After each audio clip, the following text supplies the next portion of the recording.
Hello, good morning, everybody, or afternoon, or late afternoon, early afternoon for those who might be on the East Coast. Okay, yeah, I know you can't hear me. I'm wearing my mask, and you should be wearing your mask every time you leave your home.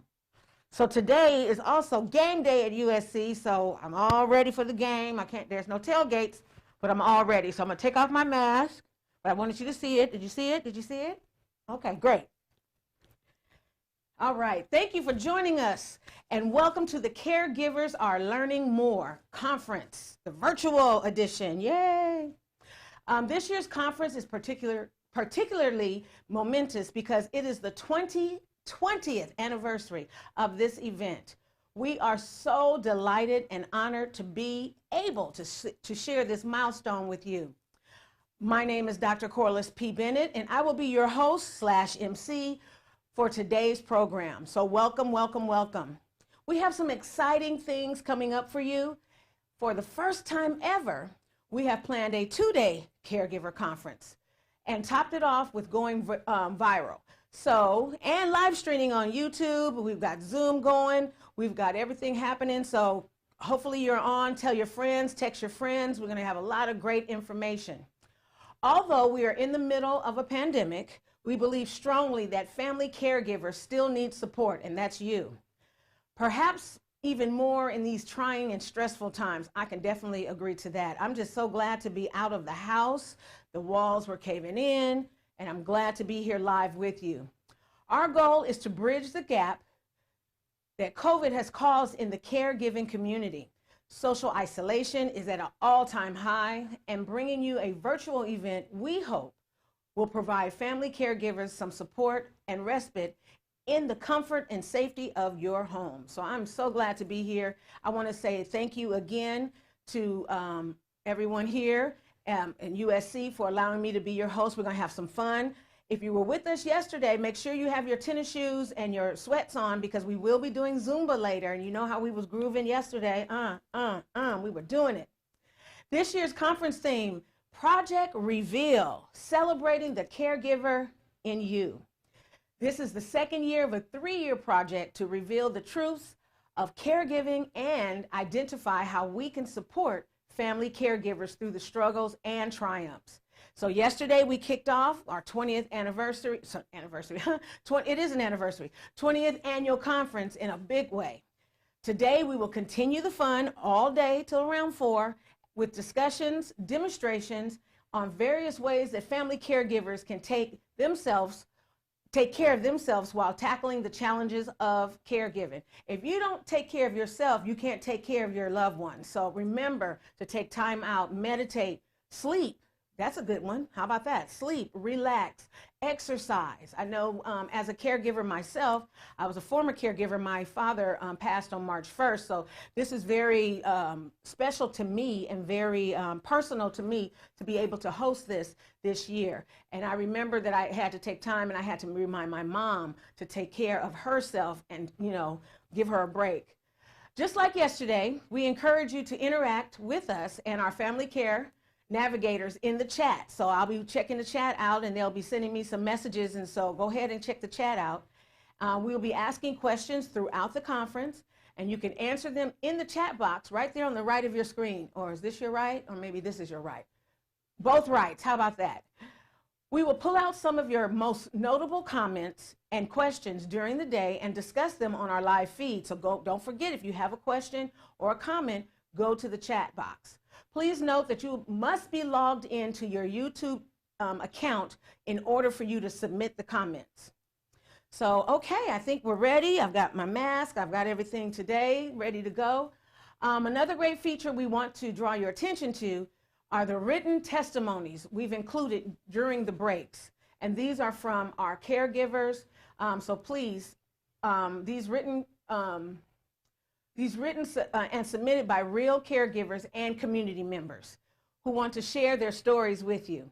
Be on the lookout for these to appear between segments so you kind of get a live picture of what's going on. Today's agenda will focus on celebrating our caregivers through respite activities. Now, what is respite? Good question.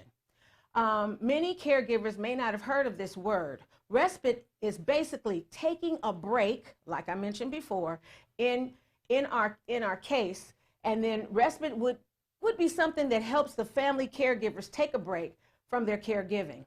Respite is a huge part of self-care for family members. It is so, I cannot stress enough how I had to have my mom. I'm like, Mommy, you know, take a walk with my sister. I'm gonna sit here with Papa and just get outside. I mean, and I tell you, like I mentioned before, but maybe we have some new people today, you know, I just had to make sure that she was okay, that she was taking care of herself, walking and doing things like that. So I cannot press upon you enough, caregivers, to take that time to relax. Caregivers are often give so much of their time and energy to caregiving for their loved ones that they end up neglecting themselves. So studies have shown that caregivers are often in worse health than the people they're caring for. You've got to take a break, folks. This is why we end up seeing so many caregivers suffering from burned out and other stress-related conditions. So please tell us in the chat what you do for respite activities: yoga, exercise, walk, dance. And if you this show is taped, so if you missed yesterday, there was a 50-minute workout. So go back to yesterday and maybe take it and, you know, check it out, because she was really grooving and working up some sweat. So that'll definitely help you. Now that we know about respite, what are some of the things that we can do to take good care of ourselves and give ourselves respite?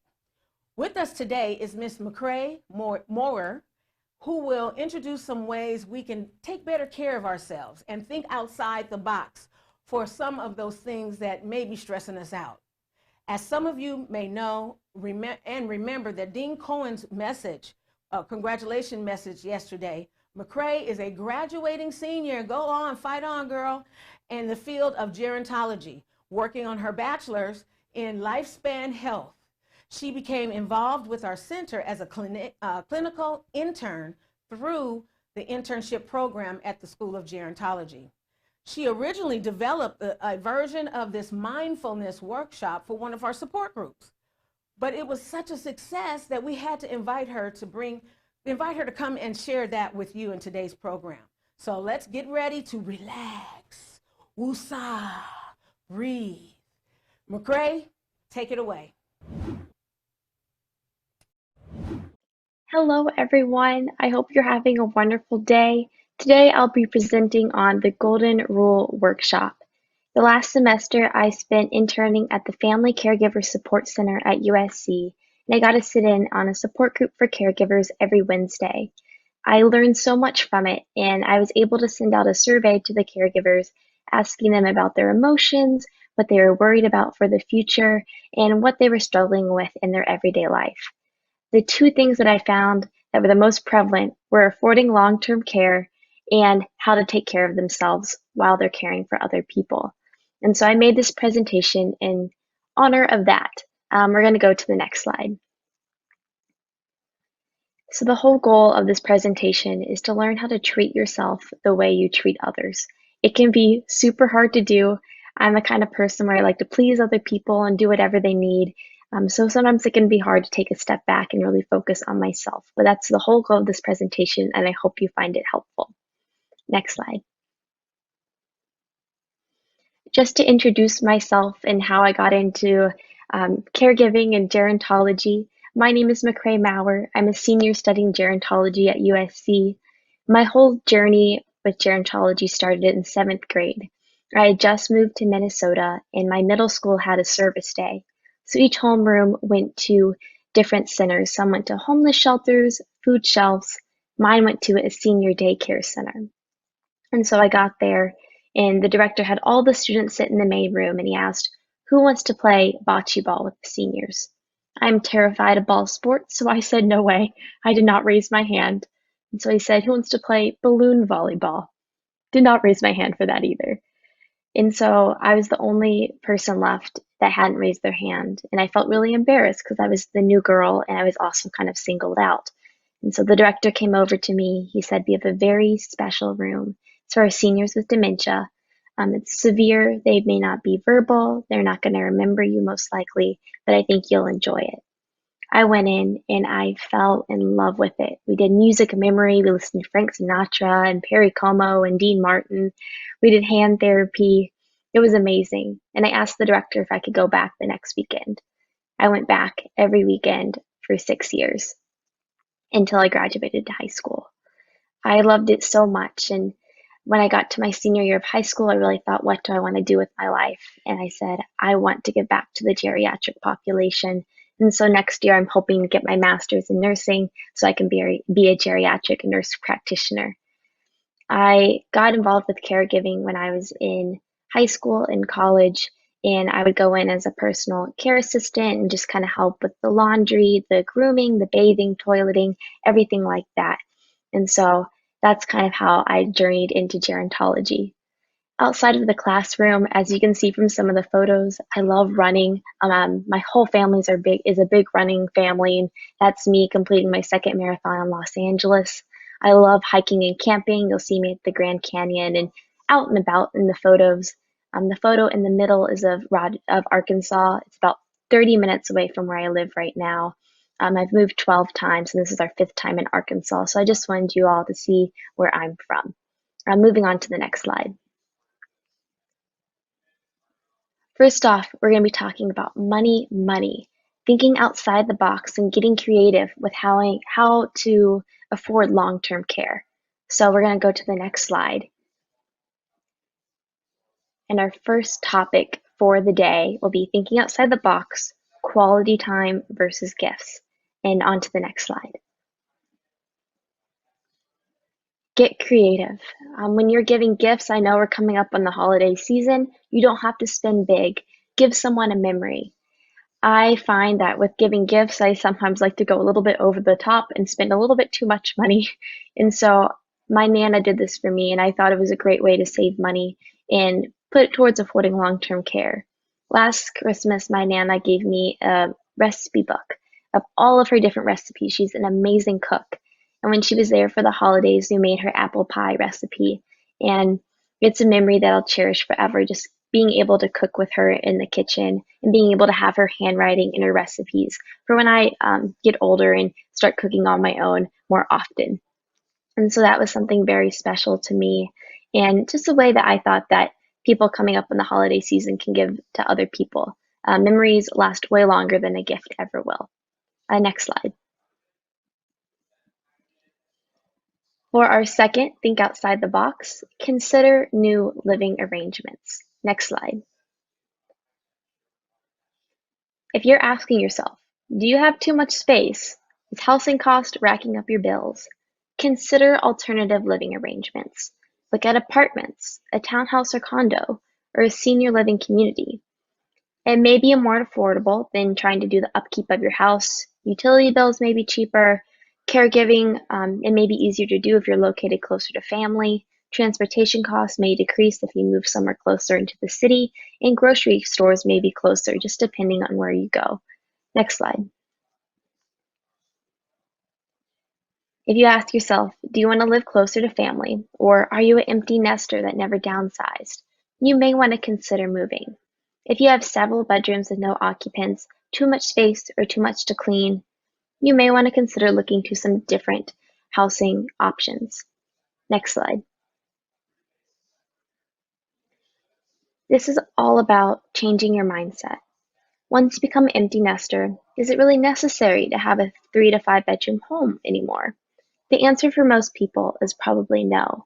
And I understand that this can be a very hard thing to do, leaving your home. Like I said earlier, I've moved a lot of times, and I never really had a house to call home. And so I recognize when people stay in places for a longer period of time, you have more and more memories of the house and maybe harder to leave it. But if I could offer any of my advice, and I know I'm young, what I've learned through moving is that my house isn't my home. My home is where my friends and my family is. And so if that can offer you any easier mindset into moving or downsizing, I highly recommend looking into it. Moving on to the next. Number 3, thinking outside the box, reducing your transportation cost. Next slide. If you're asking yourself, are your car bills out of this world? Consider a different form of transportation or insurance rate. You want to check rates with your insurance company. And so you never know, the rates may have changed. You may have held on to your insurance policy for a long period of time. Check it out. See if they have any discounts. See if you want to change insurance companies. It's always an option. I know with the pandemic right now that carpooling and public transportation may be a difficult way to go, but maybe once things are a little bit better, it may be a great way to save some money. When I'm in college, it's what I do with my friends, and it saves a lot on gas money for sure.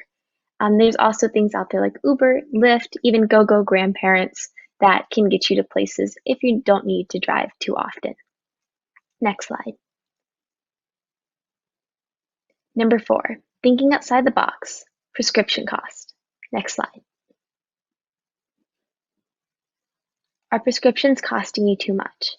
My answer to that is find a way to compare prices. We know prescription medication is very expensive and getting more expensive with time. Consider talking to multiple pharmacies. Prices differ between pharmacies. I'm not sure why, but they do. So that may be something you want to look into, whether Walgreens or Walmart or CVS, they could have different prices. You could also look in trying a prescription saving app, like GoodRx would be an example, where you can compare all sorts of different prescription costs at different pharmacies and get some pharmacy coupons as well. This could be an easy way because I know prescriptions cost a lot of money. If you can find just a few coupons that can give you at least a couple dollars back in your pocket every week. Next slide. Thinking outside the box, number 5. This will be our last one for the series, getting creative with in-home care. Next slide. If you're asking yourself, how do I afford in-home care? My answer to that would be think of what you need. The first part you want to think about is how much time do you need a caregiver? Some caregivers are there, they can live in 24 hours a day. They could be there in the morning, at night, through the 9 to 5 work period. When I was doing caregiving for a in-home care service company, I was just there in the morning. The daughter of the woman I looked after, in the morning she taught a workout class, she liked to go get coffee and do groceries, and get all those things done in the morning. So I would just go in, help with making breakfast, helping the woman get dressed, just looking after her and making sure that everything was okay. And so I was only there for about 4 hours in the morning. So when you're looking at in-home care or bringing someone into your home, really think about what time periods you really need them for, because 4 hours of cost is much different than 8 or 12 hours. Secondly, think of what you need.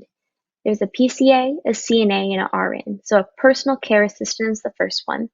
That's at the lowest level. That's what I was. So for those tasks, like I did things like laundry, house cleaning, I looked after the older woman, I helped with groceries and making meals. I didn't do a lot of medical or nursing type of tasks. The certified nursing assistant would do some more elevated tasks, such as like measuring body weight, blood pressure. They would be able to handle more of like the toileting, bathing, those types of tasks. The registered nurse would be probably the most expensive, and at the higher level, they would do things that like medication, could even do blood draws, some more elevated type of tasks. So the price is going to vary based off what services you need. Again, hiring per hour versus per day, there's going to be quite a difference based on what you need. So really look into what time you'd want a caregiver in your home for. Lastly, I really recommend doing your research. There are so many different companies out there, and even if one is very cheap, you want to make sure they're getting good reviews. You want quality care, not just cheap care. So really, I recommend seeing what type of care you need and look at the companies out there, because there's a lot. Moving on to the next slide. So we just talked about how to afford long-term care. I hope those were some kind of creative options that can give you a little bit of cash back to yourself. Well, and I'll be moving into self-care and really focusing in on yourself. Next slide. For our table of contents, we're going to be talking about some statistics on caregivers. We'll be going over mindfulness practices, We're going to skip yoga today, and then we're going to go into gratitude and life stories. Next slide. For our introduction, next slide. I'm sorry, that was short. There are 34.2 million. That is the number of caregivers who have provided unpaid care to an adult over the age of 50 in the last 12 months. 15.6 million. The number of adult family caregivers who have cared for someone with dementia in the past year. I wanted to put these numbers out there because I wanted you all to see that you're not alone. I know that caregiving can feel lonely. You may have to quit your job or take a part-time job. You may not be able to see your friends as much anymore, especially now during a pandemic, and you can really feel like you're alone. I just wanted to throw these numbers out there so that you all could see there's millions of people across the US that are caregivers. It's just not talked about often. Next slide. 96%.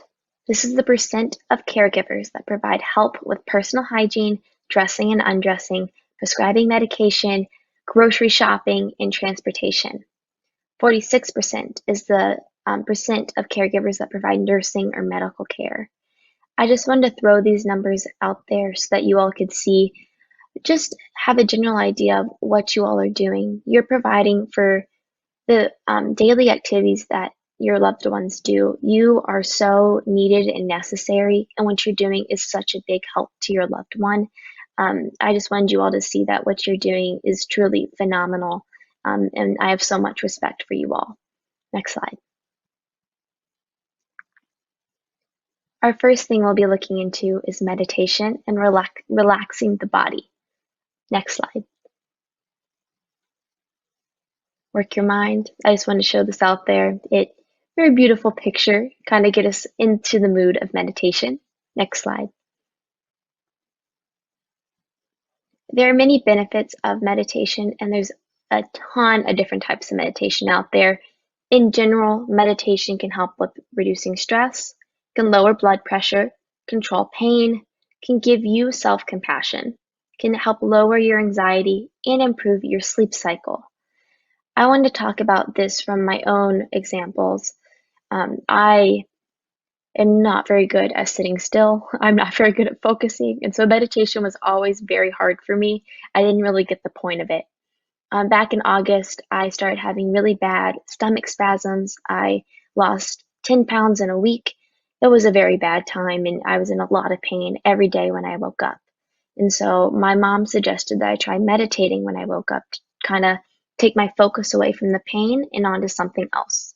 So every morning when I woke up, I got a meditation app.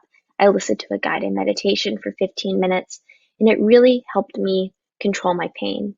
Kind of just took my mind off of it, and it helped me focus back on myself. It took 2.5 months for them to figure out what was going on with my health, and it was a really long, painful time. Meditating really helped me reduce my anxiety of not knowing what was going on with my body. It helped control my pain and bring my stress down. So it really did benefit me. And so I just want to show that it is beneficial. I've tried it and it worked.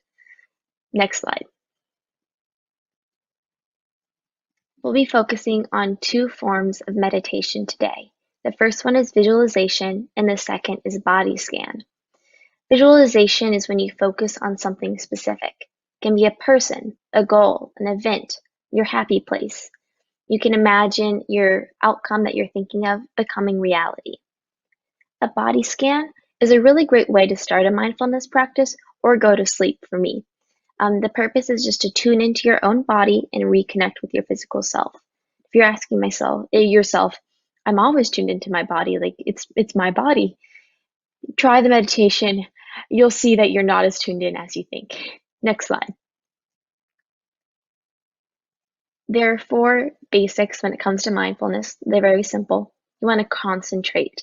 You want to inhale and exhale, so really focus on your breathing. You want to feel what's going on. And I'll kind of explain that feel in a few slides. Next slide. Visualization and loving kindness.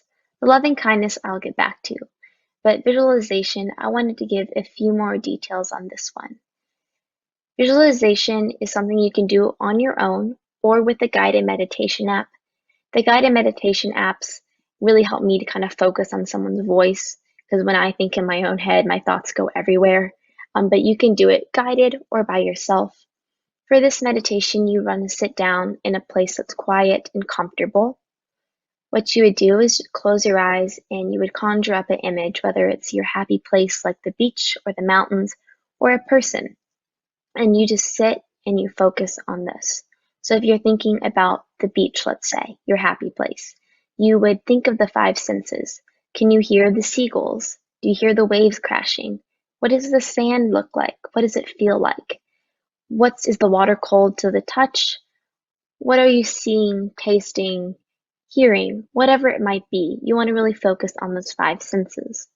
If you're bringing a person to mind when you're visualizing something, you would want to focus on that person. What do they look like? How old are they? What is their hair like? Is their skin soft to the touch? What do you hear? Are they speaking to you? And so you would just kind of focus on them and who they are as a person and where they are in your mind. And so this kind of meditation can take 5 minutes, can take 20 minutes. It's really up to you to focus on how long you want it to be. The loving kindness meditation is a type of visualization meditation, and it's where you focus on giving your loving kindness to others and then bringing it back to yourself. I found this to be very helpful for myself. I did it in one of my gerontology classes. I did a research paper on it, and it has a lot of good benefits in research, so I gave it a try just to see if it would work for me. It really helped me be more empathetic as a person, and it made me love myself a little bit more. And so I really recommend looking into this one. They're about 9 to 10 minutes long. UCLA Meditations has a great free one online if you're interested in looking into it. Next slide. The body scan, releasing tension meditation. The body scan is a longer meditation. You can do it for 5 minutes, but normally it's about 20 to 30 minutes. This is one that you can do on your own, but I would recommend doing a guided one just because the meditation can last for quite a long time. For the body scan meditation, you'd want to go to a quiet space again. You can either choose to sit down or lay down. And the first thing that you would do is take a few deep breaths. When you're breathing, I like to do a 4-count inhale, hold it, and then a 4-count exhale. And then after this, you would notice what your body is touching. So if you're sitting on the floor, you would say in your head, my feet are touching the floor, my hands are on the floor, or my hands are on my thighs. If you're laying down in bed doing this, you would say, my body is touching the bed, my head is on the pillow. You just really want to tune in to where you are in your physical space. When you start this meditation, I like to do a deep inhale and then go into it. If you're doing this meditation on your own, you would probably want to start from head to toes. So you bring your mind to focusing on your head, to your eyes, nose, mouth, shoulders, and then all the way down. You would want to spend a little bit longer on those than what I just did. If your mind drifts during any of these meditations, that is okay. It happens to me all the time. If you're sitting there or laying down and you start thinking about dinner, just say, well, dinner, I'm going to bring my mind back to my meditation. Or, oh, I'm stressed, schoolwork, housework, caregiving, bring it back to the meditation and just tell yourself that in your head. It's okay if meditation isn't perfect. It takes a long time. I was in a meditation class for school and we did a 30-minute meditation. And like I said, I don't sit still at all. And so every couple of minutes I would have my eyes closed and then keep one open and look around the room. No one else was doing that. They were all in the zone. I was not. But it takes some practice. But if you stick with it, it's very beneficial. Next slide. So meditation apps. I just wanted to throw a few of these out there. I find them to be super helpful. UCLA Meditations, USC Mindfulness are apps. Calm and Headspace are also very popular. They also cost money as well. Some of them, sometimes you can find them for free. I find it super helpful to have a guided meditation because, again, I can't focus very well. And so listening to someone else's voice kind of brings me more into the moment. They have all sorts of different meditations. They have different categories. So if you are feeling stressed, they'd have certain meditations for that. If you are dealing with loss, they have meditations for that. If you're looking for a daily meditation, they will have a list of different ones you can choose from. What I really enjoy about some of the apps too is that you can pick how long you want the meditation to be that day. So if you want 5 minutes and that's all you can do, perfect. They have meditations for that exact length. If you want a 45 minute meditation, you can go all the way to that as well. My favorite thing I have found with the apps is their sleeping meditations. I lived in a sorority house with 55 girls, and so I got used to sleeping with a lot of noise going on around me. And then when I moved in on my own, it was silent, and I didn't like it at all because I liked the noise. And so I would turn on the meditation, and it would just give me some white noise or a soothing voice to fall asleep to, and I found it super helpful. So if you're having trouble falling asleep, meditation may be a great way to help you out with that. Moving on to the next slide. Gratitude journaling. Focus, remember, share. Next slide. Gratitude journaling has a lot of benefits. My mom is one of the most grateful people I know, and she started me with gratitude journaling when I was in 7th grade. There's several benefits to gratitude journaling, and I wanted to share some with you. Number 1, it can lower stress levels. In a study done, stress hormones like cortisol are 23% lower in grateful people who are doing this gratitude journaling. So having a daily practice of this can help reduce the effects of aging on the brain because we know that stress makes you age faster. So reducing stress may make you age slower. Next slide.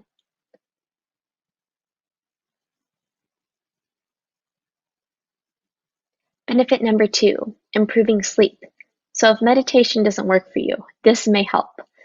Gratitude is related to having more positive thoughts at bedtime, especially if you're doing your journaling at night.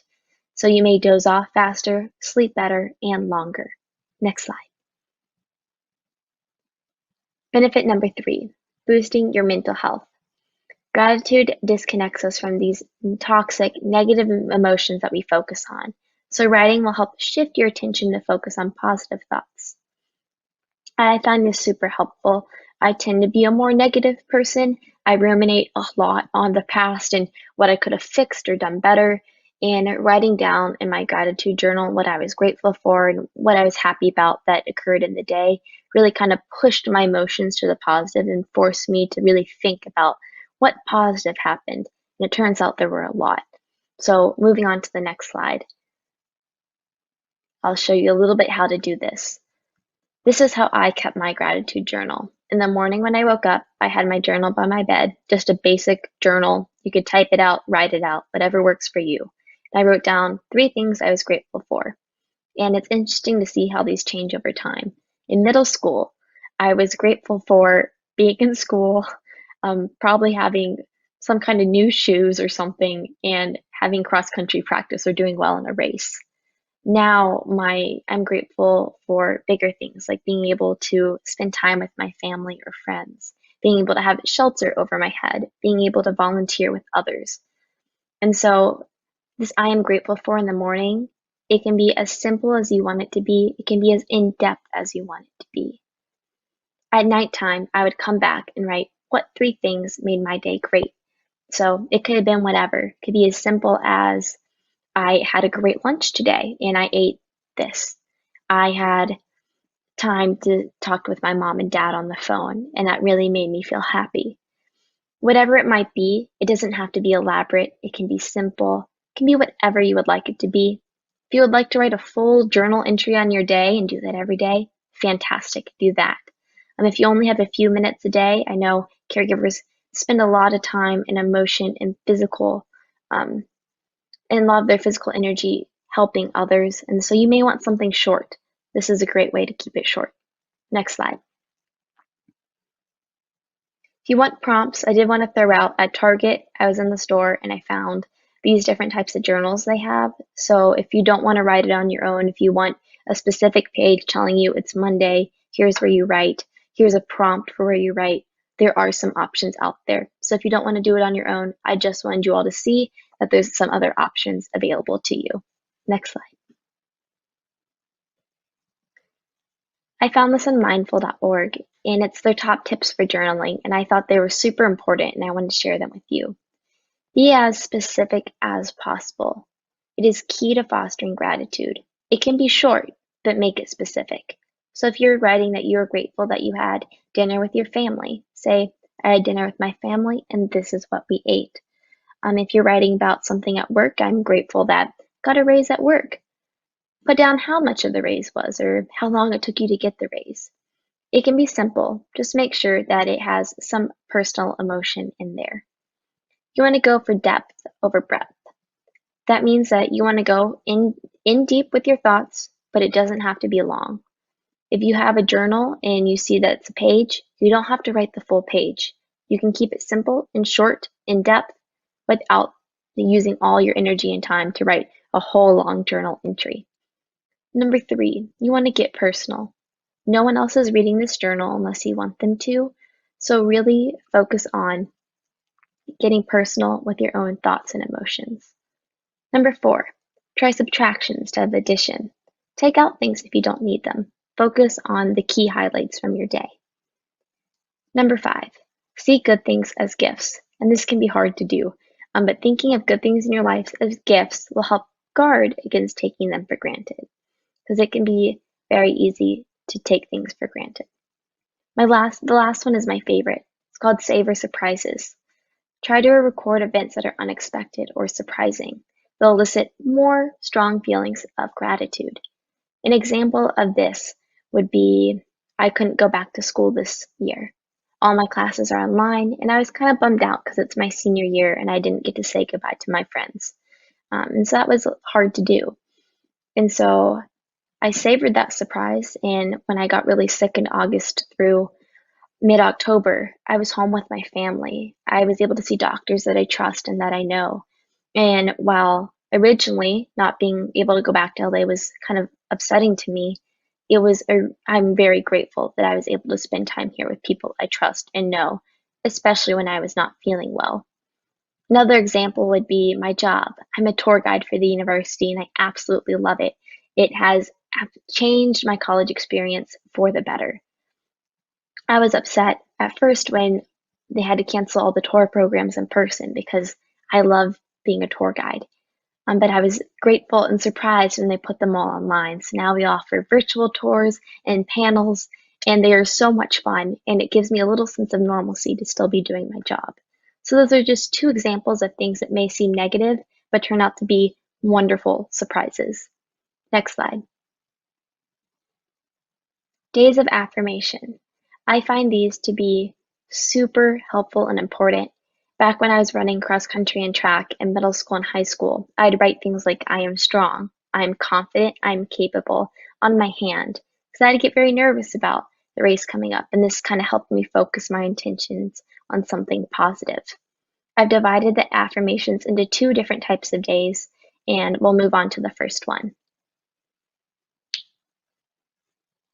So if it's just your average day, you can say these in your head, you can say them out loud in the mirror, whatever you need to do. You can even just write it down and keep it in your pocket or your purse. So I'm going to say these out loud just so you get a feel for them and you can hear them, and it's super beneficial. So you may want to write or say something like this. I'm grateful for today. Today is filled with new opportunities. This day is full of potential. I will go through my day with an open heart and an open mind. I am strong and healthy. And so these are just different affirmations you can give yourself in your head or out loud to help you focus on the positives of the day. Moving on to the next slide. If you're having a stressful SOS day, that is okay. These can kind of help guide you to focus on the positives of what you're feeling. My mom's favorite is the first one, and she says this all the time. If I cannot solve a problem on my own, I'm resourceful enough to search out the answers. So, you are a smart person. If you can't solve a problem, you know what to do. You're going to figure it out. I permit myself to feel my emotions. This one can be hard. Whenever I feel sad, I try to put on a happy face because I don't want other people to know. I have to remind myself that it's okay to feel these emotions. I'm not supposed to be happy all the time. Emotions are good. I respect myself by taking care of myself whenever I need it. Rest and downtime are necessary and okay. And lastly, I'm doing the best I can. Just repeat these to yourself whenever you need them. Again, saying it in your head when you're walking to the grocery store or in a stressful situation. It doesn't take a long time to say them in your head. So I just recommend these. They can be just a little positive booster in your day. Kind of think of it as like the old children's book, The Little Engine That Could, and he would say, I think I can, and he did. It's the same thing, just on a more adult version. Next slide. Get creative. I found this, it's somewhat Journey to Wellness was the person who created it, but it's an affirmation jar. And it's a jar you fill with mantras, compliments, happy moments. And whenever you're feeling sad, you can take one of those out and read it and give yourself a little spark of energy and joy. I thought this could be, again, a great gift that's cheap, has good memories in it for grandkids or kids coming up this holiday season. Just a little something to remind them of all the wonderful things they do and all the wonderful memories you have with them. I think it's a great idea. Next slide. Life stories, sharing your voice. When I was working with the support group, someone asked me to talk about life stories. And life stories can be so much because we live so many different moments every single day, and that accumulates over the years. Life stories you can do on your own or with another person. You can write them down, type them up, or even record them. It can be hard to focus on what life story you want to mention because you can't write your entire life out. Well, you could, but it would be a book. So if you're wanting to do something a little bit shorter just to record one of your favorite memories, we'll move on to the next slide. So storytelling, what do you choose to focus on? I wrote these examples of different things to ask yourself when you're trying to focus on a memory, and I'll give my own example so you can kind of see what you'd want to highlight. Where did you grow up? What made it special? I would talk about growing up, moving, and all the different states I went to. Did you travel? What was your favorite place? I may talk about a trip to my grandparents in Tennessee, or how I studied abroad in India in high school. What is your favorite holiday memory? For this, you may want to talk about New Year's Eve, or Christmas, or Thanksgiving, Halloween, whatever your favorite holiday memory may be. For me, I would write about being with my Nana and making that pie, or being able to see snow for the first time on Thanksgiving in Minnesota. Do you have any family traditions? For this, I could write about how my Papa Dave always makes spaghetti and meatballs on Christmas Eve. It's his favorite thing to do. We do it every single year. Where did you meet your loved one? For this, I would talk about how my fiance and I met and started dating in 8th grade. We were cello stand partners in orchestra, and that's how I met him. So yeah, that's an easy way to write about one of your stories.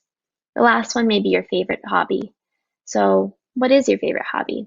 I like running. I may write about my first marathon, or a track practice, or cross country, or running with my dad. Moving on to the next slide. So the prompts I just gave you are a great way if you're writing by yourself. Another option, if you're having writer's block, is to do it with someone else. So if you or your loved one doesn't know what they want to write or talk about, you can follow the following tips.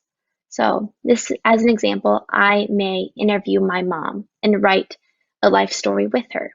And so one way to help trigger memories would be looking through old photo albums, using the photos to kind of spark a memory for you. I would also ask her follow-up questions. So if she chose the prompt, where did she grow up? Florida. And so I would ask follow-up questions like, where in Florida did you grow up? Did you go to the beach often? What did you live near?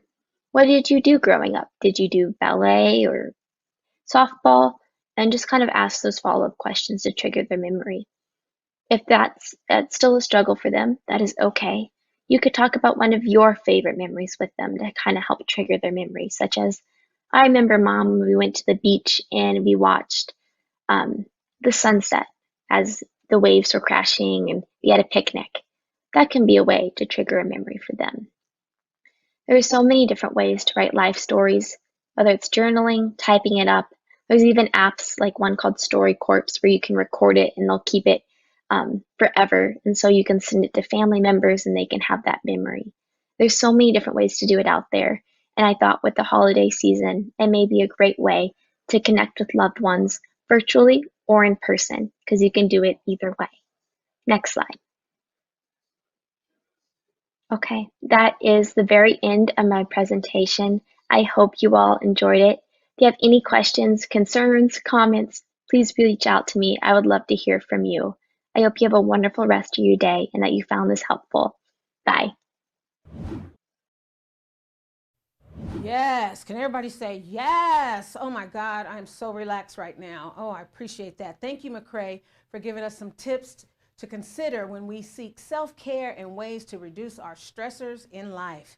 It's a perfect way to start the morning, the conference this morning. I mean, oh wow, I love it. Just sometimes we just have to stop and just close our eyes and breathe. So today's activities are all about ways to seek respite. Let's look at some of the comments people have posted about what they do for respite. So again, make sure you comment on at the board over here, your right or the other right, depending on what platform you're leading. Okay, now this is from Karen Chan.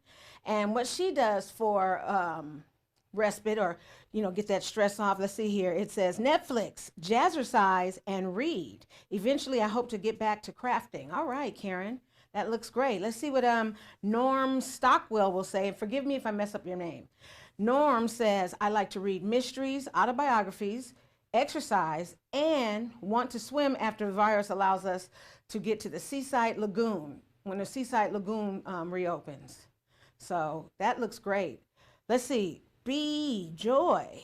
I find I find new comedians on Netflix. Me too. I watch about 10 minutes when I have time, and it says an hour show can take me several days, but to finish it, but I get a laugh every day. That's a good idea. Just kind of have a comedian. That's good. I'm gonna try that. I usually watch the whole show. Okay, Yvonne Koo. Guided imagery works better for me because it makes my mind focus on something specific and someone else is guiding my imagination. Ooh, that's cool. I especially like having my mind go to the beach. Yes. Oh my God. You know what? If you live near a beach, it'd be great as far as being able to get out and take a drive to the beach and watch the sunset. All right, Yvonne, is that it for that? Is that it for right now? Okay. So again, you guys, please, as you can see, I'll be reading most of the comments or some of the comments. So make sure that you type in your comments on your right side, or if this is your left side, my left side, just type it in. And if you would be kind, please tell us where you're from so we can see how far we're reaching. Okay? So at this point, what we're going to do is we're going to take a short intermission break for our audience to catch up, stretch a little bit from what you learned, and get a snack and all that good stuff. So we want you to be relaxed today because this is all about you, caregivers. You can just leave the internet window open while you take a break. There's no need to log off. Just leave it there. Our next segment will begin at the top of the hour. So for Pacific time, that's 10 o'clock, and then you guys, other folks, y'all figure out the rest. So, okay, so we're gonna go. I'm gonna get me some hot chocolate with some whipped cream, ooh, and stretch a little. So thank you for staying tuned, and we'll be right back with you.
Hope you had a great break. Was able to go get my hot chocolate, so I'm good. Hopefully you took the time to stretch. Sometimes just bending over and hanging is a great stretch, especially, when you can't really do a full, relaxation technique.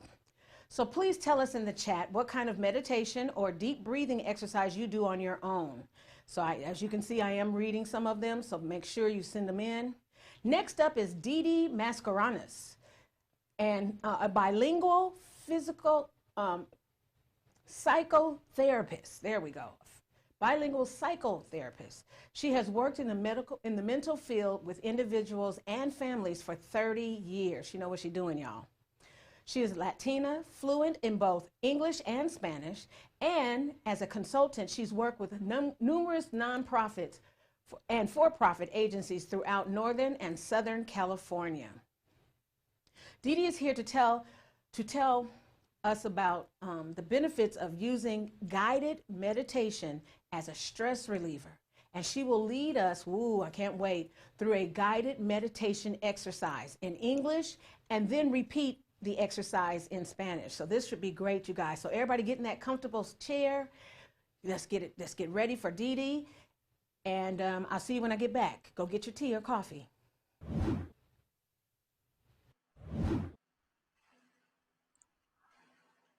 Thank you. Welcome everyone today. Thank you to USC and to LACRC for providing you with this. Not only do I speak to you as a psychotherapist, but I speak to you as a caregiver who actually did burn out. So I'm trying to offer to you not only my expertise as a professional, but also as somebody who's been in your shoes. Next slide, please. So what happens when we burn out is that we usually feel like we're at the end of our rope. And I remember feeling that way. Some of you may be there too right now. Some of you may not be there. I hope you are not. If you are not, this is a cautionary tale. If you are, it's still possible to take care of yourself and get yourself out of that hole. And it is so easy to get ourselves into that place, right? When we're caring for loved ones or people that we are concerned about, whether it's our job to do that or whether it's our choice to do that, or whether we found ourselves in a situation where we were the only ones that were able to do that. So we make a commitment to doing this. And with that commitment comes a lot of responsibilities that we feel on our shoulders, in our hearts, and in our minds. And what happens when we're starting to burn out is that it's very difficult to remain focused. It's easy to become anxious and depressed. We worry about the person we're taking care of much more than we worry about ourselves. We get overwhelmed often. There's a tendency to forget about our own needs. A lot of this you already know, right?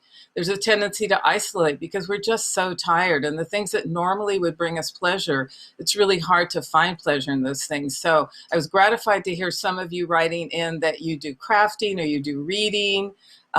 Doing something physical is really important and helpful because you already know what the effects are of taking care of somebody above yourself.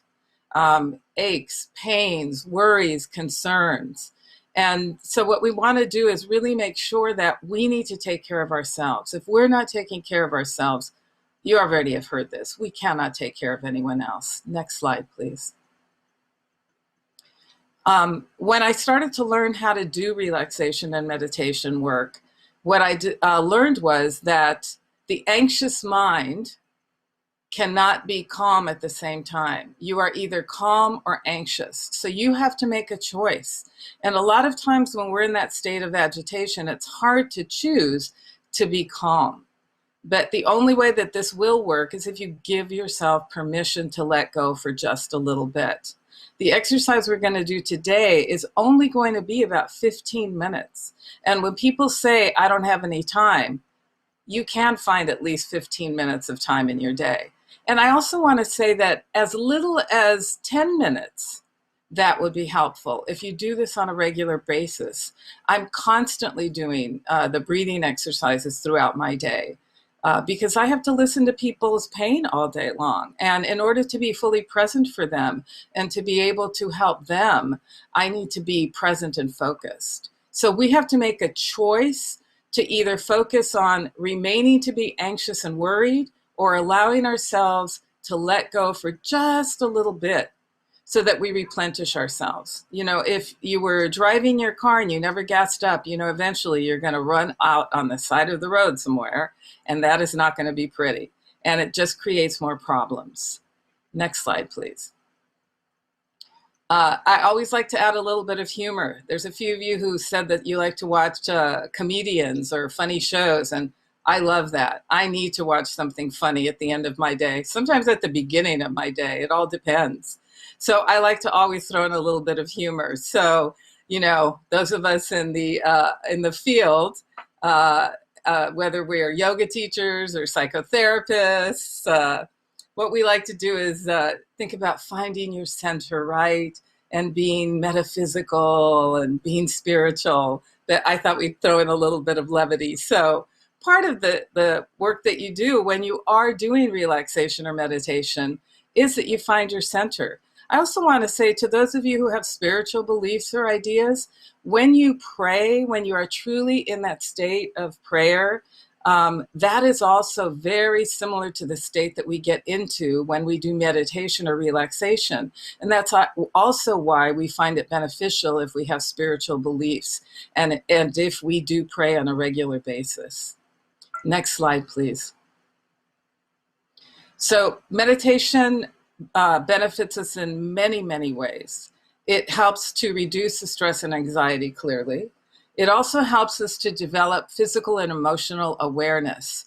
And what that means is that when we are more present in our skin, when we are more focused, then it's a lot easier to take care of ourselves because we're aware that we are tired, or we're aware that we are hungry, or we are aware that we need to take a break, or we are aware that something is calling our attention. You know, when I'm in the midst of being in overload, and when I was burning out, what would happen is I would notice that I'd have a lot of bruises or cuts on my body, and I had no recollection of where I hit myself or how I cut myself because I was in such a fog. I just kept going from thing to thing to thing as if I were a zombie. Because I was in such overwhelm taking care of so many people.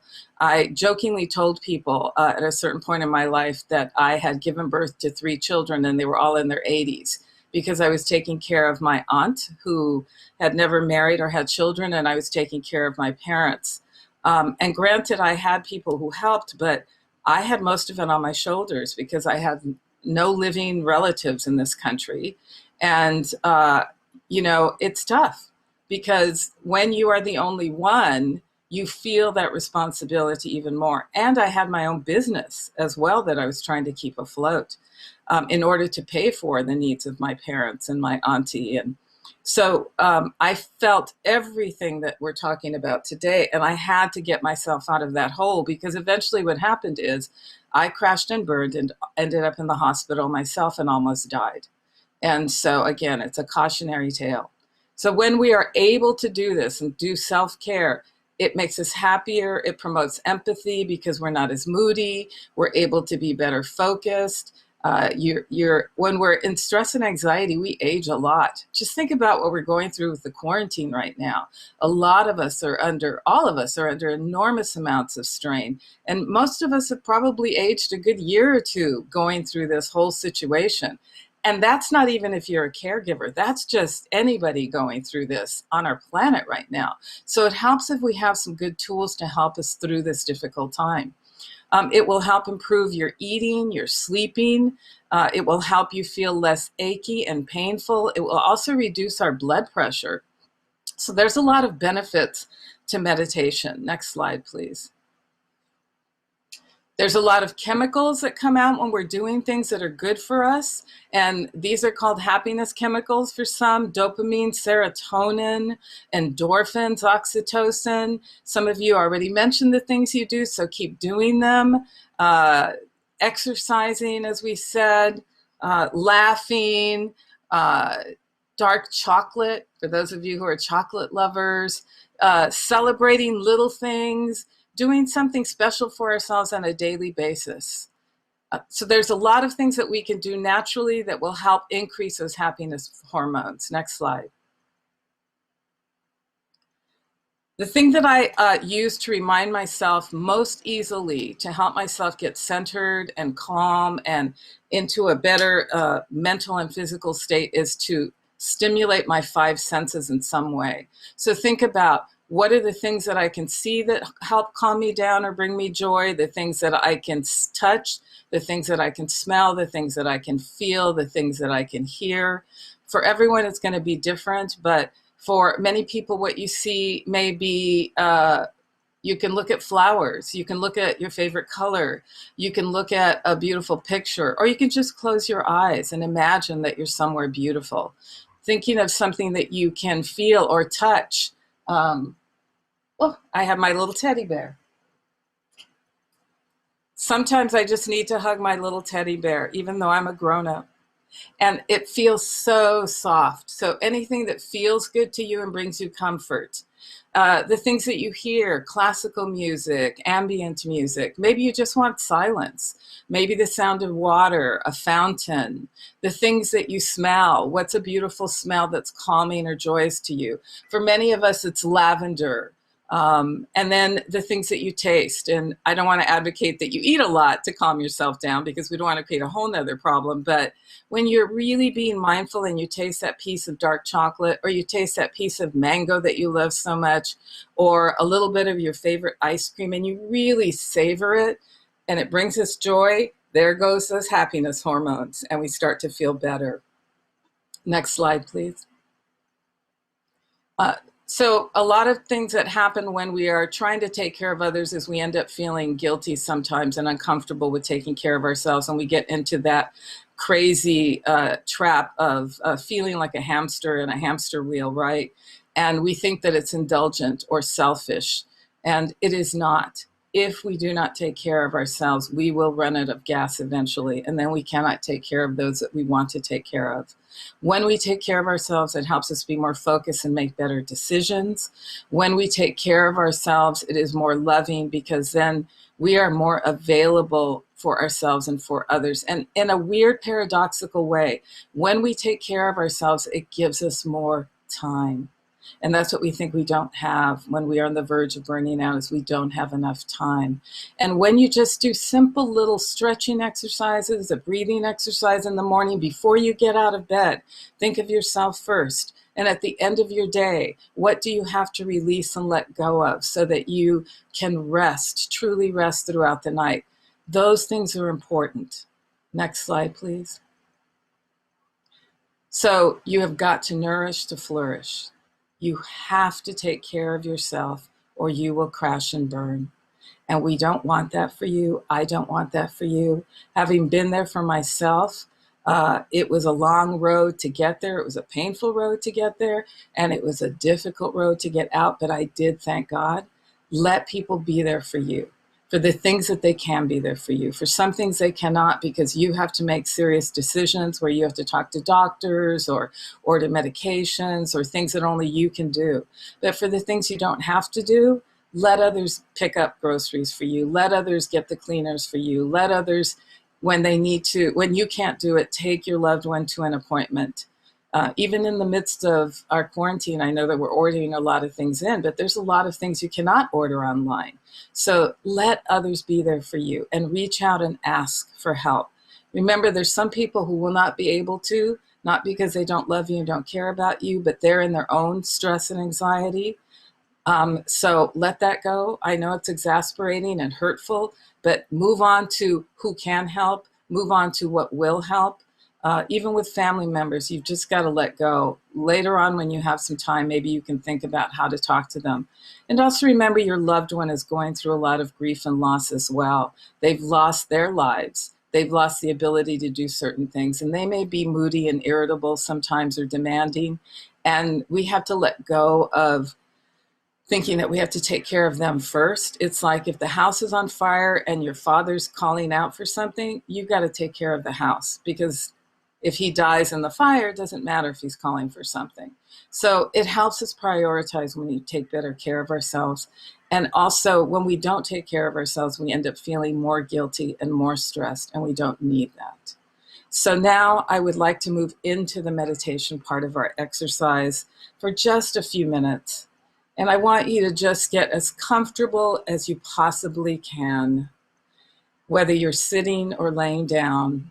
And I want to also let you know, this is not an absolute necessity to find a beautiful, quiet place and to put on incense and to put on beautiful music, but it helps. It really helps when you can do it. But if you can't do it and you are sitting in the middle of the street in your car waiting for your loved one's appointment to be over, you can take some deep breaths, just close your eyes and let go for just a few minutes.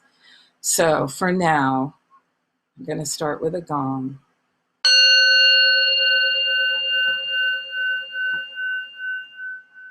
Allow yourself to begin to let go of whatever you have in your mind that is unnecessary. And breathe in your nose, filling up your lungs as much as you comfortably can. And then breathe out of your mouth slowly. In your nose, filling up your lungs as much as you comfortably can. And then ever so slowly breathe out of your mouth. As you're breathing in and breathing out, notice where the tension or the pain may be in your body. You may want to shift your shoulders, release the tension in your legs. And whatever thoughts you have in your mind right now, just let them go. Imagine they were turning into the shapes of birds and flying out of your head. You can get them back later if you really want to. But for now, allow yourself to let them go.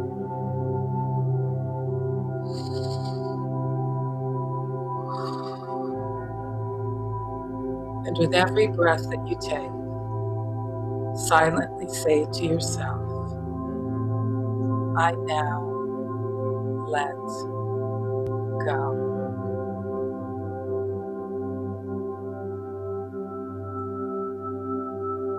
I relax my feet, my calves, and my knees.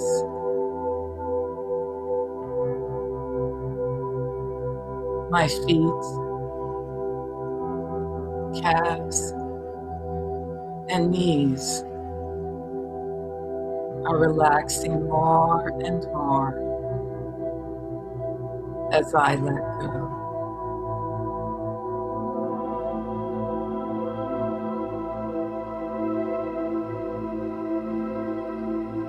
I relax my thighs, my buttocks, and my pelvis.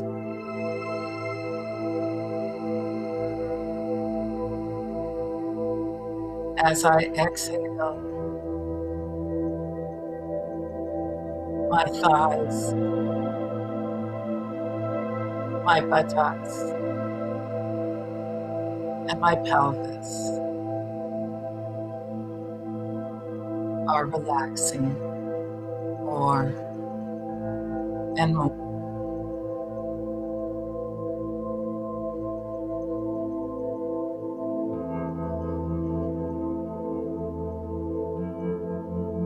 I relax my waist and my torso.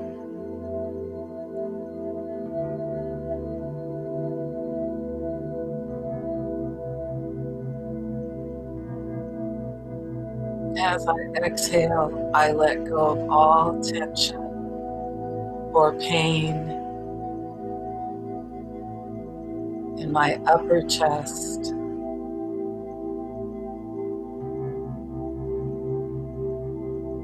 in my stomach area,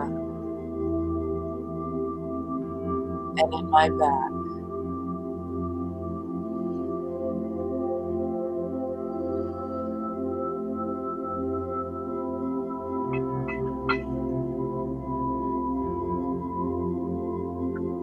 I relax my hands, my forearms, elbows, and upper arms.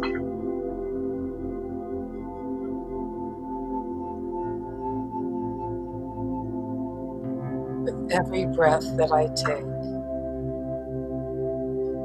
I release all tension in my hands, forearms, elbows, and upper arms.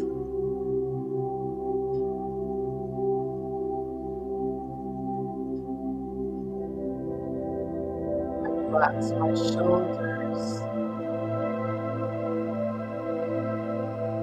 my neck, and my head.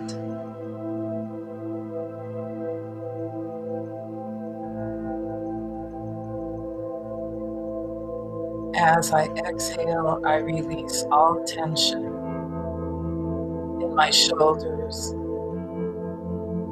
neck, and head.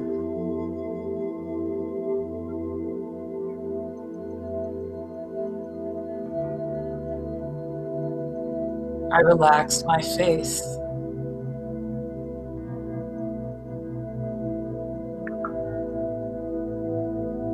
I relax my jaw, my mouth, and my tongue.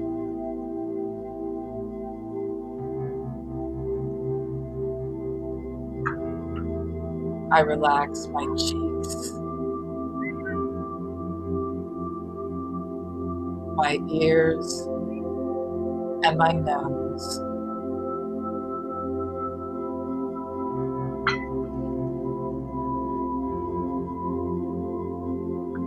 I relax my eyes, my forehead, and every hair on my head.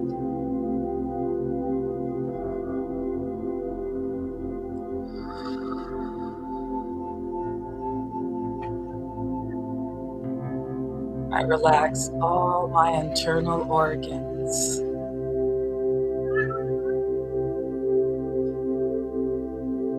And I relax my spirit.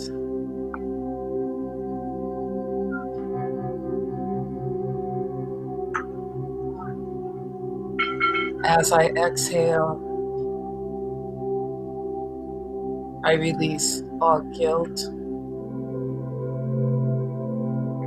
all shame, all worry, all negativity.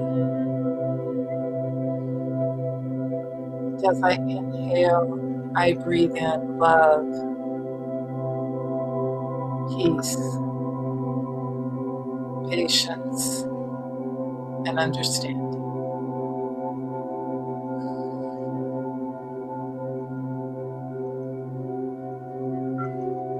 As you breathe in, take in all of that positive healing energy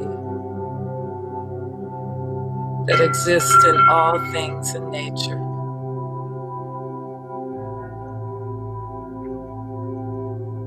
And as you exhale, release all negativity, all pain, all exhaustion. For a little while, let yourself just float or rest or fly or whatever your spirit calls out for you to do, until you hear the sound of my voice once more.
Now allow yourself to once more reconnect to your body, to the space where you sit right now or where you lay. And take 3 deep breaths to bring yourself back to the present. The first will wake up your feet and legs, pelvis and waist.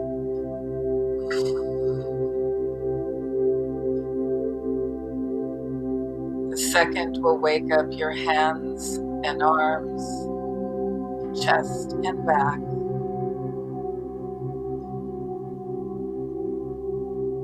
And the third will awaken your shoulders, neck, head, and mind.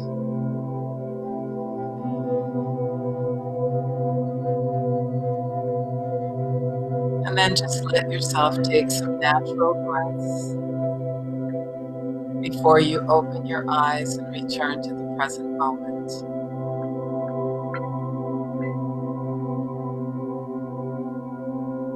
And I just want to remind you that you can do this exercise at any time you wish. All you have to do is to remember to take some deep breaths, slow yourself down, clear your mind, and begin to let go in every part of your body of all the tension that you have. So please remember to take good care of yourselves. Know that you're doing something important and valuable and worthy and necessary in order to continue to be there for the ones that you care for. So be well and namaste. Have a lovely day.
Bienvenidos a todos que están ahora con nosotros. Quiero hablarles un poquito del regalo que nos trae la meditación. Y no simplemente quiero hablar con ustedes como una psicoterapeuta, pero también como una persona que cuida a muchas personas. Y también yo tuve las mismas dificultades que muchos de ustedes están enfrentándose en sus vidas hoy. Y yo tuve un tiempo cuando ya no aguantaba, estaba tan agüitada. Y quiero ayudarles a ustedes, si es posible, no llegar a ese punto, o si están en ese punto, cómo ayudarles a salir de ese punto. Siguiente. Lo que pasa cuando estamos cuidando a nuestros seres queridos, o si es nuestro trabajo de cuidar a otras personas que son necesitadas, muchos de nosotros estamos muy comprometidos. Es algo que viene de muy adentro de nosotros, ¿verdad? Y entonces tenemos mucho, ¿cómo se dice? Es un peso para muchos de nosotros, aunque quizás queremos a nuestros seres queridos o empezamos a querer a la gente que estamos cuidando. De todos modos, es algo muy, muy profundo que estamos haciendo y es muy fácil el agotamiento del cuidador. Yo tuve que cuidar a varias personas hasta que se murieron, mis seres queridos, y fue unas pérdidas grandes para mí, pero fue pérdidas para ellos también. Y fue difícil para ellos también enfrentarse con todo lo que estaban perdiendo en sus vidas. No nomás la vida que tuvieron, pero que ya no pueden hacer muchas cosas y nos necesitan a nosotros. Entonces nosotros tratamos de hacer todo lo posible para quitarle todo el dolor o toda la ansiedad. Y quiero decirles que no es posible quitarles todo. Hay cosas que tenemos que enfrentarnos en la vida y hay cosas que necesitamos herramientas para ayudarnos a enfrentar esas cosas. Y si no sabemos cómo aceptar ayuda o pedir ayuda, entonces vamos a estar más rendidos nosotros, vamos a estar más exhaustas. Y también es importante acordarnos que tenemos que perdonar a mucha gente, porque hay gente que nomás no nos puede ayudar, no sabe cómo ayudarnos, no quieren ayudarnos, tienen miedo de ayudarnos, y muchas de esas personas son familiares y es muy fácil estar sentidos y no tenemos tiempo para eso. Cuando estamos cuidando a alguien más y tratando de cuidarnos a nosotros, no tenemos tiempo para resentimientos. No tenemos tiempo para eso porque tenemos que usar toda nuestra energía para atendernos a nosotros. Porque si no, lo que pasa es que nos sentimos con fatiga, ansiedad, depresión, estamos de mal humor, luego nos portamos mal con la gente y luego nos sentimos con vergüenza y eso aumenta la ansiedad. Lo que pasa también es que no nos estamos enfocando en cosas, vamos de cosa a cosa a cosa. Muchas cosas que antes nos daban gozo, actividades nos daban gozo, ya no nos dan gozo. No tenemos la energía para estar con nuestras amistades o hacer cosas positivas porque estamos tan agüitados. Tenemos muchos de nosotros dificultades de dormir, de comer, de, como dije, hacer decisiones, y si no tenemos precaución, podemos empezar a atendernos con adicciones que no son buenas para nosotros. Siguiente, por favor. Lo que tenemos que hacer entonces es hacer una decisión de seguir tendiendo la mente así toda frustrada, agüitada, sin enfoque, o decidir voy a elegir mis pensamientos. Yo voy a tratar de dejar ir toda la negatividad para que me pueda atender, porque la mente no puede estar ansiosa y calmado al mismo tiempo. Tenemos que hacer una decisión. Y el ejercicio que vamos a hacer hoy no va a ser muy largo. So, cuando me dice gente que no tiene tiempo, no tiene aún 10 minutos, eso no es verdad. Sí tenemos 10 minutos por aquí y por allá que podemos encontrar. Siguiente, por favor. Me gusta también reír. Y hay cosas que podemos hacer que nos ayuda a aumentar un sentido de bienestar. Perdón, y la risa nos ayuda mucho. Y esta caricatura es de las donas, ¿verdad? Haciendo su yoga y que tenemos que encontrar nuestro centro. Y encontrar nuestro centro, ¿verdad? Es donde nos sentimos en paz. Siguiente, por favor. Es lo que han encontrado con la meditación, es que hay muchos beneficios de la meditación. Por eso es un regalo que nos damos a nosotros mismos. Nos ayuda a calmar, aumenta nuestra sensación de bienestar y felicidad, nos ayuda con empatía, nos ayuda a hacer decisiones mejores, nos ayuda con el sueño, nos ayuda con dolores en nuestro cuerpo, ¿verdad? Nos ayuda a bajar el estrés que sentimos en nuestro corazón, por donde quiera. Hay muchas cosas que son de beneficio de la meditación. Y cuando estamos en una profunda meditación, en ese estado de meditación, es el mismo estado que muchos nos encontramos cuando oramos. Si tienen creencias espirituales, eso es muy bueno. Y cuando estamos haciendo una oración, cuando nos centramos en eso, estamos haciendo la misma cosa que hacemos cuando estamos meditando o cuando estamos haciendo ejercicio de relajamiento. Calma el cuerpo, calma el espíritu y eso ayuda a rejuvenernos, ¿verdad? Siguiente, por favor. Hay varias químicas que nos ayudan a sentir más feliz y esas químicas son dopamina, oxitocina, endorfina y serotonina. Y hay cosas que hacemos que naturalmente cuando lo hacemos, esas químicas van a nuestro cerebro y nos dice, me siento mejor. So, es reír, ¿verdad? Estar con gente que nos agrade, hacer ejercicio, tomar un baño, hacer manualidades. ¿Qué más podemos hacer? Cantar, bailar, escuchar música, estar en la naturaleza, hasta sexo. Esas cosas ayudan a aumentar esas químicas que nos dan ese sentido que me siento bien. Aunque todas las cosas a nuestro alrededor pueden estar cayéndose, nos podemos estar bien nosotros si practicamos estas cosas. Siguiente, por favor. Lo que yo trato de hacer son acordarme de los 5 sentidos y eso me ayuda a saber cómo atenderme yo mismo. Primero, ¿qué son las cosas que podemos ver que nos da paz o que nos ayuda a sentirnos más calmados? Para mí puede ser estar sentada en la naturaleza. Tengo un patio donde puedo ver todo mi jardincito que tengo yo. Puede ser colores que ve. Si no quiere ver nada, nomás puede cerrar sus ojos y no ver nada.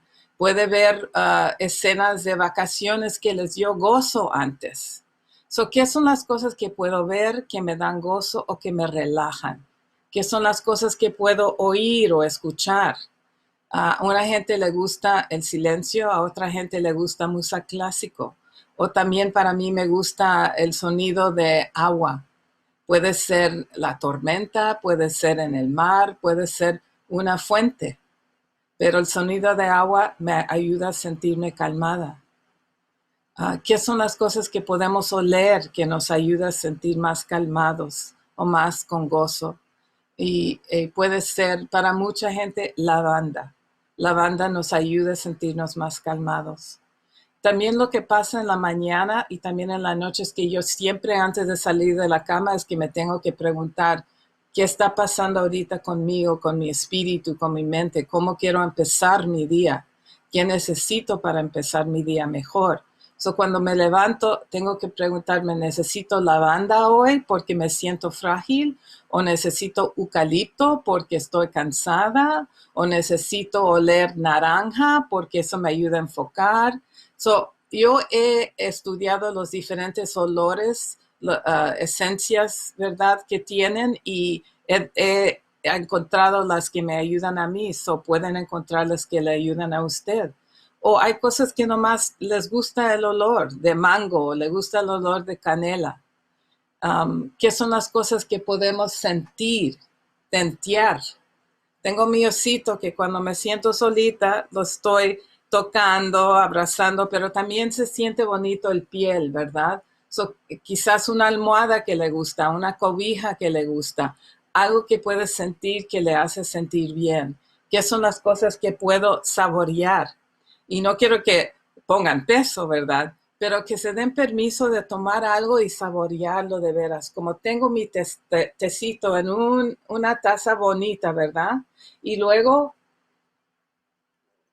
tengo este té favorito que cuando lo tomo, no lo saboreé tanto ahorita, pero lo pueden saborear y eso nos da un sentido de bienestar. Esas cosas nomás pueden tomar unos segundos, unos minutos para hacer. Y ese es un autocuidado que necesitamos hacer para atender a los demás. Porque ya saben que si no nos cuidamos a nosotros, no podemos cuidar a los demás. Siguiente.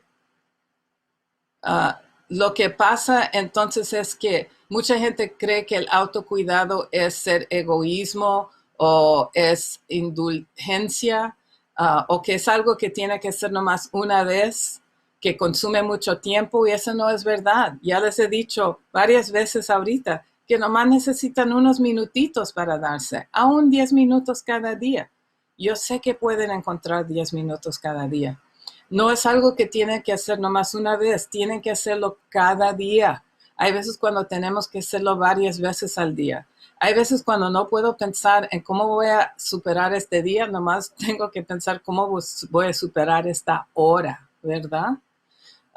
Y no es egoísmo atendernos, porque cuando no nos atendemos, no vamos a poder atender a los demás. Yo llegué al punto cuando yo no me atendí tanto que llegué a estar en el hospital y yo casi morí.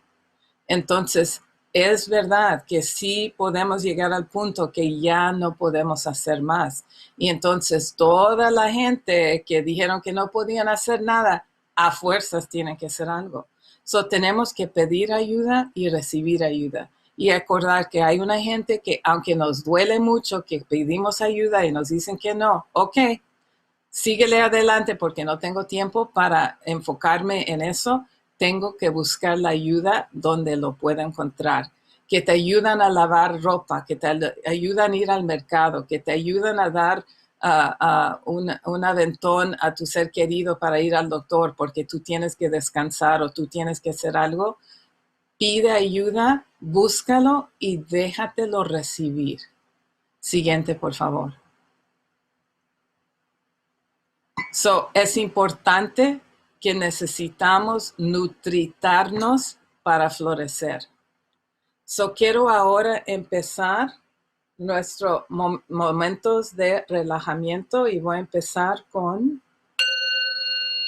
el ejercicio. Quiero decirles que no es necesario que tengan todo silencio y todo cerrado y que no tengan luces y que pongan sus velas. Todo eso es muy bonito y me gusta cuando lo puedo hacer.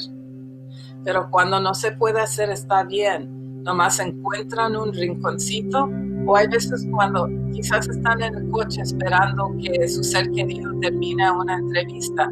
En su coche pueden hacer esto también. La cosa es de darse permiso de relajar por un ratito.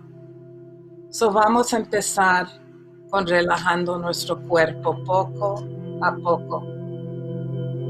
Inhalando con tu nariz,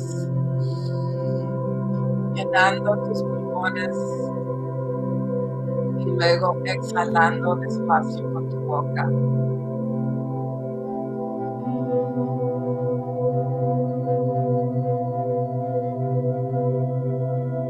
Inhalando con tu nariz y luego despacio exhalando con tu boca.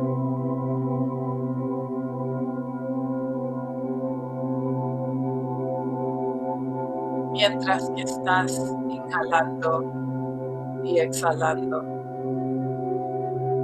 nota dónde tu cuerpo sientes dolor o ansiedad. Mueve tu cuerpo si necesitas para encontrar la posición más cómoda para ti. Nota si tienes pensamientos en tu mente ahorita que no son necesarios. Haz la decisión de dejar ir toda la ansiedad y preocupación, todas las locuras en tu mente y por un ratito darte una vacación. Imagina que esos pensamientos se están convirtiendo a pájaros y esos pájaros están volando fuera de tu mente, muy lejos. Si quieres regresar a esos pensamientos más tarde, puedes, o puedes simplemente dejarlos ir.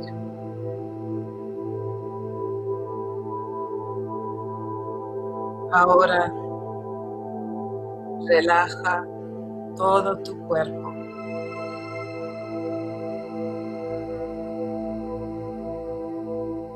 Relajo mis pies, mis tobillos, mis rodillas y mis piernas.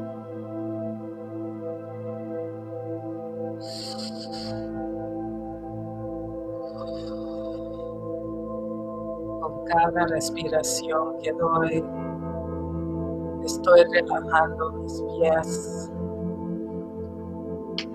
mis tobillos, mis rodillas y mis piernas.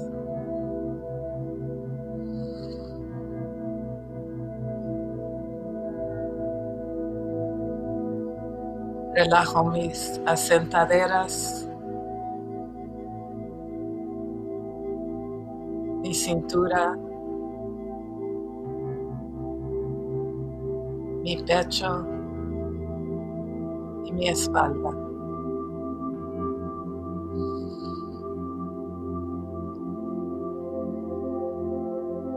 Dejo ir toda tensión en mis asentaderas, mi cintura, mi pecho y mi espalda. Con cada exhalación que doy.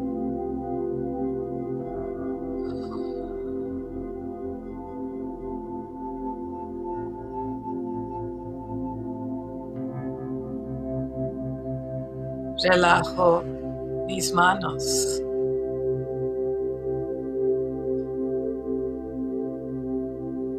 mis codos y mis brazos.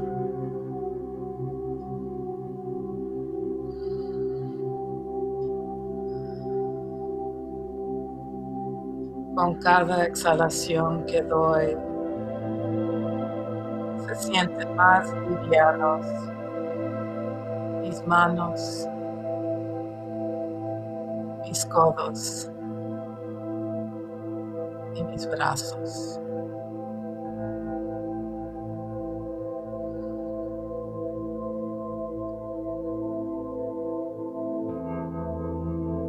Relajo mis hombros,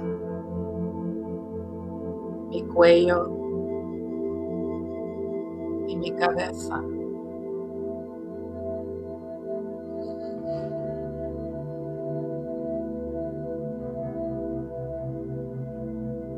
Relajo más y más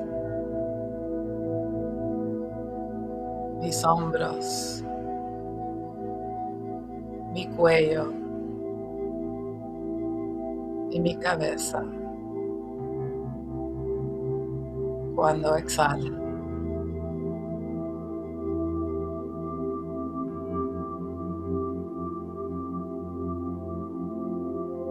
Relajo mi cara,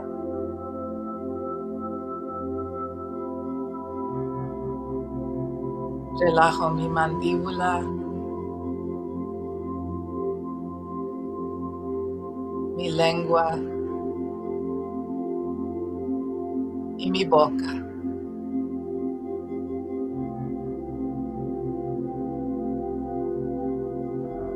Relajo mis cachetes,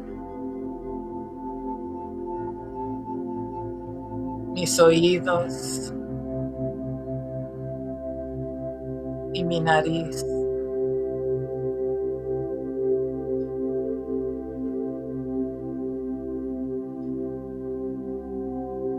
Relajo mis ojos, parpadeos y cejas.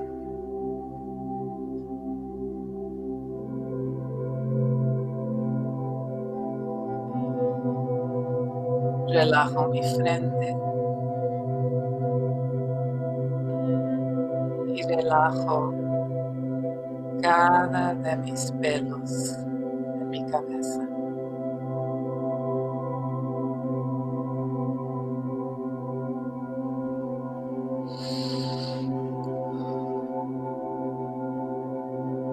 Relajo mis órganos internos y mi espíritu.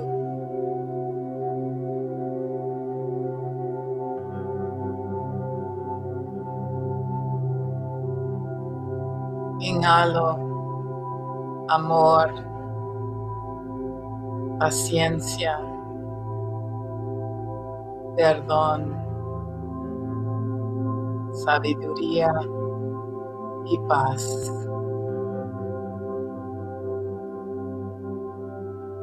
Y cuando exhalo, exhalo toda negatividad,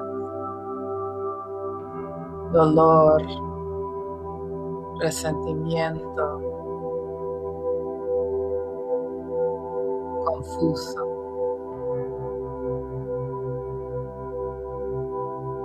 Ansiedad.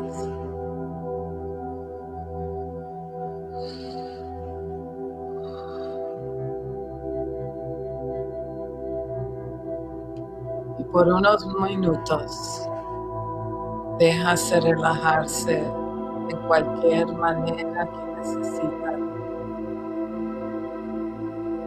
flotando en las nubes o encontrándose en el mar o simplemente en su cama hasta que oyen mi voz de nuevo.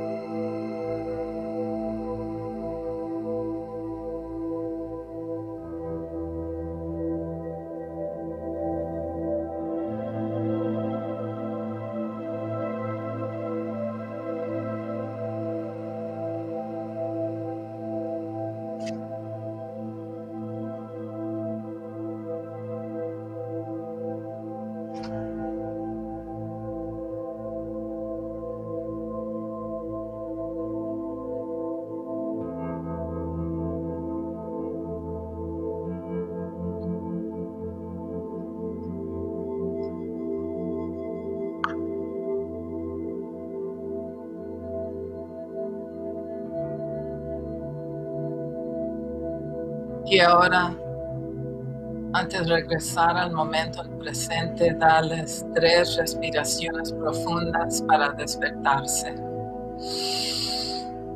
Despertando sus piernas, sus asentaderas y su cintura con la primera respiración. Sus hombros, su pecho y su espalda con la segunda. Con la tercera despierta sus hombros, su cuello y su mente. Y recuerdan que cuando quieren hacer este ejercicio lo pueden hacer en cualquier momento que necesitan. Y más importante, recuérdense de atenderse, de cuidarse, de amarse para poder atender a los demás. Que Dios los bendiga y los cuide. Namaste.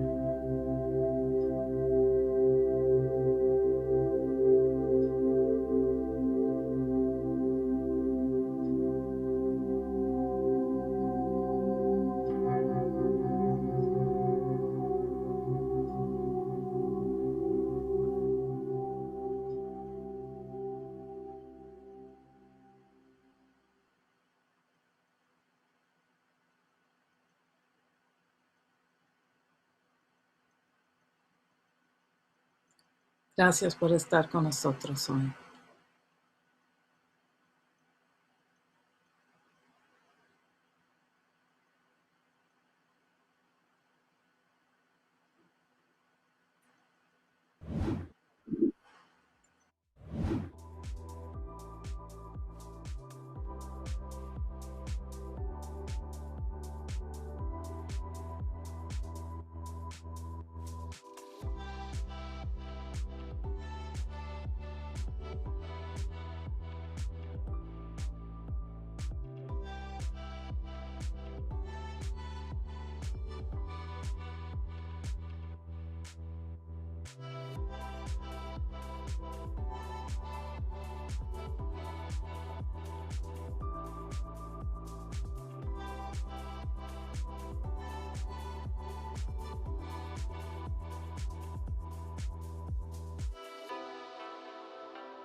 Now that was truly relaxing. And even though I didn't quite understand a little bit of the Spanish, I still feel relaxed.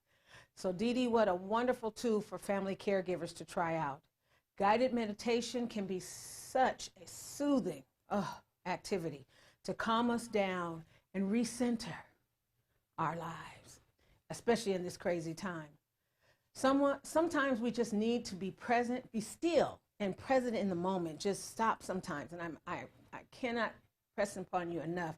Just stop, sit down, close your eyes, and breathe for a while. And even though if you don't get a chance to do the whole exercise, just make sure you give that time for yourself, because this is a really stressful, to be a caregiver, it's really stressful. So let's look at some of the comments. I'm excited. This is where I get to meet the people. Look at the comments posted about what they do for meditation and deep breathing. We've got Karen Chan, and it looks like 4 by 4 or 4 times a day. Breathing helps relax me for sleeping. Oh yeah. It also helps us to switch. It also helps me to switch my dad's brain away from anxiety that has his Parkinson's, that the Parkinson's has caused him. So yes, I can understand that. My dad too. We used to play music. One of his favorite artists was Donna Summer. So we used to be hot, hot, hot, hot stuff. For some of y'all that remember that. Anyway, Amy Blackburn, I go here for some nice 15 minutes for bed or waking up meditations, and this is her website. And I'm just going to tell you to Google it instead of trying to read it and backslash, front slash. Okay, so I suggest that you Google meditation, and you trust me, you'll have a lot of things to take from that. So thank you. Gabby says, okay, I like listening to nature sounds like rain or ocean. Now, something about water, it's very calming. And if you can't do that, then maybe go to the beach. So that's good too, to kind of sit there and listen to the crashing waves. So nature sounds are great. All right, let's see. Now we're turned to laughter, which is a wonderful way to release some stress. And humor is a way to lift our spirits. So we have Dani Klein, Modisett, with us today, and she is the founder and CEO of Laughter on Call, kind of like that. A caregiver herself, Dani was inspired to hire a professional comedian to cheer her mother up, who had Alzheimer's, and bring some joy and laughter into her life. What a great idea. Seeing how valuable comedy and humor was to her mother, Dani created her company, Laughter on Call, to provide interactive storytelling shows and trains over 100 comedians to be paired up with seniors. That is so great. I'm looking forward to hearing from you, Dani. So Dani, please share your story with us and help us find our funny bone. And we'll be back. Here's Dani. All right, we're in. I have been thinking a lot about Laughter on Call and why we all show up every day. And I think it has something to do with the best of stand-up, which is telling the truth and talking from your heart. And the best of improv, which is to be a little bit wacky and free your imagination. So we're going to go to Janetta. She's going to do some warm-ups. Wiggle out your arms, wiggle out your legs. Maybe you got a little fun dance move. Maybe a little MC Hammer. Well, where'd she go? Give a nice little mustache. You know how people raise the roof? Can everybody just like lean to the camera and raise those eyebrows for us? Yeah, we're raising the roof. You got to be willing to be silly when there's a pandemic. Quote me. Thank you all so much. I'm going to throw it to Wendy. When we're doing scenic work in improv, we deal with who, what, and where.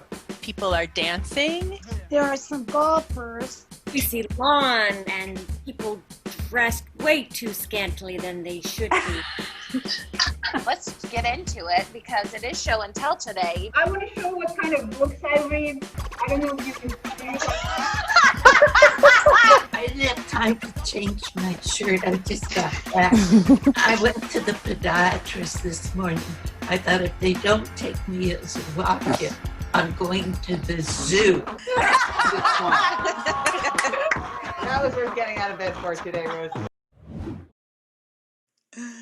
Hey everyone! Hi Caregivers! Hi USC! This is Dani, Klein, Modisett in the flesh. I'm so honored to be here with you today. Thank you for having me. Let's get to it. So I love this quote, and I'm going to read it for you right now. Burdens of today's caregivers have actually increased from what they were a century ago. They include round-the-clock concierge, chauffeur, schedule manager, medication and technology troubleshooter, in addition to cook, maid, attendant, not to mention income earner. And that is excerpted from Being Mortal by Atul Gawande, a book I highly recommend. So you can understand why we might all need a little comic relief. I don't know how many of you relate to that, but that is certainly my experience and was my experience with my mother. So this is why we need to find some levity. So let's go to the next slide. There she is, my mother. Okay, so that's Muriel Klein. I'm going to tell you a little bit about how I got here.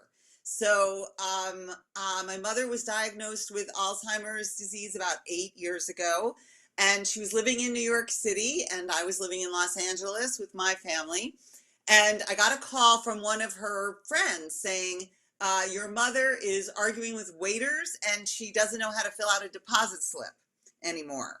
And I thought, well, arguing with waiters, that's not so unusual. But not filling out a deposit slip, that was definitely bad. I knew something was up. So I flew to New York and my sister flew in from Boston, and we found a lot of chaos and disorder. But she was still very communicative. So we hired a team of people, wonderful caregivers, and within 2 weeks, she basically fired everybody. So I'm sure you understand. Did not want her independence taken away. So eventually, though, we did find a team that could stay with her, and they did wonderful work. And I came in, I had written a book about marriage and laughter. So laughter has been a big part of my work. I was a comedian for over 20 years, and I wrote several books about the importance of laughter in family life, like taking comedy out of the clubs and into your life for better communication. So I wrote this book called Take My Spouse, Please. But I don't mean that you should leave your spouse. It's actually about how to stay together using the tools of comedy.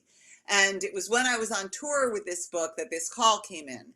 So I flew to New York a second time after the first time and realized that there was no point for my mother to be living in Manhattan at $17,000 a month and not leaving her room. I knew there was something better. So I moved her to Los Angeles to be near me and my children, and also in a community called Silverado Beverly Place, which specifically Silverado deals with memory care. And I like that very much. They have a specific point of view about turning fear into love, which I also liked because I definitely perceived that there was a lot of shame around this disease and people weren't showing up in a way that I would have liked.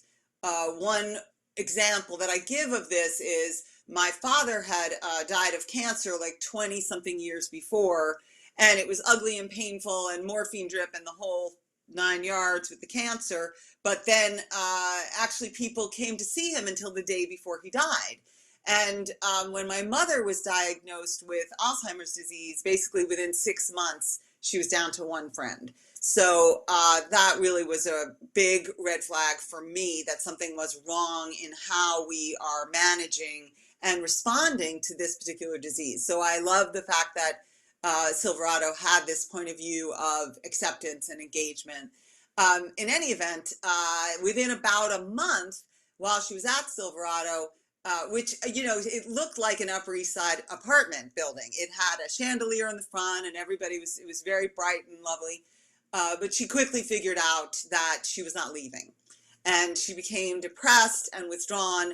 And of course, I felt terrible about that. So I was at my dentist, and, you know, because it's LA, she's like a life coach.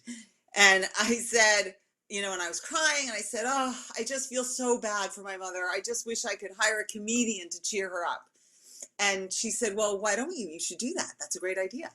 And I thought, oh, I don't know. But I did. I went on Facebook and I put out looking for a comedian interested in gerontology paid gig, because I wanted somebody to respond. And my phone rang right away within minutes.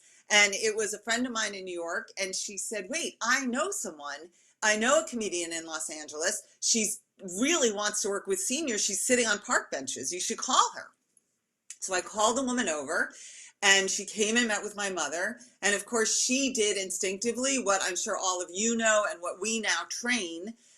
She got right at eye level with her, and she took her in completely, and she was completely honest with her. She didn't make nice. She had a New York accent, which helped. So she said to my mother, oh, I know. You don't want to talk to me. No, you're probably thinking, who is this schmuck just talking to me? And there was something about the word schmuck, and my mother's face just lit up, and she started laughing, and she said schmuck, and then the woman said schmuck back, and they were like in this schmuck off and laughing, and it was so moving, and it was exactly what I wanted, was someone to make her laugh again. So I hired the woman on the spot. I was like, okay, you're in 8 hours a week, and you can make your own schedule, because comedians really, you know, they want flexibility, and I understood that. So she started coming and visiting with my mother probably around meal times, and it absolutely changed my mother's end of life. Like, she started engaging with the community, she was connected, she was laughing, of course, and then singing, and it was such a profound experience that I wrote an article about it for an AARP magazine. And after that, in response to that article, I got hundreds of requests for comedians. Please, can I have a comedian in Florida? I want a comedian in Pittsburgh. Can you bring me a comedian in Kansas? And I thought, wow, like, I really have to do this, because how could I not do this? There's always comedians who need work, and there's an endless number of seniors who could really benefit from this kind of engagement. And of course, at the same time, Time Magazine had issued a dedicated issue called The Science of Laughter. And it was all about laughter specifically, and the mental and physical benefits of laughter. So I was in, and that's how we launched Laughter on Call. And what was interesting is, while I was out talking to executive directors and people about our services, they started asking for training. And they said, can you please come up with some training for our caregivers? I think they could really benefit from having these tools. And I think our families could really benefit from having this way of connecting that isn't about, you know, sadness, and isn't so steeped in how dark the experience is. And as I said, I wrote this book about laughter and family life, and I had taught stand-up at UCLA for 10 years. So I really knew how to teach these tools. It wasn't hard for me to come up with this. I just wanted to cater them to what your needs were as caregivers. And I just want to say here that people often say to me, how could you, what made you think of comedy, laughter, comedians, and caregiving? and Alzheimer's. Like comedians and Alzheimer's, how did you, I mean, other than that you're a comedian, what made you think of that? And in all honesty, when you're a comedian, I'm going to get all emotional about this. Wasn't expecting that. When you're a comedian, people always say, oh, that takes so much courage. It takes so much courage to be a comedian. And the thing that I observed is all of you and the courage that you exhibit in the work that you do. I have to stop. Okay. I feel like that's the real courage. The real courage is showing up the way you do every day, not knowing what you're going to get and not knowing how the moments are going to go and still showing up with love and patience and tolerance. So this, what you're about to experience for whatever time we have together is really my love letter to caregivers. So I guess we can go to the next slide. Okay, here we go. I'm going to have a sip of water and hopefully not cry my way through this. Isn't that funny? Okay, see, in the moment, we're all in the moment here. That's something that we believe in at Laughter on Call. You got to be totally in the moment. And then you got to pull yourself together. Okay, so here's the thing. As I mentioned, laughter is good for you. It's proven good for you. When you have stress hormones and feelings of isolation and tension and fear, pain, all of that goes down when you laugh. And what goes up is facial muscle engagement, which is really important with nonverbal communication. Your endorphins, you're happy. It's a release. It's a hormone and more oxygen to your lungs. We just had that great breathing and we're going to do some breathing. And it creates human connection, which is so important and certainly, and it burns calories. That's my little joke, right? Because that's what we care about in a pandemic. I was just going to talk about the pandemic, right? The thing that everyone knows now is the value of human connection. We kind of had a head start. We in the Alzheimer's space had a head start on this because we know the value of human connection and now everyone knows. So let's go to the next. Okay, so these is just some cartoons for you to look at. It kind of outlines specifically the cardiovascular system and the lungs, what laughter does. I don't know if you're able to read that. I hope you are. So we'll take a second and read that. And then we can go to the next slide. Okay, and because we're in California, we're going to talk about chakras, right? Belly laughs, heart laughs. It opens your heart. It opens all of your chakras and has you able to be more connected and more present. Thank you. Okay, so as I said, the rest of the world is catching up with us. This quote was an article from the New York Times in October. Laughter may be effective medicine for these trying times. Doctors, nurses, and therapists have a prescription for helping all of us get through these difficult times. Try a little laughter. Yes, we are trying that. Okay, so this is my acronym that I use to teach. And I'm going to just right now say what all those letters are, and then we're going to go through it because fortunately we're not in a rush. Lately, I've been asked to do this like a speed dating event where I have like 20 minutes, but now we're going to have time, and I'm really grateful for that. So, okay, so the B is for breathing, which we just had an exercise from that very lovely woman. So we're going to about breathing and consciousness with breathing. We're going to do a little of that too. H is for honesty. I is for imperfection. L is for letting go of the moment before. A is for appreciation. T is for timing. Y is for yes and S is for silly. Don't forget to be silly. And I call this Pilates for elders. All right, so here we go. B is for breathe. So I know that you've talked about breathing already, but from my perspective, I mean, comedians, we know we have to breathe or we don't have a voice. You lose your voice if you don't breathe. But in terms of caregiving, I always say it's the first building block of self-care because it's free. You can do it in a second, and it's just for you. You're just taking a moment to say, I matter. My health matters. my breathing matters. So that's what I love about it. And it gives you a pause in stressful circumstances, and it can help you with patience. Sometimes in really trying circumstances, if we can just take a breath,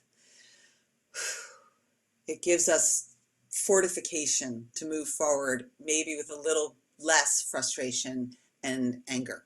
So let's move on. Thank you. Let's practice. Okay, here we go. So we're going to do a little vocal and physical warm-up that includes breathing.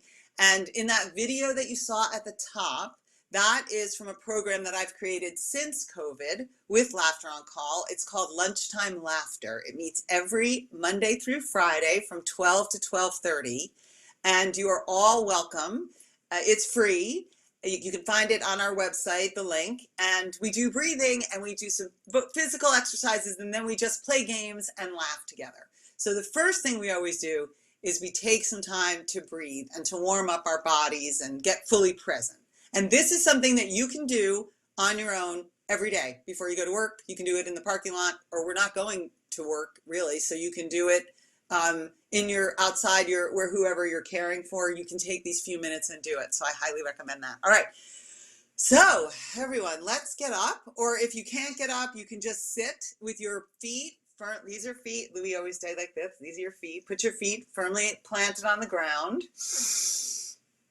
And we're going to take 3 deep breaths together. So I know the previous person talked about a 4x4 breathing. We're gonna do 3x3 breathing, just to keep you all on your toes. So we're gonna reach up for 3, hold for 3, and release for 3. And on the release, you can make as much noise as you want. Okay, so let's do it together. Ready?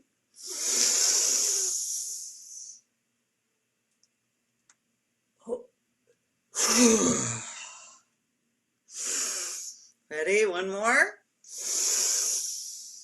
Hold for 3.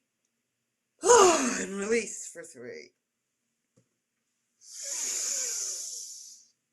Hold for 3. Release for 3.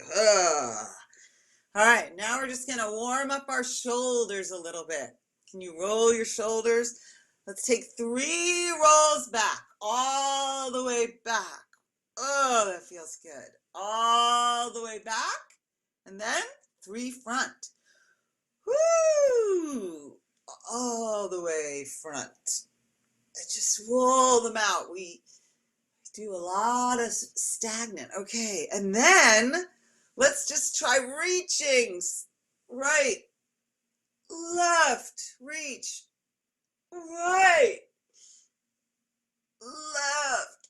Oh, reach, reach, reach. Okay, now we're going to reach up both arms. Reach as high as you can. Get up on your toes. Reach, reach, reach. And you're going to pull your arms in and say, yes. Yes.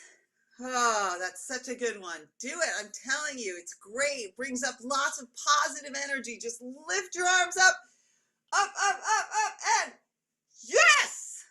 Ah, so good. All right, now we're going to warm up our face a little bit. You know, we talked about exercising facial muscles with laughter. So I'm sure a lot of you know this, but with dealing with cognitive decline, even when they don't have language anymore, they can still mirror your energy and what your facial expressions and your energy. So it's really good to warm up your face so you feel ready. So you can take your face to work.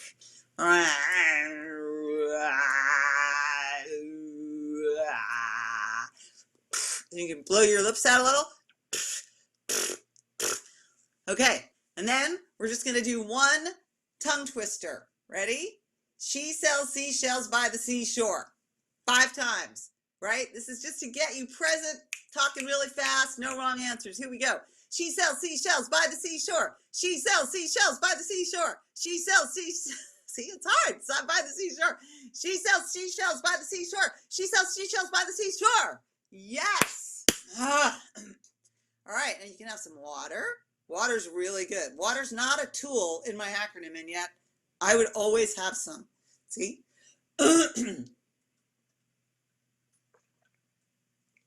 All right, let's go to the next slide, please. Okay, so H is for honest. And that was something that I talked about right at the top with that comedian who came in, and she was just really honest and didn't pretend that this was not an uncomfortable experience for my mother. And this is something I just heard Brene Brown, the very famous speaker about psychological safety and inclusion and vulnerability. And she was just talking about the importance of not denying a person's experience. So just to be honest, not to be brutally honest, right? We're going to talk about that. Okay, so what makes you laugh? And, without honesty makes you laugh. You know, that experience of like, oh, it's funny because it's true, right? So if you're trying to pretend something isn't happening, it's a very gripped and inauthentic form of communication. And again, my experience with people with Alzheimer's is it all is stripped away, and actually their authenticity is right there, and they're very sensitive to authenticity. So now you want to avoid brutal honesty, which just is saying something that's mean, like, no, you're never getting out. Not that any of us would ever do this, right? But you could imagine a family member coming in and saying something just out of frustration. So I think we really want to protect against anything that is hurtful. So just honesty with acceptance, empathy, and compassion. So just those ideas to keep in mind to affirm what the person's experience is, but never to pile on with negative thoughts. But I think you all know that or you wouldn't be here. Okay. And I love this quote from Carl Reiner: if you tell the truth, you don't have to worry about being funny, right? We're just calling out the truth. And all right, so now, what might someone not be honest about? Why might someone not be honest about how they're feeling? So the reason why someone might not be honest, you can keep going, Sawyer, is the fear, right? They don't want to face the truth. They just want to make nice. Everything's fine. We're fine. Everything's fine. I did observe some of that. And I think what's really helpful for ourselves and for dealing with others is to support people in being honest. Because it's only in being honest that you can have that next moment of real connection. So, okay, moving on. Here we go. Honesty plus love equals laughter. We talked about no brutal honesty, right? Honesty plus courage equals energy. Telling the truth frees up the energy it takes pretending something is not happening. Honesty plus acceptance equals empathy. When you are honest and accept what your experience, it gives you empathy for yourself and for what other people are experiencing. Honesty plus a friend is essential. So I really believe that we need at least one person whom we can be completely honest with in this journey of caregiving, and to feel like we can tell the truth and feel safe and have someone witness the amount of courage that it takes and resilience to keep doing this job. Next. Okay. I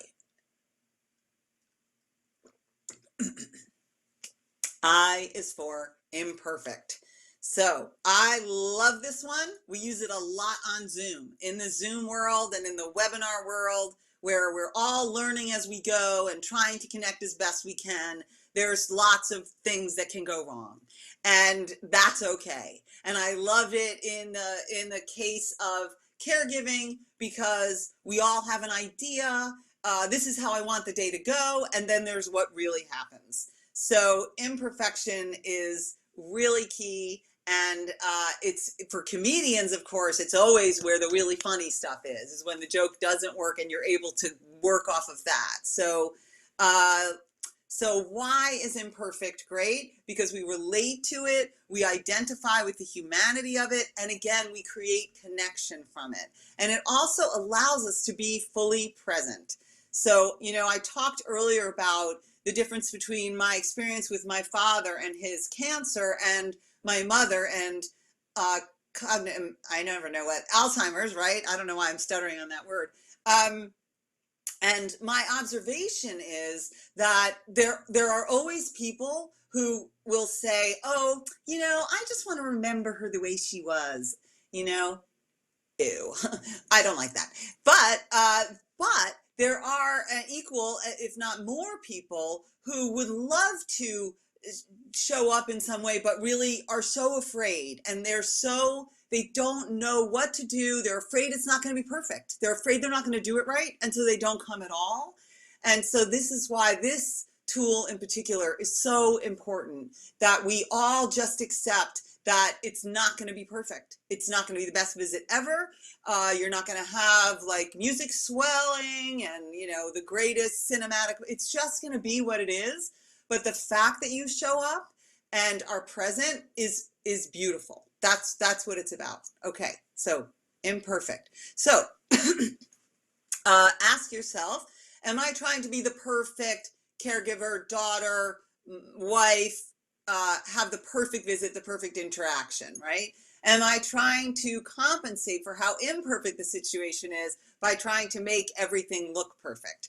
And this was something that kind of was darkly funny visiting my mother, where there would inevitably be some offspring, and God bless them that they were showing up, or spouse, and it would be like, everything's great, you're great, isn't this great, everything's great, you look great.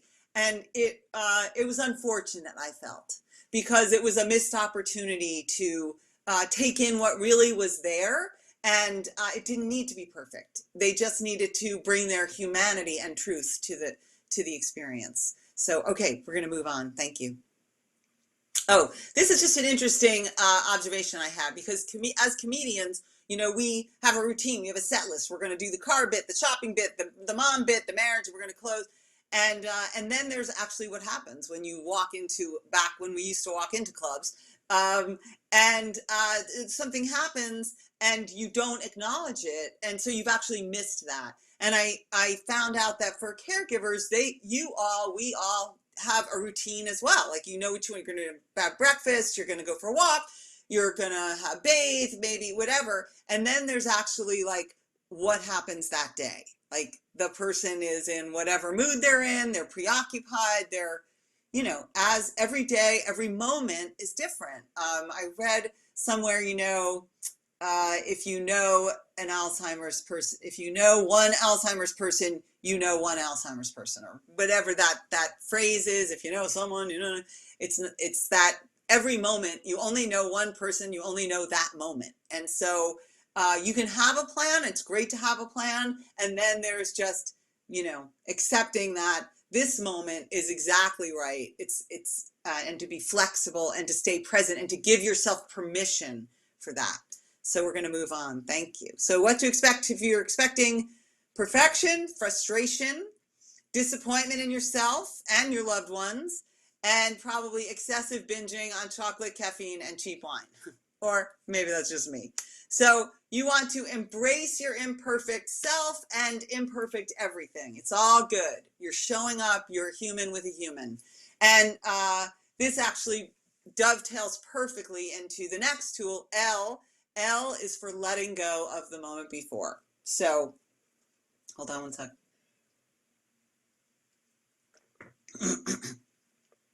So every comedian knows that if you hang on to the moment before, you're doomed, because inevitably a joke's not going to work. There's going to be a joke that doesn't work. There's going to be someone who's not laughing.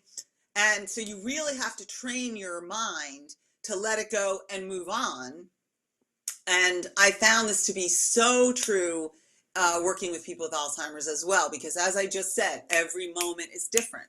And what I found is I could be talking to my mother and she looks miserable, and really like I did something very wrong or whatever, if I choose to make it about me, and very, very angry. And then I would look away, or maybe I'd go to the bathroom, and I come back and she's laughing and like waving at people.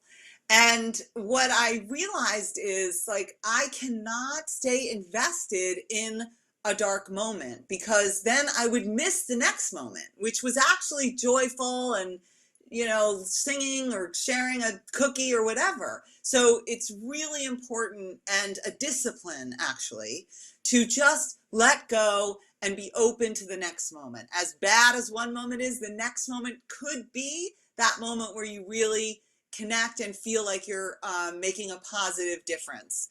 And so let go of the last moment, let it go.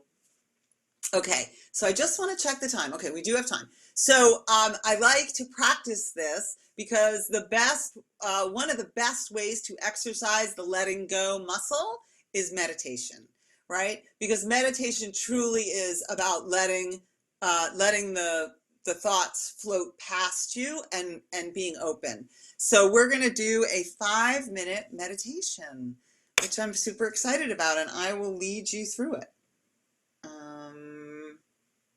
I'm going to set a timer. So get comfortable, please. I would say if you want to sit, you can sit. You can lie down because you're in your house. You don't have to be fancy. And we're going to get started. So take a deep breath, and we're going to start right at the toes. So let's relax our toes. Let's start with just relaxing your toes. Breathing. Just let yourself breathe naturally, no forced breathing, but just think about relaxing the balls of your feet, the arches of your feet. And if you want, you can breathe in through your nose and out through your mouth. If you breathe in through your nose, it's 10% more oxygen in. So they do recommend that. So just, okay, we're going to move. Relax your ankles. And just think about the backs, right? The Achilles heel right behind. Moving up the leg, just relax your calf, both calves. Do a lot of, hopefully we're walking right through this, so we just want to send a message to our calves to just relax. Let gravity take them. And moving up into your knees. Oh, the knees as we get older, just send some relaxation into your knees.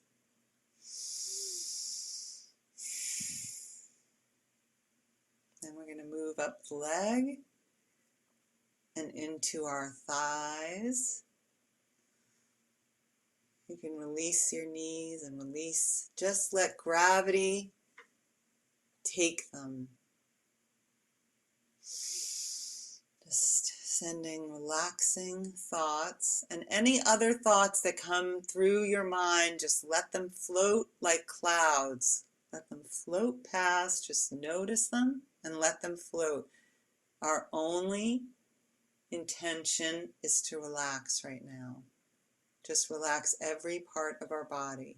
So we're going to move up to our hips. Just let gravity take you. You're moving up the body, into your belly. Just let your belly go. You can make a little sound if you want. You're going to move up the body right into the diaphragm, into your rib cage, moving up into your chest. You just want to relax, let the earth pull you down, and go to your spine and up your neck. Gonna keep breathing, sending the message, just relax. Then we're going to go to our hands, right? We're going to go to your fingertips. Just send a relaxing message to your fingers. Thank you, fingers. Fingers do so much. Let's just let them flop there. Moving up to the wrists. I want to send some oxygen to your wrists.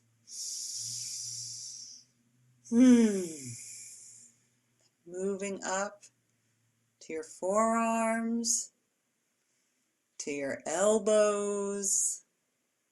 Just send a thought. That's all it is, just a relaxing thought. To your upper arms.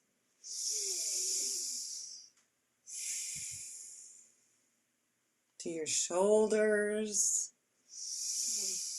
Let them just drop. If you're sitting, let your shoulders drop back a little bit to free your arms. If you're on the ground, just release them into the floor. And we're back at our neck.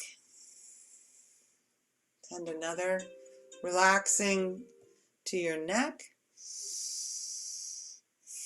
And then the really good one, let's send some relaxation to our jaw. We do so much with our jaw.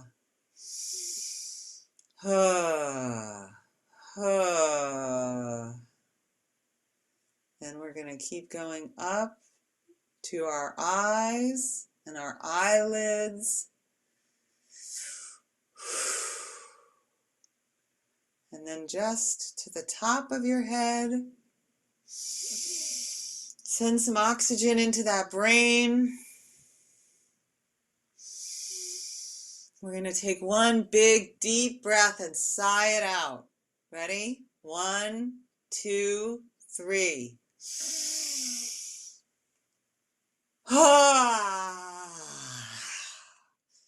Okay, and when you're ready, you can open your eyes slowly.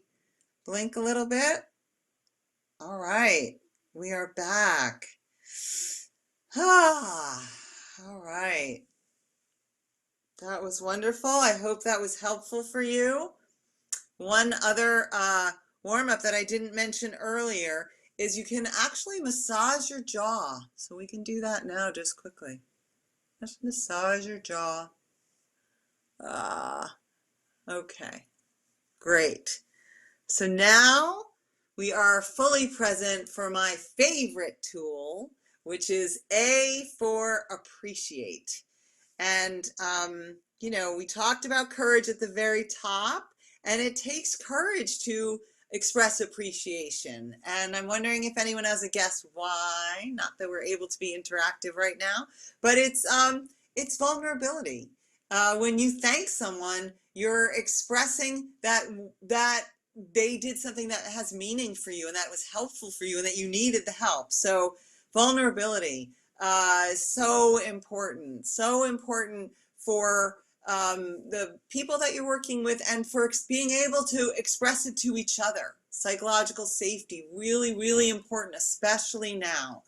So we want to encourage people to be vulnerable. So expressing appreciation for others is hard, and it can be even harder to express appreciation for ourselves. So jumping in and acknowledging our greatest qualities can bring a smile even on a dark day. So we're going to do it. Let's do it right now. So go to the next slide. We're going to practice, and we're going to take 3 minutes to do this, okay?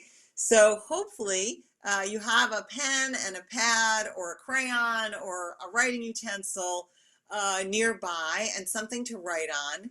And we're going to write a quick letter to ourselves. And you can do this anytime, but we're going to do it right now because I know if I tell you to do it, you won't do it unless we do it right now. So, and the prompt for the letter is, Dear Me, what I love about you is, and if you don't want to do that one, you can write, Dear Me, I saw what you did last night, morning, yesterday, whenever, and it was so great because. So you can write just some great qualities that you want to acknowledge about yourself, or you can pick out one specific moment. that you want to record. And so let's start. Here we go. I'm going to give you 3 minutes to do that. I'm going to time that right now. Starting now. Go ahead.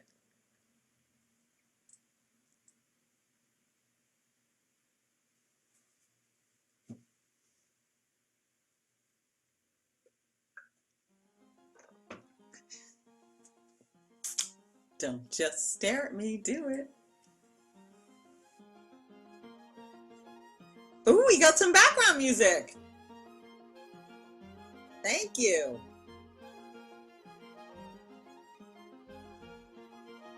Dear me, what I love about you is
all right, just another minute.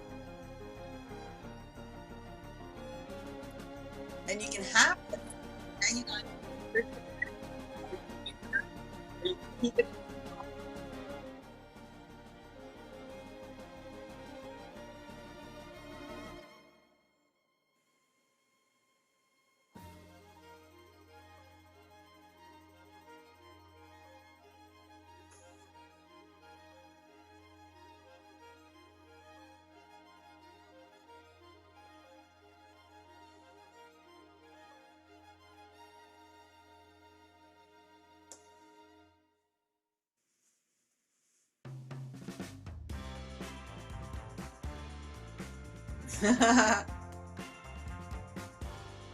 This is the "You're almost at the finish line" music.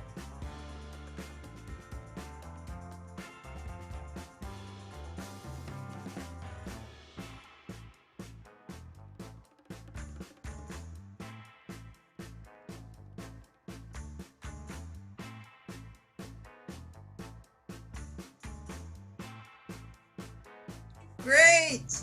Congratulations! You did it! All right. And if we were in person, I would get to talk to each of you about that experience. But if maybe later you can send me a chat or a message. But I hope that you will keep that and that it helped you to identify one or two things and to acknowledge how awesome it is that you do the work that you do. All right, we're going to move on. Here we go. Now, so we've talked about appreciation for the person that you're working with, and appreciation for yourself, and appreciation for each other. And this is another possible exercise that might work for you, which is to pick a person or a situation that's bothering you and pick out one thing that you are grateful for. And that often is very, very helpful, again, in fortifying patience and resilience, is to just focus on, okay, there's got to be one thing here. So, and perhaps I'm not telling you anything you don't already do as professionals. I just want to acknowledge it. Okay, moving on. Thank you. Great.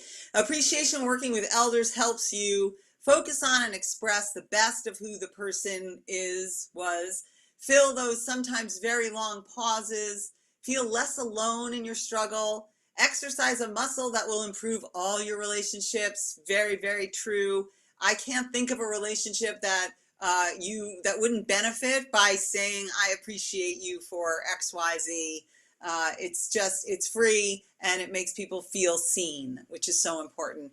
And also to give yourself credit, as I said, for what you're doing. Okay, we're going to move on. Thank you. Okay, T is for timing. Comedians, obviously, we know all about timing. It's essential to landing a joke. It affects how you structure your set, when a punchline, and knowing how to hold for laughs. So moving on, please, to the next slide. Great. So timing and caregiving is really, really interesting. So I like to break it down in terms of like micro timing and macro timing, right? So the macro timing is those big questions of when do we take the car keys away? When do we get help? When do we move into a community that might give the person more support? When do we tell other family members about the decline? And then there's the micro timing of your day, which is, okay, so when is the best time for a bath? When is the nap? When is the meal? What are the high energy moments? When is the best time to tell people to visit so they have a better experience? So just being cognizant of all that kind of timing, I think, is really, really important. And it has to do with safety, and obviously safety is always a very big part of that. So now we are up to yes. So Y is for yes. Yes and. And this is the spine for all of improv comedy, not stand-up, but definitely for improv. And it's basically about building connections and never shutting someone down. And how it works in this community is it's really essential to avoid conflict and arguments. You're not going to win an argument with someone who's in cognitive decline, who is sure about something. So the best way to manage it is to just say yes and let's do something else. Yes and. So we all said yes at the top in that exercise, right? So it's a great thing to practice. And if you're dealing with a person in cognitive decline, there's just no point in arguing. I think we all know that. So here's a little bonus coming your way. Next slide, please. Yes, so here's a little pro tip for memory care. It's a new acronym. It's an acronym within an acronym. It's like those Russian dolls, you know. So, okay, so it's AIR, pronounced AIR, acknowledge, engage, redirect. So A for acknowledge, that's the yes and part, right? Repeat what they've said so they feel validated. Maybe you can add a detail or ask a question. They want to feel seen. That is a primary human instinct, is that we don't want to feel like we're not in the room. We want to feel seen and heard. So you want to acknowledge them. And then, if you can engage really to stall, if what they're asking to do is inappropriate or not safe, and then talk yourself and then redirect. Let this exchange inspire an activity or some movement. There's the example like, well, my son is coming, I need to stand by the door. It's like, well, okay, yes. So let's go over here and make sure you have everything you need for that time. And then maybe let's have a snack. And that's, from there you can build once you get the distraction from the initial impulse. Okay, moving on, thanks. Okay, we're here. So, S. Very important S. S is for silly. We have learned that when all else fails, if you're willing to be silly and take your courage to a whole other level, physical and vocal, you can definitely change the energy in the room and make someone's day a little lighter and your own day a little lighter. So, so if all else fails and you find you cannot connect with someone, do something unexpected. S is also for the element of surprise. So let's move. Okay, so here are some tools for how to be silly like a professional. Make a funny face. Hey, hey. Make a noise you've never made before. You could like pretend you're playing the trombone. Shake your booty. Shake your booty, dance, right? Dancing is really good. Dancing and music. Swish your face around. Sing a song. See, I'm not even on key, but it doesn't matter because you're just committing to it. And it's kind of fun. It will change the energy in the room. They might think you're a little nuts, but does it matter? If you're connecting with people and you're approaching it from a human level and for fun and for free, you are changing this kind of pervasive negative energy around. That is a gift to everyone. So, oh, you can flap your arms like a bird. That also works. Okay. Now, so we're not going to do this because I think we had a music thing, or we can play that funky music that we just heard. Oh, wait, we do have music. The next 2 minutes. 2 minutes is too long. We'll do 0 for 1. But take the music, let's see, get it loud, and just do something crazy. Dance around the house. Let them think you're nuts in your neighborhood.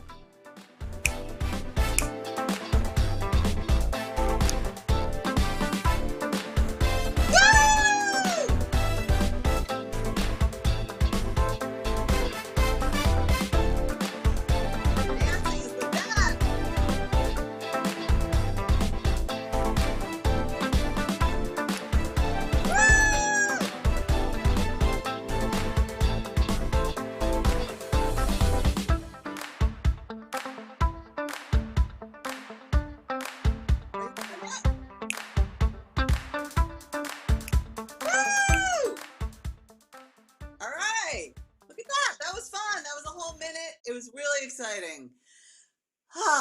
And then it makes you breathe more. It's all good. All right, so this is all pretty current now, is, as I said at the top, like the social benefits of shared laughter, which is why we created Lunchtime Laughter virtually, and why we have all our programs virtual now, because it's having such an imperative effect on the anxiety and depression that's pervasive now, not just in our community, but around the world. So researchers say that their results indicate that the release of endorphins triggered by laughter might play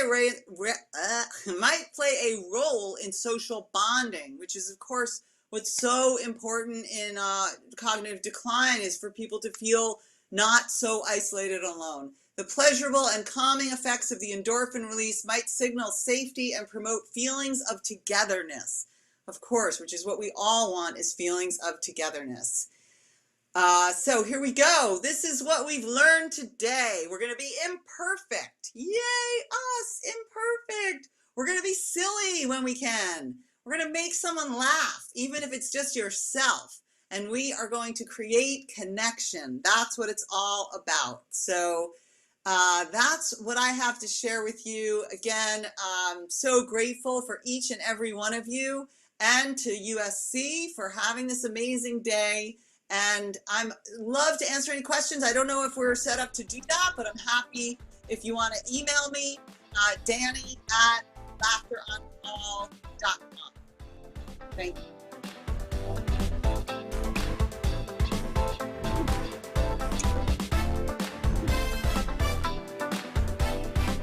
She was gigging, wasn't she? I was like, go, go, go, Dani.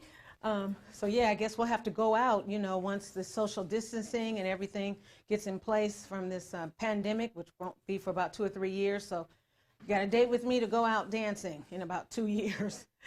So thanks, Dani. Laughter and a sense of humor are so important to coping with stress. I can definitely understand that. When we allow ourselves to laugh, dare I say, give ourselves permission to laugh, we can change our whole outlook on whatever stressful situation whatever situation you're going through. We give ourselves hope that there are better times to come.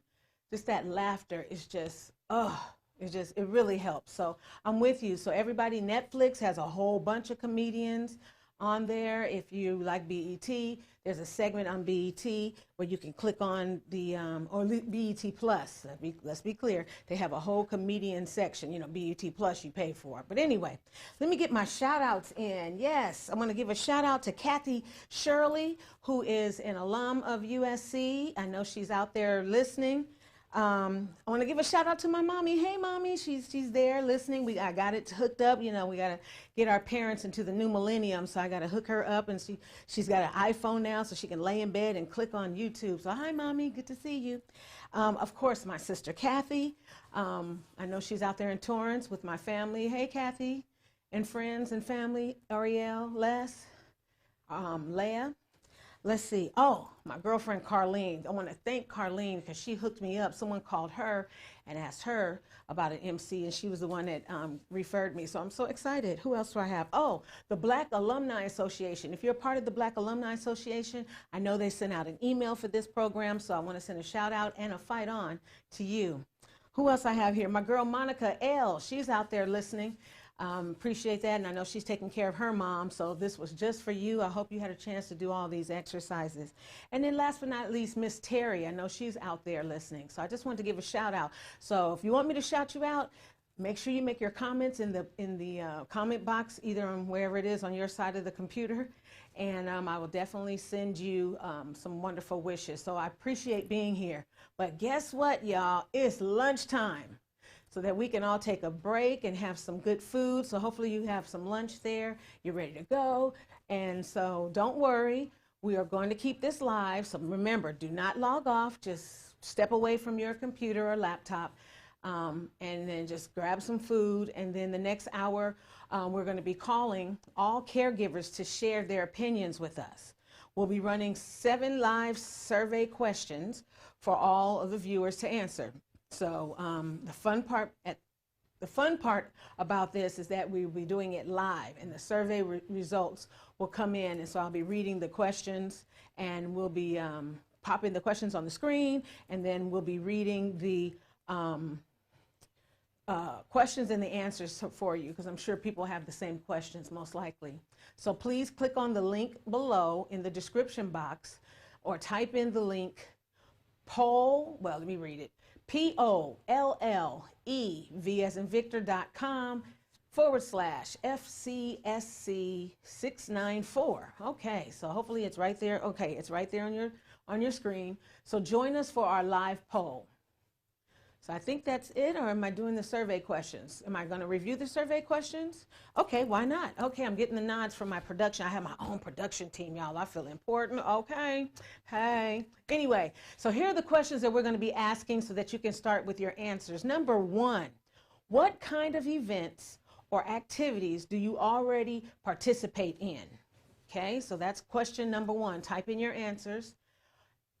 Okay, number 2, what types of events would you like to see more of? So again, we are taking this in so that we are making sure that we do this at our family caregiver meetings and or live conferences. Number 3, what social media platform do you use the most? Okay. Question number 4, how do you use social media? And question number 5, what website content of ours has been most useful for you? So again, this whole center is for you. And so we want to make sure that we're getting the ideas and comments from you, the caregivers. Number 6, what kind of content do you want to see more of on the website? Okay, so that's really important. We need your feedback. Number 7, how did you hear about the USC Family Caregiver Support Center? That's always great. We want to know, because we put it out there on all these different platforms, and we want to know what platform you got the information from. So that's really important. Again, caregivers, we love you. I love you. I understand. Trust me, I do. So remember to click in the description below or type the link, and it's there on your was there on the screen earlier, to share your thoughts. So that's about it. So thank you for participating in the live poll. We're looking forward to reviewing the results after lunch. So have a great lunch, everyone, and we'll see you back here at 1 o'clock Pacific time, and then you do the math for the folks that's out of the California area. And remember, there's no need to log off. Do not log off or close your window. We don't want you to have any issues getting back on when with the live feed. So we'll remain until 1 o'clock, and we'll be back. So have a good lunch, everybody, and fight on.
honey, I got what you want.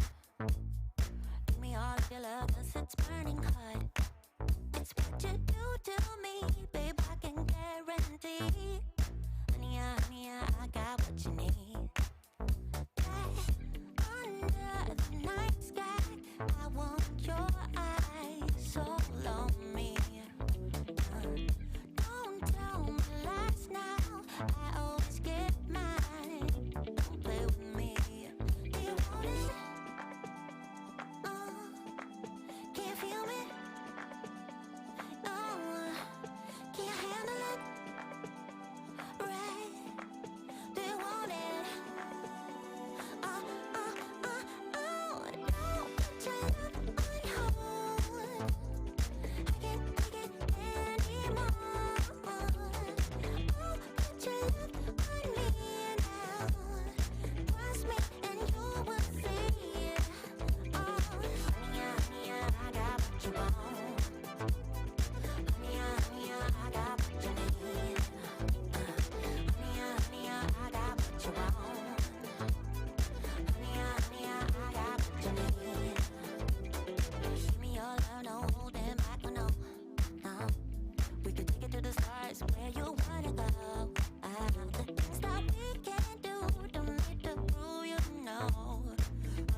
your eyes all on me.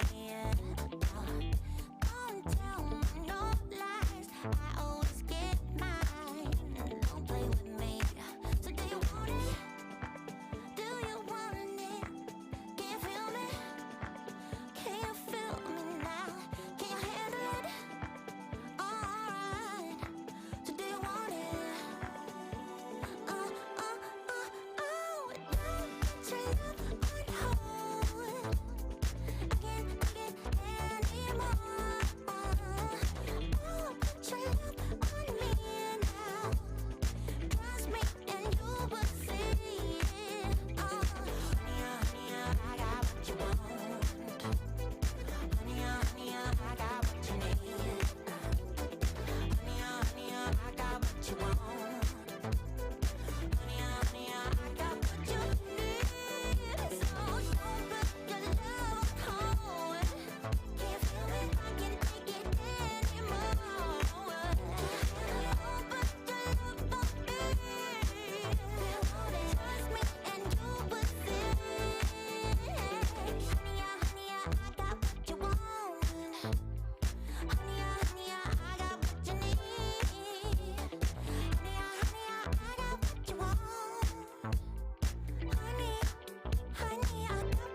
Honey, I got what you want. Give me all of your love, 'cause it's burning hot. It's what you do to me, babe, I can guarantee. Honey, I got what you need. Under the night sky, I want your eyes all on me.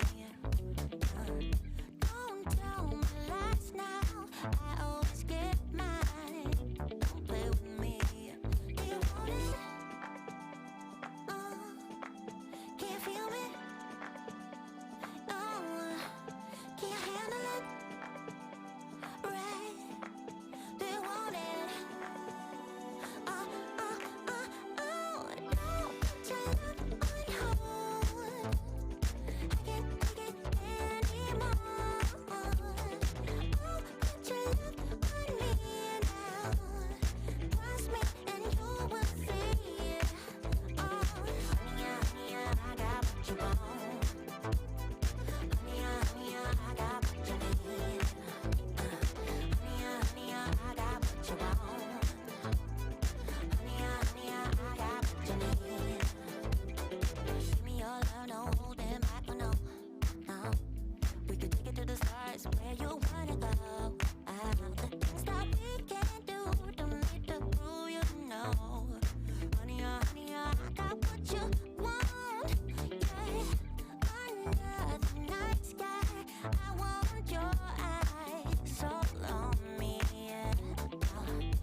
honey, I got what you want. Give me all of your love, 'cause it's burning hot. It's what you do to me, babe, I can guarantee. Honey, I got what you need. Under the night sky, I want your eyes all on me. Don't tell me lies now, I always get mine. Don't play with me. Do you want it? Can you feel me? Can you handle it? Right? Do you want it? Don't put your love on hold. I can't take it anymore. Put your love on me now.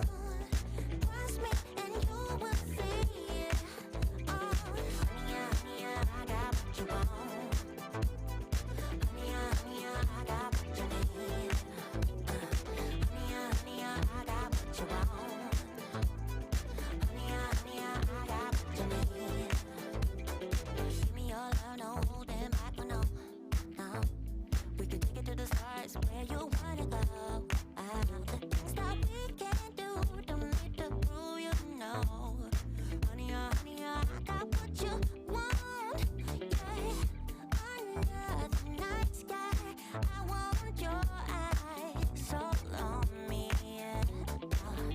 Don't tell me no lies, I always get mine. Don't play with me. So do you want it? Do you want it? Can you feel me? Can you feel me now? Can you handle it? Alright. So do you want it? Don't put your love on hold. I can't take it anymore. Put your love on me now. Trust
Oh, all right. I'm trying to work off that lunch. Hope your lunch was great. Welcome back. I hope everyone has something delicious. Now let's take a quick look at the results of our online poll questions. So let's see here. Got them here in front of me. What kind of events or activities do you already participate in? So it looks like, oh, it's a close tie. It looks like educational, well, let me go back. Conferences, right, 26%, and educational workshops, 24%. Okay, so, all right, yeah, well, that's about right, especially if you're working from home. It should have had a Zoom category, and that would have 95%, I'm sure. Okay, let's see what else here. What types of events would you like to see more of? Okay, educational workshops, good, 22%. And you can see we have a three-way tie between retreats, respite activities, and training. Okay, looks good. Let's see what else. Oh, which social media platform do you use? Facebook. So just about half use Facebook. And I was talking to the production team. The whole Instagram thing, I got to learn how to do it and got to get with my nieces and they can show me. I have an account, but I'm like, I don't know what to do with it. How does it work? But Facebook, I'm definitely on. How do you use social media? It looks like 25% said networking, to connect with friends and family at 21%, 23%, let's see, resources, events, workshops, general information, referrals. So, okay, news, entertainment, okay.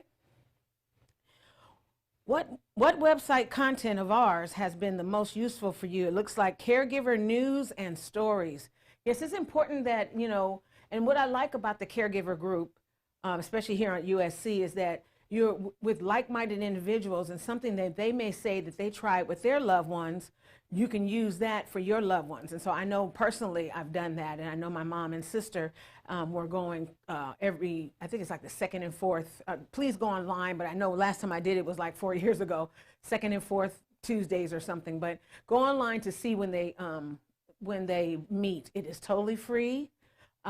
So caregivers, if you want to get some extra information, they give out some wonderful information. So this is good. Let's see. Any more questions here? Is that the last one or is there one more? Here we go. What kind of content do you want to see more of on our website? Videos. Okay, I'm with that. Maybe we can get that workout video from yesterday because homegirl was, she was partying, she was popping, and I was like, okay, can I get a copy of that so I can do that at home and kind of work off some of this pandemic 20 instead of the freshman 15, the pandemic 20 or the 25. It looks like, let's see, how did you hear about the USC Family Giver Support Center? It looks like the website is #1, and there's a tie between referrals. I know I sent it out on Facebook. And family and friends. So yeah, so again, I can't stress enough how important the caregiver program is. And like I said, again, it's free. Just go on the website, check the time. Now you will be paying for parking at USC, so have some cash with you. But other than that, it is a wonderful thing. It's a time where you can just release, you can cry, people are there. But I guess it's probably now virtual, but I know when I was there before COVID, just being able to have that support. And the thing is, you're working with folks that know what you're talking about because they're going through it. So I cannot stress enough from a personal referral, please check us out. Is there any more questions, team? That's it. Let me send a quick shout out to my girl, Kathy Shirley. She wasn't on earlier. Kathy Shirley is an alum of USC and uses the caregiver support program. Also, my god sister, Laretha. Hey, girl. She's getting me some sweet potato pie so I can have it for my family on Thursday. So I'll be by to pick those up on Wednesday, girl.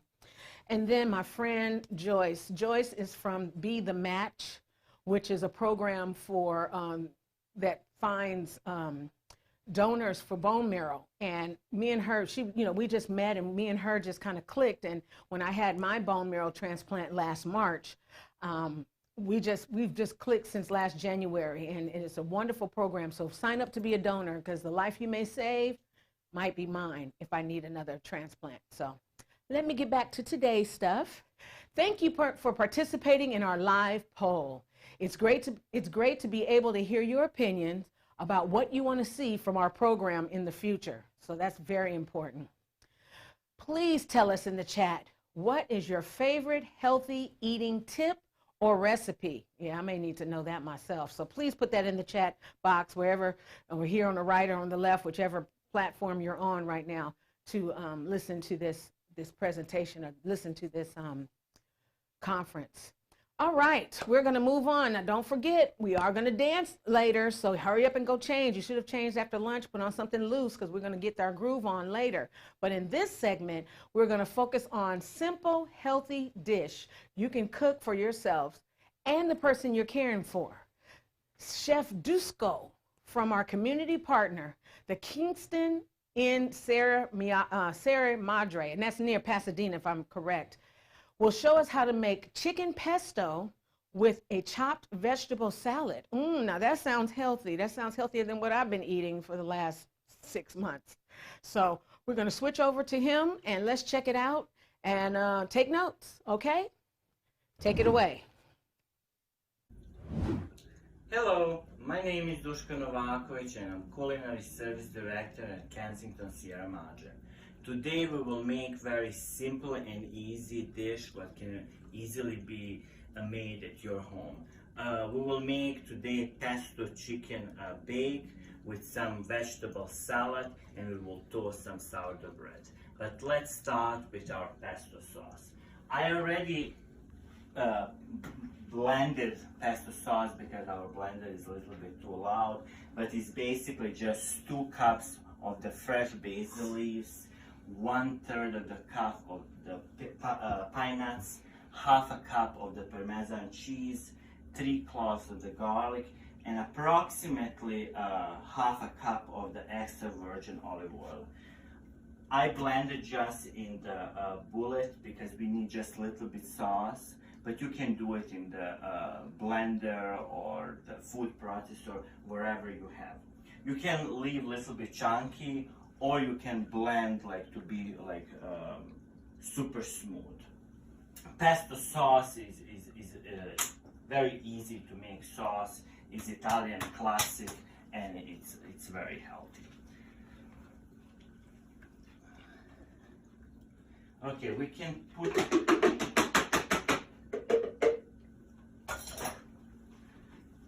put our sauce in the bowl. Even Parmesan cheese is usually salty.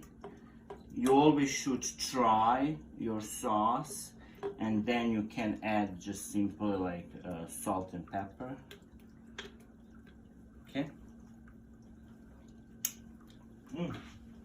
Delicious. I will add just a little bit salt and a little bit pepper. I will mix sauce good. So beautiful color, very fresh and green. Okay, now we can assemble our chicken. We have boneless and skinless chicken breast, what we will just lightly season with salt and pepper.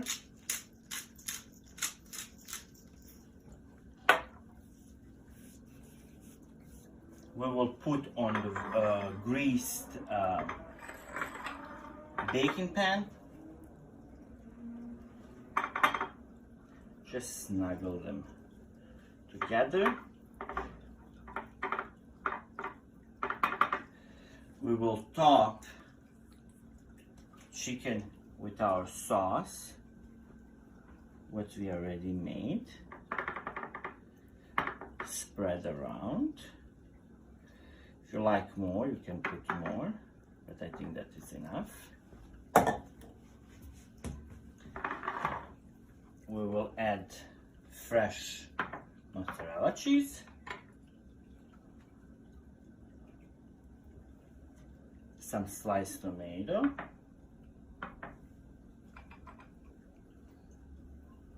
top all of that with the shredded mozzarella cheese. I love cheese, so I always put a lot, but you can put less If you like, you don't even need to put fresh mozzarella, you can use just shredded cheese. It's up to you. Okay, our dish is ready. We will bake this on the 400 degrees at least 35 to 45 minutes. Like cheese already need to melt and have a nice golden color. Okay. While that's baking, we will put our salad together. Okay. So you will need one bigger bowl, and today for our salad I chopped earlier like yellow and green bell peppers, some cucumbers, red onions, tomatoes. We had feta cheese, avocados. We will season that with apple cider vinegar. We will add extra virgin olive oil, and then we can add also salt and pepper if you want. Okay.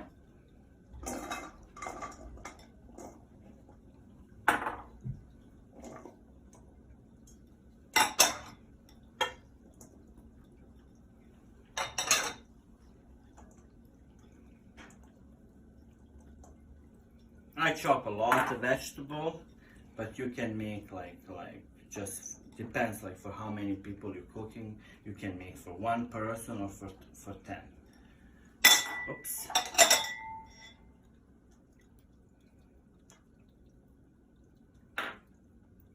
Beautiful avocado. Avocado will get creaminess in the salad. Feta cheese.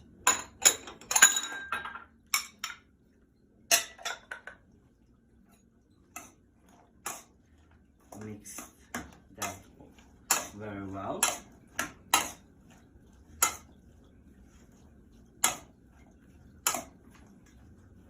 Beautiful color. Okay, I need to wash my hands.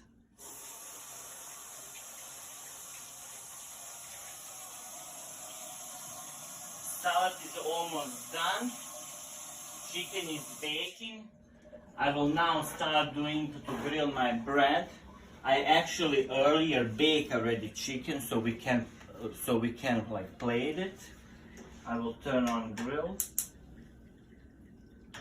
For bread, if you don't like bread or if you don't want to eat bread, perfectly with this salad and chicken bake, you can serve creamy orzo or quinoa, wherever you like. I choose just grilled bread for today because I love bread.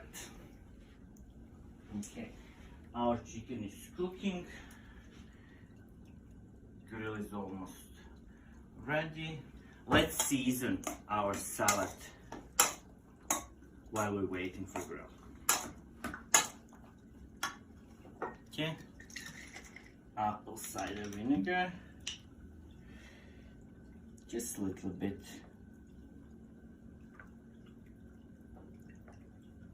Okay.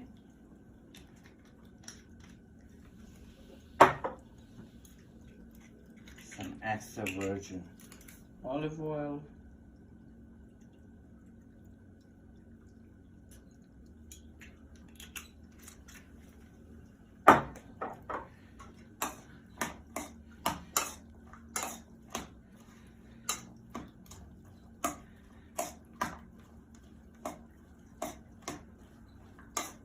Okay.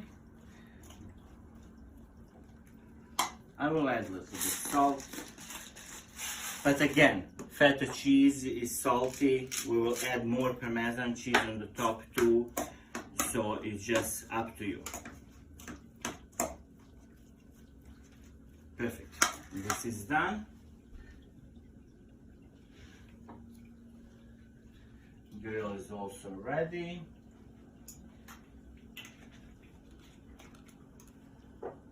Okay.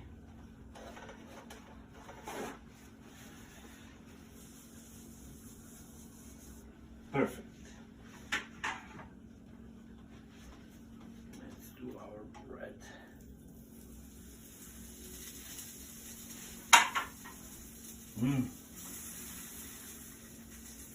Love that sound. Okay, let's clean and prepare for plating.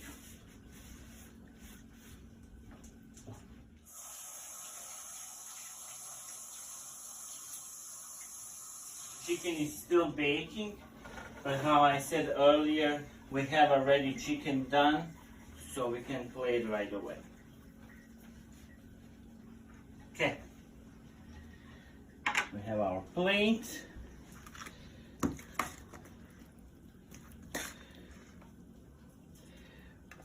We will put some salad.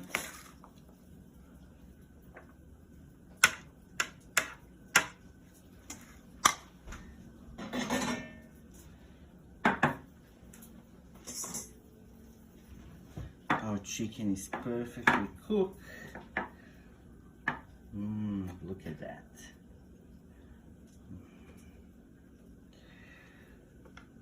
We will put that. If you like sauce, I will mix this delicious sauce and pour over.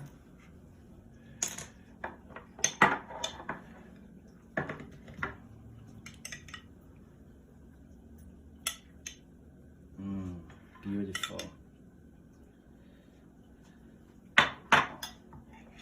I also will drizzle some balsamic glaze.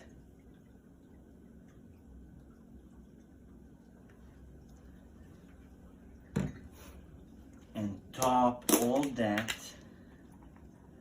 with the beautiful shredded Parmesan cheese.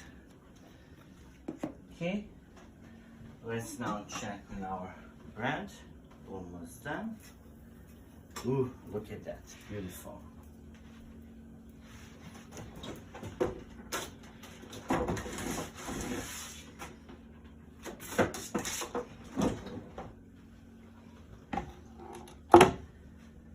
Okay, our bread is done.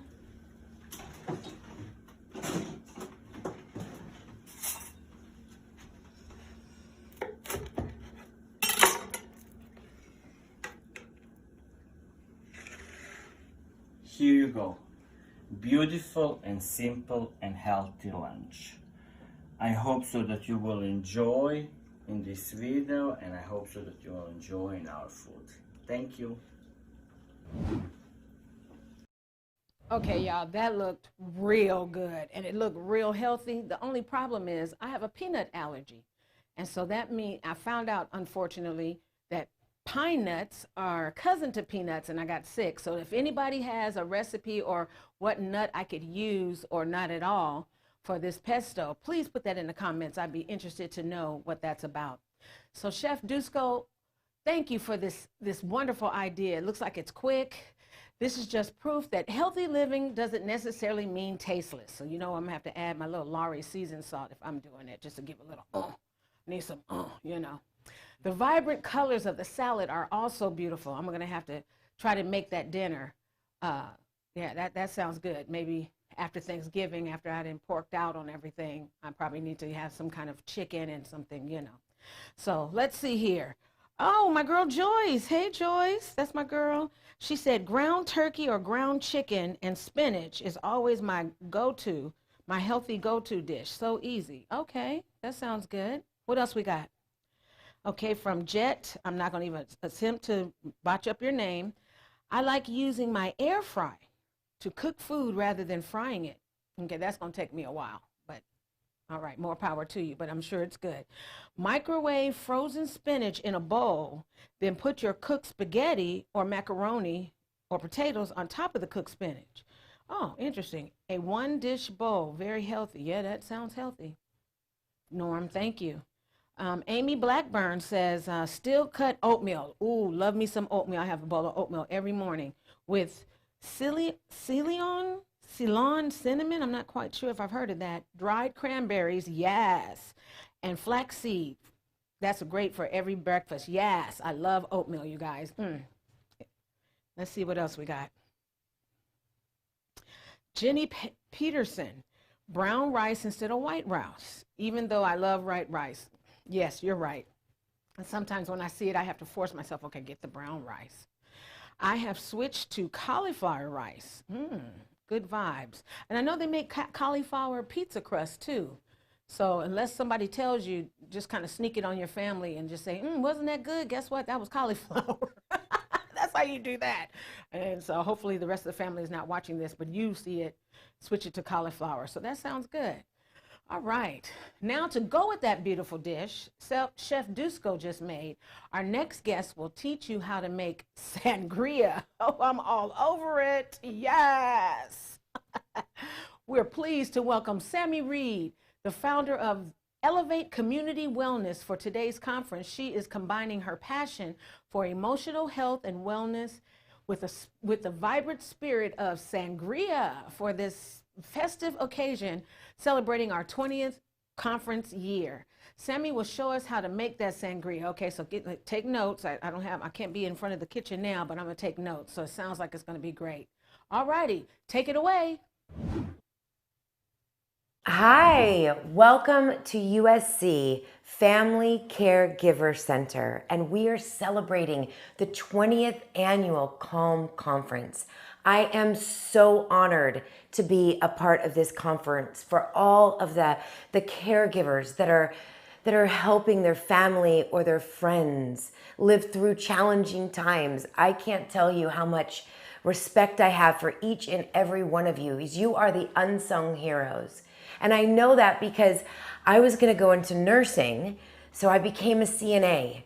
And I worked mostly in nursing facilities, and I loved it. I loved working with the senior population, and I did all of the grunt work, the moving, the helping, the shifting, and it was such an honor to be with people during this time of their life where people sincerely need the help of somebody else. My favorite quote is, you can't sincerely help someone else without sincerely helping yourself. So applause to all of you out there that are doing a great job of caring for somebody else. All right, here we go. This is what I wanted to do for you guys. My name is Sami Reed. I am the founder of Elevate Community Wellness. We do programs in how to increase social and emotional intelligence. And we do that through teaching a skill set that helps keep people in emotional balance. And I am so honored to show you one of the key ways we do that is we drink sangria. No, I'm just kidding. That's not what we do, but that's what I'm doing for you today. I love sangria. I am Spanish. My grandmother is from Sicily. My grandfather's from the Basque of Spain. And I have got a one-of-a-kind sangria recipe because I have surprise ingredients. So you are first going to start out with a beautiful vase, and I'm going to bring in some social and emotional wellness into this. That, you know what? Every single second that you make this drink, you just think of how much you deserve to make something fabulous for yourself and for whoever else you want to share it with. This is the fun part, right? Drinking it's fun, but making it is fun too. So I'm just going to start by prizing myself and saying, and prizing yourself is really acknowledging the good in myself and acknowledging the good in other people. That's prizing other people. So I'm first going to prize myself by saying, you can say whatever you want about yourself. I am sincere. I am loving. I care. And then you can prize whoever you're going to drink this with, if you're going to drink it with anybody else at all. So I could say to whoever else it is, you know, I love and I want to prize you about how incredibly authentic you are when you communicate. And I love that. I love that you can give it to me straight. And I'm excited that you're going to drink sangria with me today. And we're going to have a good time. I've got my beautiful vase. I've started out with prizing myself, so I'm feeling good because I like me. I've started out with prizing somebody else, and now I'm going to move to our First ingredient, the wine. I like to use Tempranillo. Tempranillo, Tempranillo. And this one has a little Syrah. And I like Syrah because it's darker, it's inkier, it's just a deeper wine. So make sure that I would get a bottle that's under $20. So this is the wine we will be using today. I'm gonna pop this thing open. Good thing I work out. And I'm gonna start by filling up. I'm only gonna make half the bottle right now because it's just gonna be me and one other person. So being healthy is knowing our limits, but it's still in this beautiful, beautiful vase container. Okay, whatever this is called. All right, here we go. So we're gonna start out with grapes. I love me some grapes. Grapes are rich in vitamin C and vitamin K. Oh, they are so good. They've got antioxidants and they protect us against cancer. So I'm gonna start by popping my grapes. Boop, boop, boop, boop, right in there. And they're also an anti-inflammatory.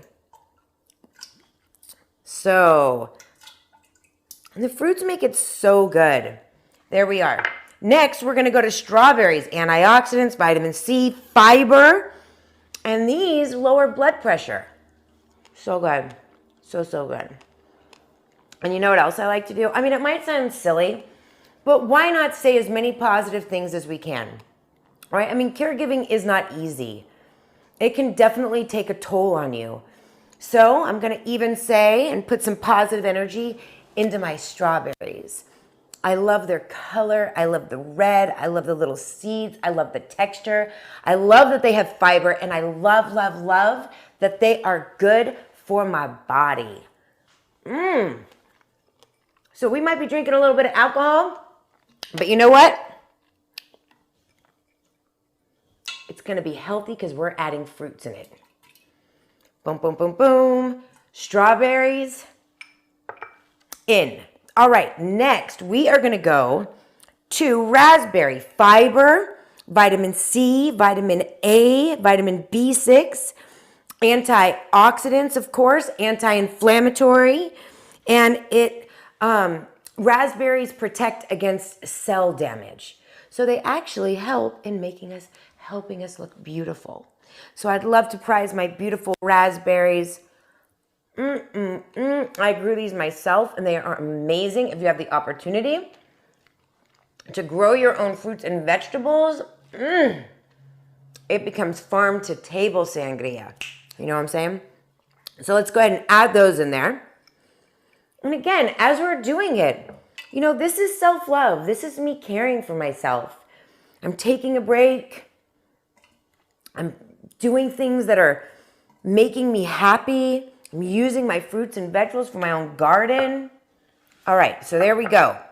Now, what do we have next? I think I'm going to take a little break, and I am going to add one of my secret ingredients. Are you ready? Not many people do this, but I think it adds so much flavor, and I love it. It is going to be, guess what it is? Can you tell what this is? Can you tell what this is? It starts with a G. It is ginger. This helps your liver. Ginger smells so good. I love it. And I love that it adds a little bit of spice. Just why not spice it up, right? Spice it up. A little bit of ginger helps the liver. It also helps with nausea. So if somebody's getting nauseous, I always throw a little ginger in some hot water with some lemon. Bam, there you go. Also anti-inflammatory and antioxidant. And you know what? I can already smell it. It smells so good. We have another secret ingredient coming, but not yet, not yet. Next, we have the beautiful, fabulous apple, which is one of the stars of the sangria show. The apple absorbs the wine, and this is my favorite fruit to eat after the Sangria has been downed, is in the belly. I like to eat my apples that are filled with the sangria. It's so nice and juicy. So apples, why I like apples the best is because if I want to freshen up my mouth, I eat an apple and it's just like brushing your teeth. Apples are so healthy. So filled with fiber, vitamins A, E, B1, C, and K are in apples. So let's go ahead and put all of these apples in there. And then I'm going to do another prize. Again, do you remember what prizing is? It might sound silly, but how often do we really recognize the good in ourselves, especially when we are so entrenched in helping other people, in being in service to other people? This is about you being in service to yourself. So please, when you do this, when you make the sangria, please prize yourself. After every ingredient, you should say a prize about yourself. And I'm gonna say another prize is just, I'm giving you the examples, that I am so creative and I love that. Willing to explore ingredients and grow my own food. What are you gonna prize yourself for? Right? Noticing that. And then I'm gonna prize somebody else. I'm gonna prize whoever I'm giving care to, right? I'm gonna prize that you know what? Usually if you're taking care of somebody that's older than you, your mother or your father or your grandmother or an older sibling, right? I'm gonna prize them for taking care of me for all those years and reminding myself and recognizing that this is my opportunity to give back. All right, so here we go. We're coming up to the next ingredient. I just have to stir this. So I'm gonna stir it around in there. I can smell it. Isn't that crazy? I love that ginger just smells so strong. All right, so next, surprise ingredient. I don't know if you're gonna guess it. Are you ready? Here comes the big reveal, the big reveal, the big reveal, boom. What do you think it is? What do you think it looks like? Is it celery? Oh, no. This smells so good. And I've never heard of anybody else putting this in their sangria. This is lemongrass. So I'm gonna add some lemongrass. I like to just break it open a little bit, release some of it. So we get some of that lemongrass in there. Now remember, we're gonna be putting the sangria in the refrigerator for at least a minimum of 4 hours. A minimum of 4 hours it goes in the refrigerator. Okay, so the sangria is in the fridge. It's chilling, waiting for its moment to come out and make its appearance. And in the in-between, I just wanted to go over more social and emotional wellness, social and emotional health. Because again, I know how draining it is. It can be taxing to take care of people and love them at the same exact time. And remembering another one of the skills, one of my favorite skills that we teach is choice. That I have the choice in how I'm gonna wake up in the morning and how I choose to go into different situations. And even when they can be difficult or I'm challenged, whether my heart's challenged, I've got a headache, my body's challenged, I'm tired, there's always a choice that I can make to remember and go back to why I'm doing something and what attitude I want to bring into my day. Whether I know this is going to be, or it might be a rough day and I'm going to need to persevere, or whether I want to have a little bit more patience today, whether I want to drop into my loving and be able to share that. But all of the decisions that I make a day for somebody else, I make those same decisions for myself, all the way down to the attitude I choose to have. We are either empowered or we're a victim. And the moment I make somebody else responsible for how I feel or who I am, I give them my power.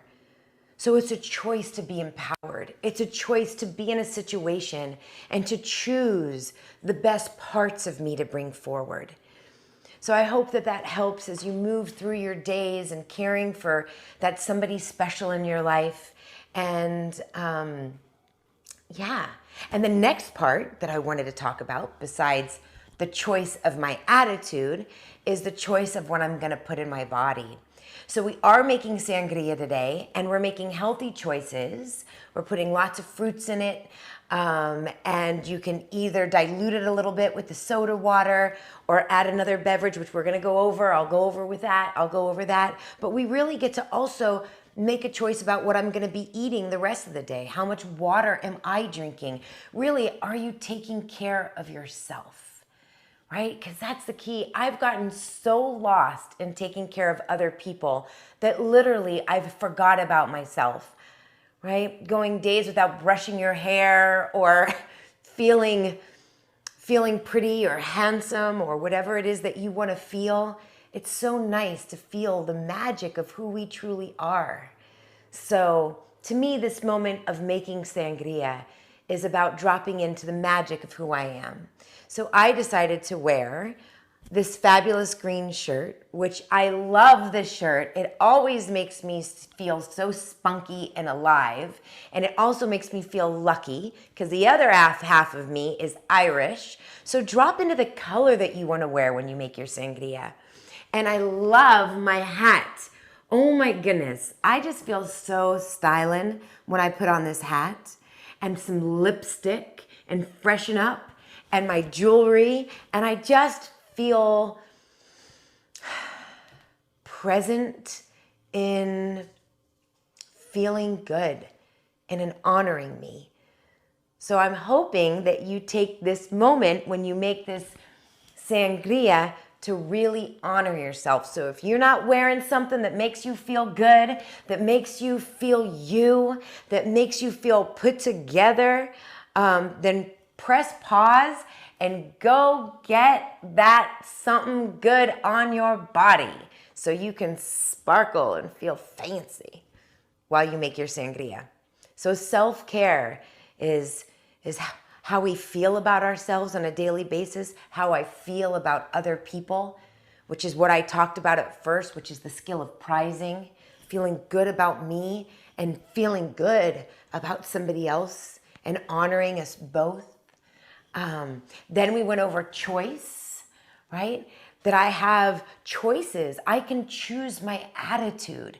I can wake up every day and make an internal choice and choose, right? To be in alignment with my life because that's what I'm living right now, right here. This life, this is your life. Right? And then we could make outer choices, right? Like what we wear. And even though we're comfortable all day wearing our sweats or our scrubs or whatever you're choosing to wear as you care for somebody, there's those moments where we're able to stop and make a choice to put on the clothes that have style for us, that allow us to drop even more into who we are. Add some lipstick, right? I mean, gosh, whoever sees our lips anymore? We always got masks on. So, and wear a fancy hat. So wear your fancy clothes when you make this sangria. All right, are you ready? I'm about to take it out of the refrigerator. All right, so you have taken your sangria out of the refrigerator after a full night of just absorbing all of the juiciness of the fruits and the ginger and the lemongrass. Now I have gotten myself a fancy glass. You got to have a fancy glass because that's part of the fun, right? You have to have a fancy glass because you want it to feel like a treat because you deserve a treat for all that you do. So I am adding to mine a lemon agave hibiscus sparkling boozy water. And they have these all over the place and they're fun. They're not sweet. I don't like my wine sweet, so I go with something a little bit more just plain, but has the carbonation. And this one has a little extra booze in it. It's around 100 calories for this can. It doesn't have any sugar. It's just little extras. Or you can add a sparkling water. And I always do a fun flavor, or you can just do plain. This one is blueberry pomegranate. And Again, it really depends on your palate. If you want something sweet, 7-Up or Sprite is great to add. So I'm going to taste my wonderful sangria. Oh my goodness, I'm so excited about this. All right, here we go. Here we go. The fun starts. Oh my goodness, I saw it. Here we go, ready? All right.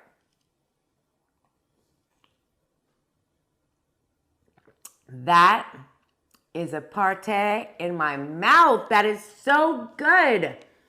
And you know what? You earn this. Enjoy every single minute, every single sip. Just acknowledging all the wonderful things that you are doing to help whoever it is that you're caring for. And this is your way of caring for you. Have fun, enjoy it. Again, my name is Sami Reed, and I'm with Elevate Community Wellness. And it is my true honor to be here at the 20th Annual C.A.L.M Conference. Dun, dun, dun, dun, dun,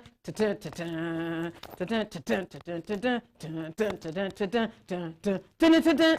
Yeah, I had to get in my gear, y'all. We play Utah tonight at 7:30, so look out. So since I can't be at the tailgate, I figure I change and pretend, meditate like I'm sitting in the field at the game watching them play. So go Trojans. All right, let me take off my mask. Remember, wear your mask. As you can see, as a diva, oh, let me show you this. Bam! How you like that, huh? Yes, so this ain't just any old jersey. This was made for me. So anyway, so anybody that knows me knows I get way out for all the games, all from the makeup to everything. So, okay, so first we had the chicken pesto with that beautiful salad, and then we'll rinse it down with some fruity sangria. So I'm definitely going to try that, especially that sangria. That might get made tonight later on. So anyway, what a wonderful way to pair eating healthy with drinking and using simple ingredients. So often we are discouraged from healthy foods because we think it takes too much work.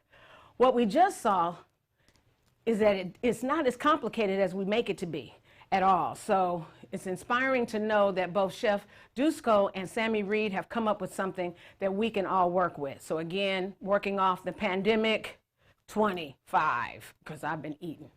All right, now let's share a brief testimony from another caregiver who was about to benefit, or who was able to benefit from the center and build a great bond with her family caregivers in the community. This is personal to me for sure. Let's take a look.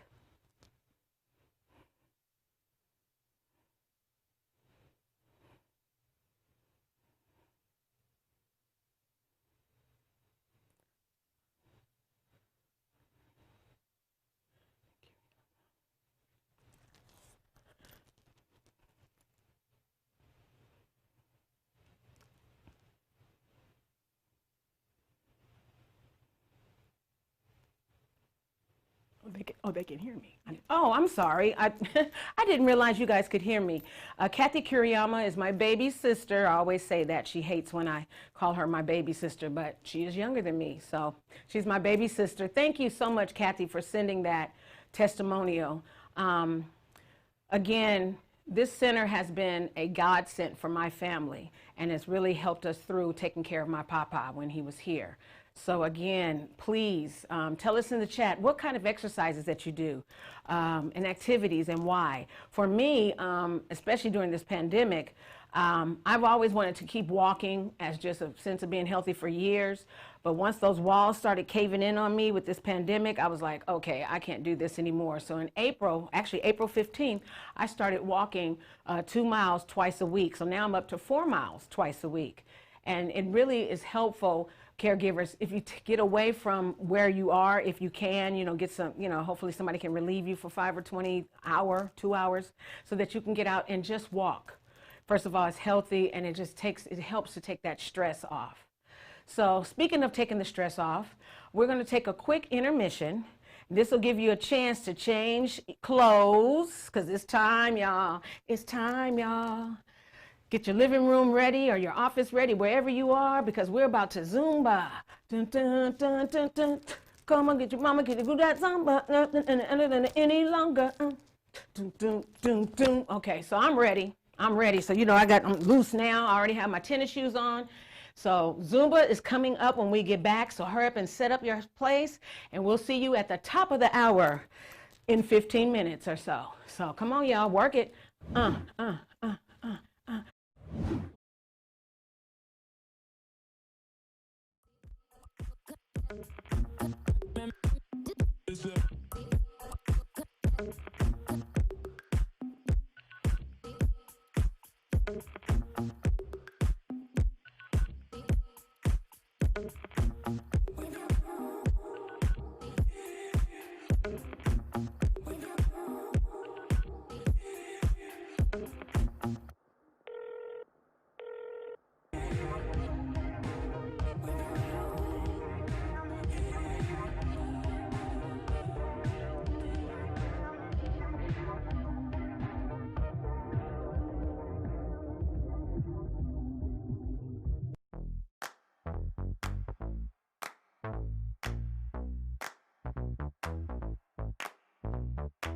Honey, I got what you want.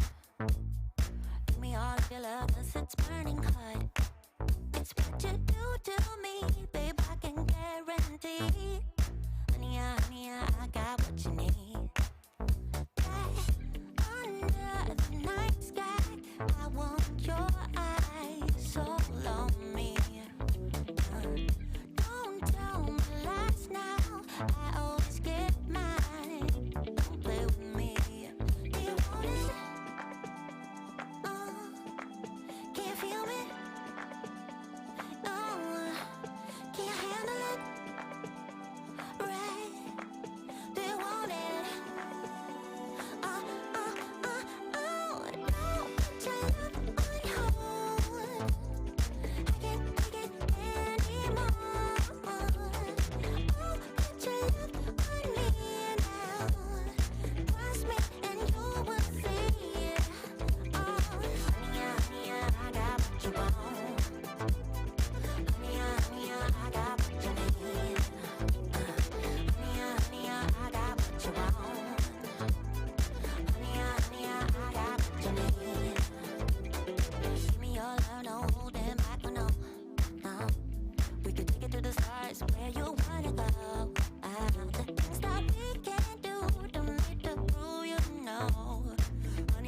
I just want to do this right. All stand if you're a Trojan for the next 5 seconds. Yes, I missed the band. All right, well, welcome back. As a reminder, comments below with, okay, let's turn this on because I'm still all in the groove. So let's stop the Trojan band because I'm gonna still be like dun dun. All right. So what kind of exercises do you do to stay active? Let's look at some of your comments, I believe. Oh, okay. We will look at your comments. My bad. Okay. Now, most of you have been, most of you have been to conferences and retreats in the past few years. We recognize that our next guest, Gina Farfan. Gina is a certified Zumba instructor. I'm ready. And will be leading us in our next Zumba activity. So here we go. Before we start, safety first, ladies and gentlemen. Move that stuff, get all the cords out of your living room, move that coffee table back. I want to make sure that you're safe and open with an open space. I don't want any hazards or things we might knock over accidentally. We want to make sure everybody got your stuff together. I got space. I can move. All right. So, got it? Good. All right, Gina. Bring it on, girl. Let's do it. Let's do it. I'm ready.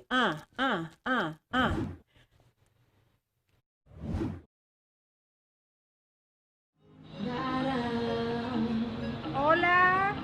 Gracias por estar aquí. Hello. Thank you for being here in my Zumba class.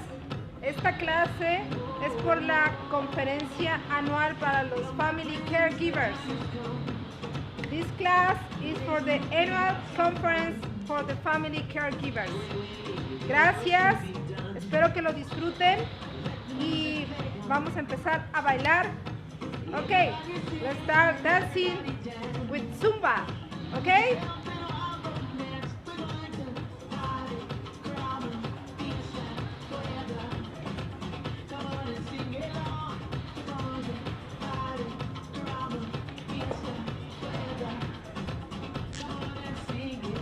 ¿Cómo dice?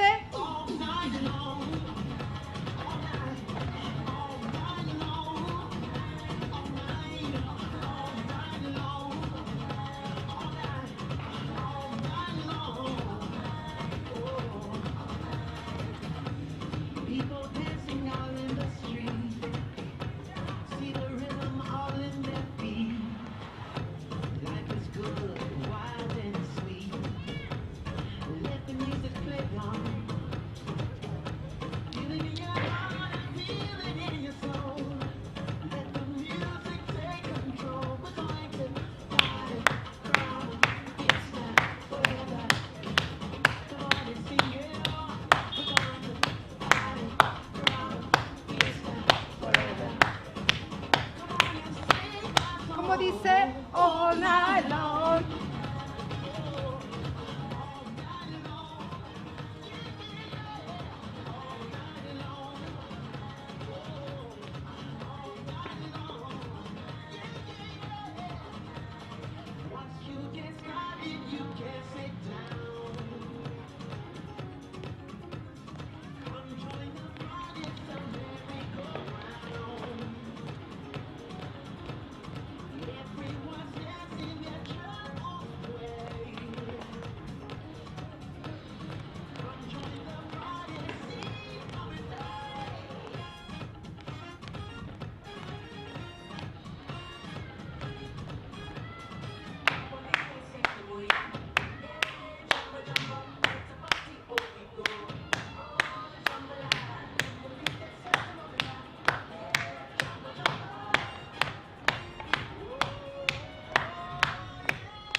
Okay, we're gonna walk a little bit the upper part of your body, okay?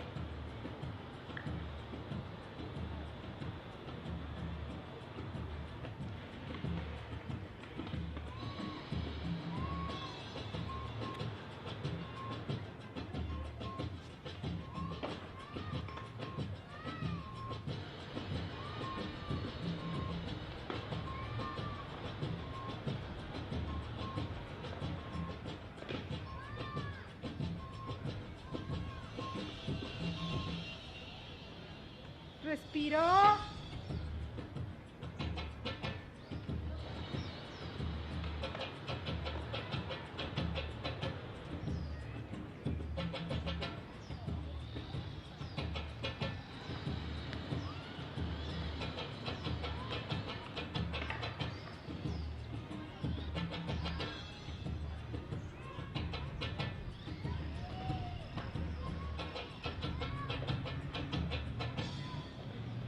Respiro, breathe.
Respiro.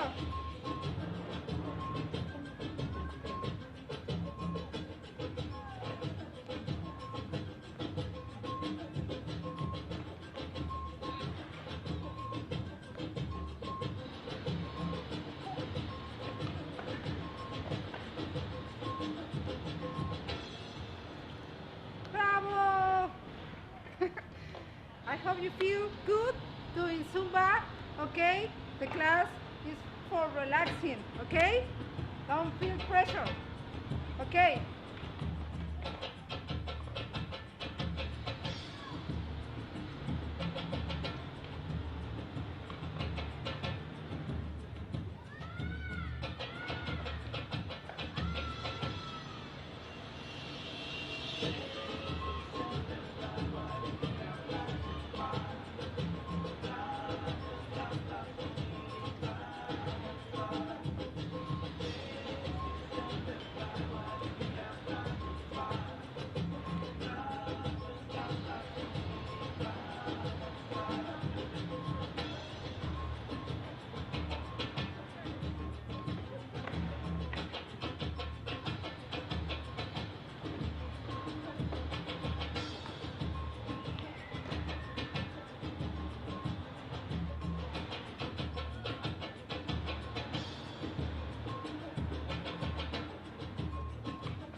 do you feel? Okay.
I hope you feel good, okay? Remember, Zumba has rhythms all around the world, okay? Zumba tiene ritmos alrededor de todo el mundo.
you can. If not, just like this, okay?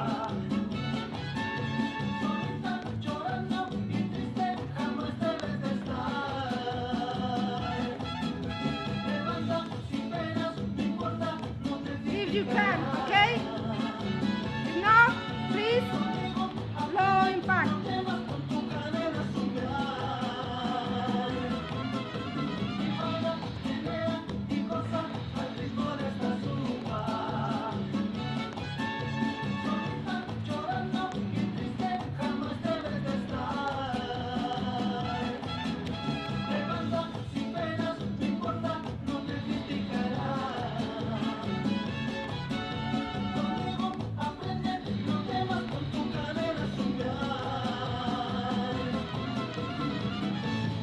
Mamita, ven conmigo, verás cómo se aprendes a bailar la quebradita.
How do you feel? How is your heartbeat? Okay? Everything is fine? I feel wonderful. Estoy contenta.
caballo.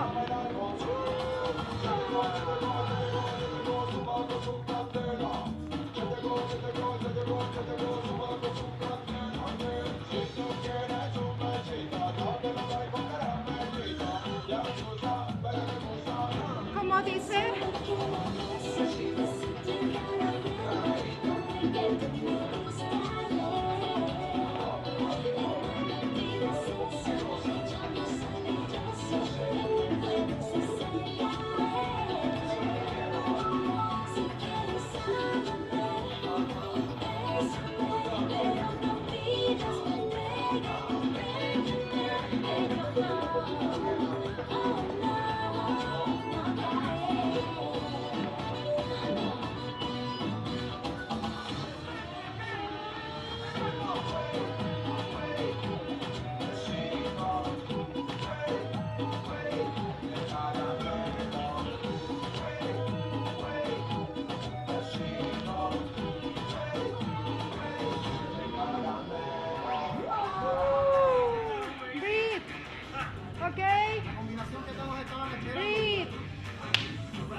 Okay. This song is dedicated with all my heart to the family caregivers. Please listen the lyrics. It's dedicated with my heart. Dedicada para todos los family caregivers, los cuidadores familiares, desde mi corazón.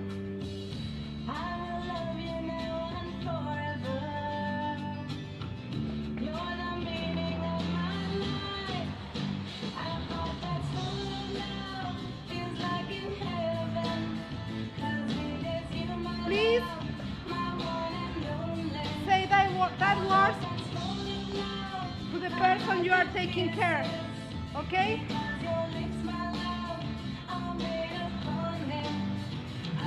Face to face, share with them this beautiful song. Por favor, compartan esta canción mirando a los ojos a la persona que cuidan, dedicándosela con todo su corazón, porque son parte de su vida.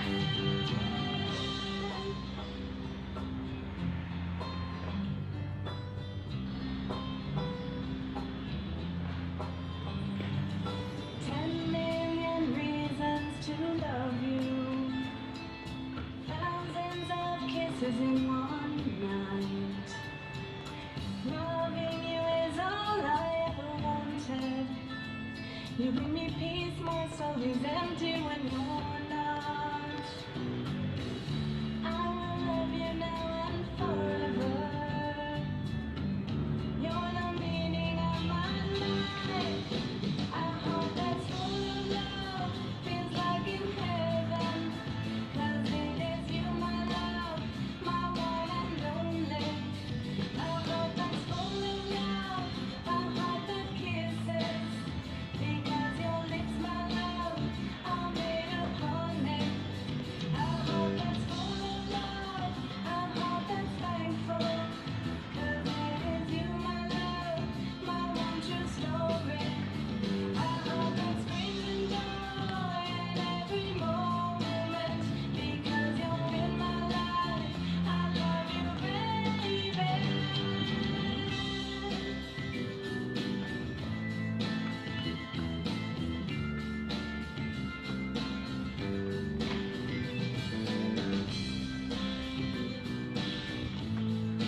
If you can, hold your hands, please, with the one you love. Agarren la mano del que está con ustedes y que quieren con todo su corazón. Y siempre va a contar. You be always there for them, always.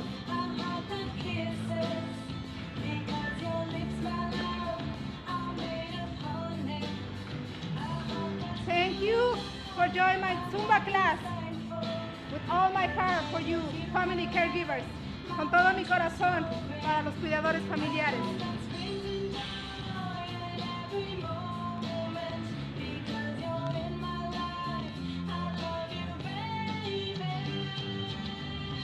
Respiro. Inhalo. Exhalo. Breathe. Give you a hug. Thank you.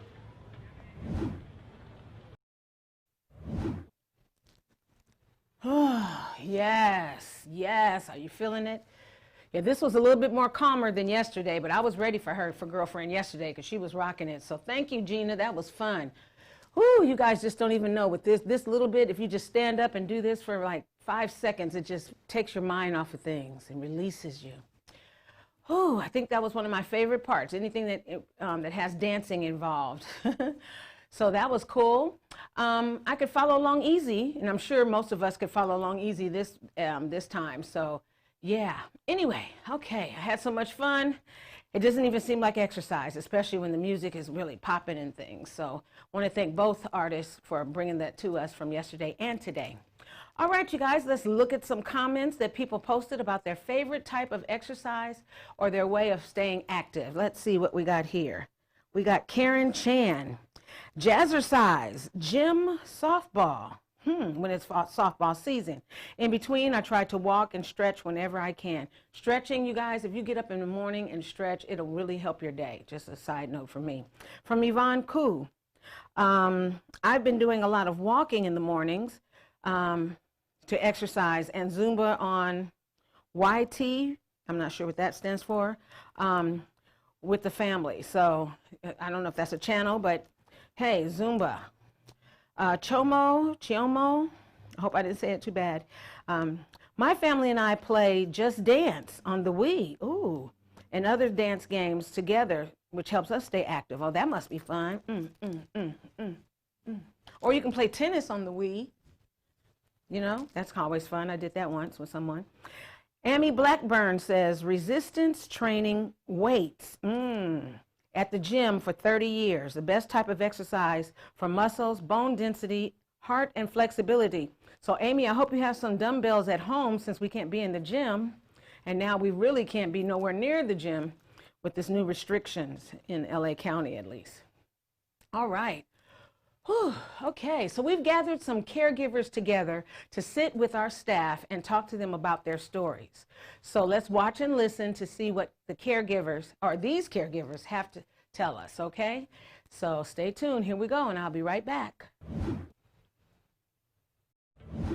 Hola, soy Giselle Silva, navegadora de familia del Centro de Cuidadores de Apoyo con USC. Me gustaría presentarles a una de nuestras cuidadoras familiares, Edma. Edma ha sido una de nuestras cuidadoras familiares que ha podido utilizar muchos de los recursos y servicios que ofrecemos en nuestro centro. Ella está aquí para compartir su historia con ustedes. Edma, ¿cómo se enteró de nuestro programa? ¿A qué recursos y servicios está usted vinculada? Por favor, cuente sobre su historia de cuidado. Buen día a todos. Yo soy Edma y quiero agradecer de todo corazón a USC Family Caregiver Center por todo su apoyo, especialmente en estos tiempos de pandemia. Muchísimas gracias por responder tan rápidamente con los grupos de apoyo y los grupos de educación. Mi esposo y yo, Francisco, nos sentimos muy bendecidos de haberlos encontrado. Francisco fue diagnosticado con la enfermedad de demencia hace varios años. Los dos hemos asistido a las clases para aprender cómo lidiar con esta enfermedad o los retos que trae esta enfermedad. Nuestra trabajadora social o Family Care Navigator ha sido nuestra fuente de orientación y recursos y ha estado al pendiente de nosotros en todo momento. Ella nos visitó e hizo una evaluación de nuestro hogar y entendió lo que Francisco y yo necesitábamos para sobrevivir estos tiempos de retos, estos tiempos de cómo entender y cómo sobrevivir y cómo navegar esta enfermedad. The Family Care Center ha sido una bendición en nuestra vida. Ellos nos tratan con mucho respeto y dignidad. Las clases de educación, así como los grupos de apoyo y el tiempo de respiro han sido herramientas muy valiosas para seguir adelante porque nos han ayudado a Francisco y a mí a tener un estilo de vida en lo que cabe, saludable, espiritualmente, físicamente, para poder cuidar a mi esposo con amor, respeto y dignidad. Yo he asistido a varias conferencias y he tenido la oportunidad de conocer a otros cuidadores y con ellos he compartido nuestras experiencias y hemos formado amistades muy bonitas que incluso en estos días, en tiempos de pandemia, hemos mantenido nuestra amistad y nos hemos comunicado, ya sea con una llamadita telefónica, un texto, una plática por teléfono, para que apoyarnos mutuamente, ya sea para reír, llorar, orar o simplemente para desahogarnos. Los paneles de información que ofrece esta conferencia son excelentes y no se diga las mesas de información, son recursos muy valiosos y que nos han servido muchísimo y que les van a servir muchísimo a ustedes también. Nuevamente, USC Family Caregiver Center, Support Center, muchísimas gracias por su generosidad e inmensa labor de asistencia a nuestras diversas comunidades. Que Dios los bendiga. God bless you. Mi corazón va con ustedes. My heart is with you. Francisco and I, we love you. Thank you for being there for us when we needed the most. Information so that we.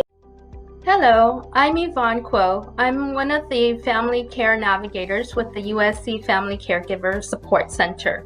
I'm going to introduce one of our family caregivers. His name is Jason. And Jason, welcome. Hi, Yvonne. Jason. Hi. Can you introduce yourself and tell me a little bit about, your caregiving situation and the type of health issues that you're dealing with in caregiving for your family member? My name's Jason Trujillo, and I have been the primary caregiver for my father-in-law since 2016, so about 4 years now. My father-in-law lost his hearing maybe about 25 years ago, but refused to wear a hearing aid. And he kind of learned to manage it with the assistance of my mother-in-law. So as a result of that, as he started to develop symptoms of his dementia, we chalked it up to his not being able to hear well. My mother-in-law kind of abetted that by, supplementing his hearing. So by the time we found out that he was suffering from dementia, the symptoms were a lot worse than we initially even expected. This is compounded by the fact that he has severe macular degeneration, so he's functionally blind, right? So now I have a man that can't hear me, can barely read when I write something down, and keeps forgetting that he's got, mental issues, or memory issues, I should say. So it was a real struggle just to get him to do the most basic functions, one of the things we rely on as caregivers is at least being able to be understood by people we're caring for, right? So if I tell my father-in-law to take a shower, ideally he would hear me and be able to respond, regardless if he thought he should or shouldn't. He should be able to respond. He can't do that. So I was forced to get creative. Fortunately, modern technology is very helpful. So I got an iPad and I downloaded Microsoft Word, and in the biggest font I could, I would write out very simplified instructions, right? And he would understand them. He would read them, stare at it for a while and go, oh, take a shower? Okay. And he'll go do it, right? Or no, I already took a shower, or whatever. So these are some of the struggles that I've had. Okay, thank you. I wanted to actually get to know, how did you end up getting connected to the USC Family Caregiver Support Center? My care navigator happened to have gone to college with my wife. And to be honest with you, we knew what she did, right? We knew roughly what she did, not exactly what she did. But we found ourselves underwater so fast without knowing which way is up that I didn't know who else to reach out to. So I said, if nothing else, even if she can't help us, she can point us in the right direction.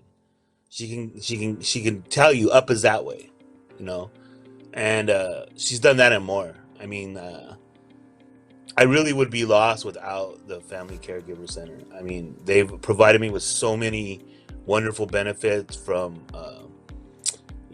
just the support groups, to connecting me with services, to even just offering me the benefit of their experience, right? Because I've only dealt with one dementia patient. They've dealt with many over time, and they give me options. Say some families like to deal with these issues like this, some families like to deal with these issues like this, and it really helps. That perspective is tremendously invaluable. Thank you, Jason. And so you're connected with us through the support group, and also connecting with that individual care navigator for any connections with resources, information, or even just to have someone to talk with who understand the caregiving situation. Well, thank you very much for giving that information, so that we know what we're doing and how we're providing support for our family caregivers. Oh, you guys are doing great. I mean, I recommend you to anyone like that is struggling with dealing with caring for a family member, you know. And I really like kind of emphasize that it's very important to reach out and get help when you need it. Is there anything else that you want to say to other family caregivers? I mean, exactly what I just said, and I say it again. If you need help, get help. It is not an easy task. You are not failing if you cannot do it by yourself. Nobody can do it alone, especially right now in the time of COVID. We need extra help. And if someone is willing to throw you a lifeline, take it, because it's not only a lifeline for you, it's a lifeline for the person you're caring for, and a lifeline to your other family members, because that stress takes its toll on everybody across the board. Thank you so much, Jason. I appreciate your time. And yes, we'll continue on with our support for you. Thank you, and Yvonne. other family. Take care. You're welcome. You take care. Thank you for joining us today. Today we have Sean Alexander with us.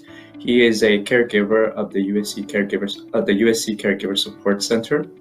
And Sean has been with us since May 8th of 2019. So he's been with us for about 1.5 years now.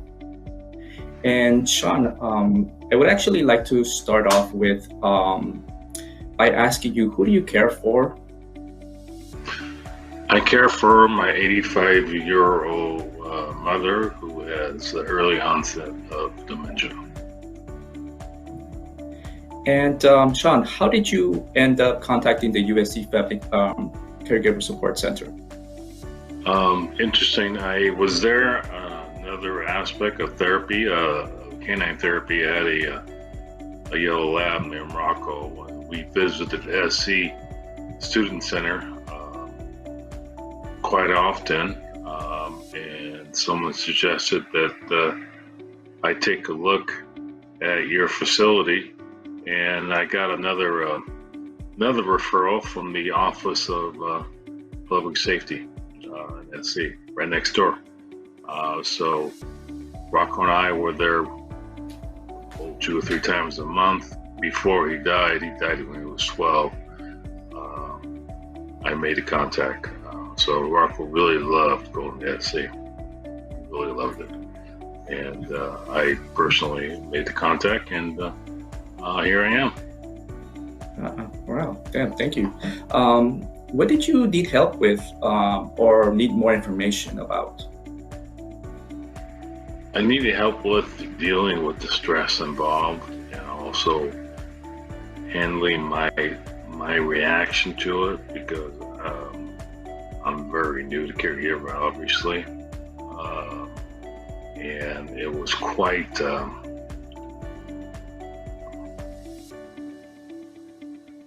an adventure, so to speak, that was thrusted on me with, actually, I had no preparation.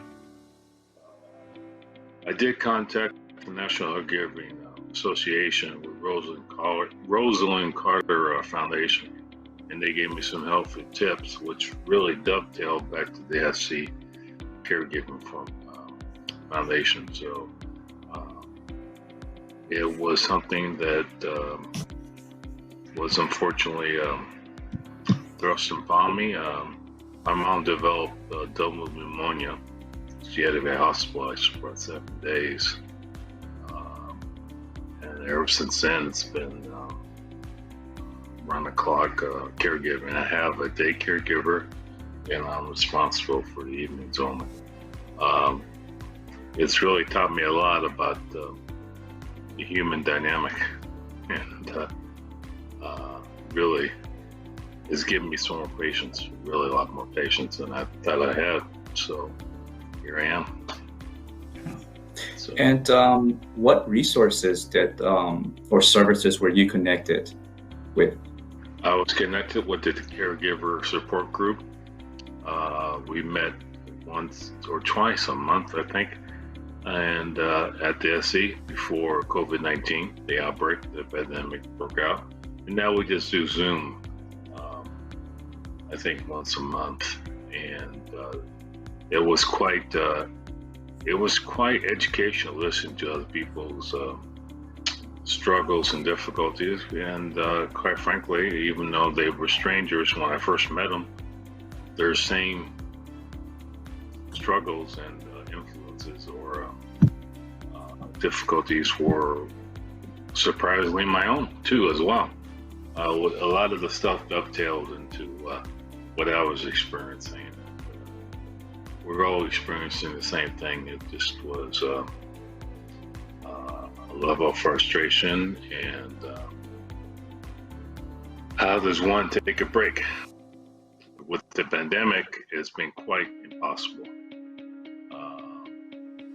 I had planned to take a road trip to Kansas City. I have friends in Kansas City, and I had to cancel that because of the COVID-19 outbreak. Every stop I was going to make along the way has an outbreak of the pandemic. So that break didn't happen, but it really taught me and gave me understanding how the caregiving institution or the industry works, and it's quite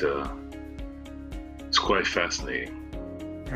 You know, I've actually heard that your experience was a bit unique, as most of the times there's this thing about male caregivers not joining support groups. Can you tell me a little bit of that experience, and you know, how have you looked at that, and how has it helped you, you know, as you've been in the support group, as far as have other males joined? Sure, Alex. When I first joined, I was only male. It was quite intimidating. But then as time went on, we had a couple males come who were in the same boat. I felt like I was representative of my gender, which I wasn't. It's just that I think that other males don't come forward, and I did. So I was quite, I don't want to say I was a babe in the woods, but I was a babe in the woods, so to speak. So it was getting used to that and getting accustomed to that was a little difficult, only because I don't know why this is, but caregiving is thought to be only a woman's job, but it's not. And there's a whole facet of society out there that think men as caregivers is not being reached. Exactly. And were there any other resources besides the support group that you were linked to? Yeah, the Rosalind Carter Foundation, Jimmy Carter's wife, former First Lady. I got it through the Caregiver Association. I looked it up, and they gave me a lot of resources. I used that, and I've been using SC since I joined, or since I attended for about a year and a half, and it's been quite useful. I think that no one saw the pandemic coming, so that's really changed things. Really changed things, and it's tragic in a way, because you see these people on Zoom or whatever, but physical, you don't meet face to face. So, and I don't know when that's going to end, but that's just something that I got to deal with.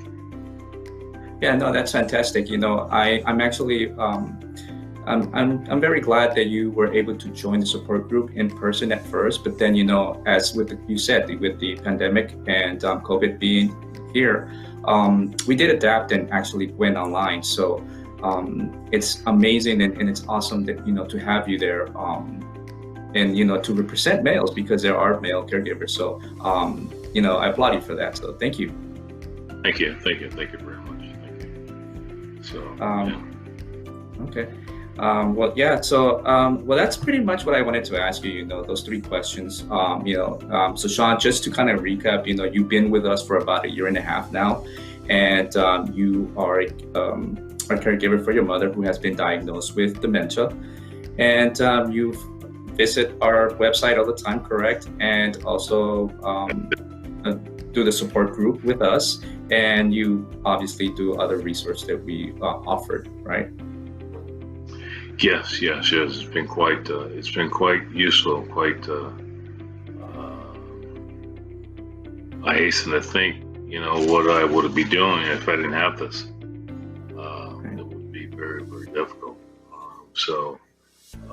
I just really want to thank you guys, because it's been a relief valve for me, so to speak. So we're here to help, and I'm very glad that we have people like you that come out to the support groups, or join the support groups, and take all the other resources that we offer. So thank you. Sure, thank you. You're most welcome. Thank you. Hola, buenas tardes a todos. Mi nombre es Jenny, yo soy una de las trabajadoras del caso para la agencia del Centro de Cuidadores de Familia, y hoy tenemos al señor Santos con nosotros. Muchas gracias, señor Santos. Él es un cuidador de familia también, y muchas gracias hoy por tomarse el tiempo de estar con nosotros. ¿Cómo está, señor Santos? Muy bien, gracias. Es un placer poder servir de algo, retribuir algo de lo que he recibido de ustedes. Sí, pues vamos a empezar hoy, ¿ok? La primera pregunta para usted es, ¿cómo contactó a nuestro centro? ¿Nos llamó o cómo aprendió de nosotros? Por medio vi un flyer en el Senior Center de Santa Fe Spring, en el Bus Velasco, y atendí primero tenían un grupo en inglés. Yo entiendo inglés, pero no soy muy bien para hablar, por responder, y ni sentimientos tampoco, entonces no me sentí identificado.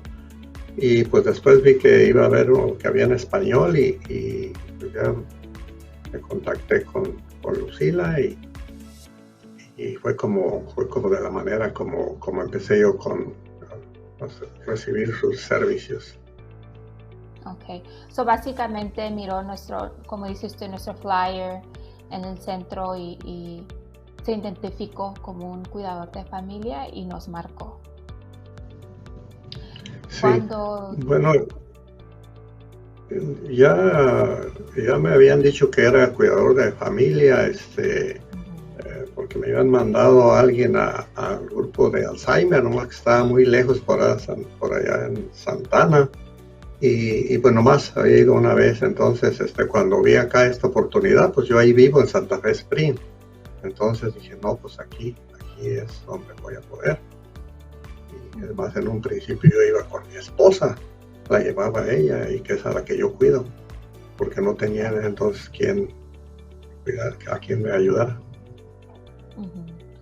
Y cuando nos marcó, ¿cuál es la información que usted buscaba, ese apoyo o esa ayuda? ¿Algo específico? Pues no, en realidad quería saber qué era, de qué manera podía ayudar eso, porque en realidad nosotros los latinos, y es lo que yo veo, yo he tratado de llevar a alguna gente, sí he llevado a algunos, pero es muy difícil para uno sentirse uno cuidador. Creo uno que es una obligación y que es una cosa que no es nada, y la verdad yo hasta que caí me puse muy enfermo yo de ansiedad, depresión, insomnio, porque yo no sabía qué estaba pasando con mi esposa, ni sabía cómo lidiar con esto. No pedía ayuda a mis hijos ni nada, y eso fue lo que más me ayudaron acá.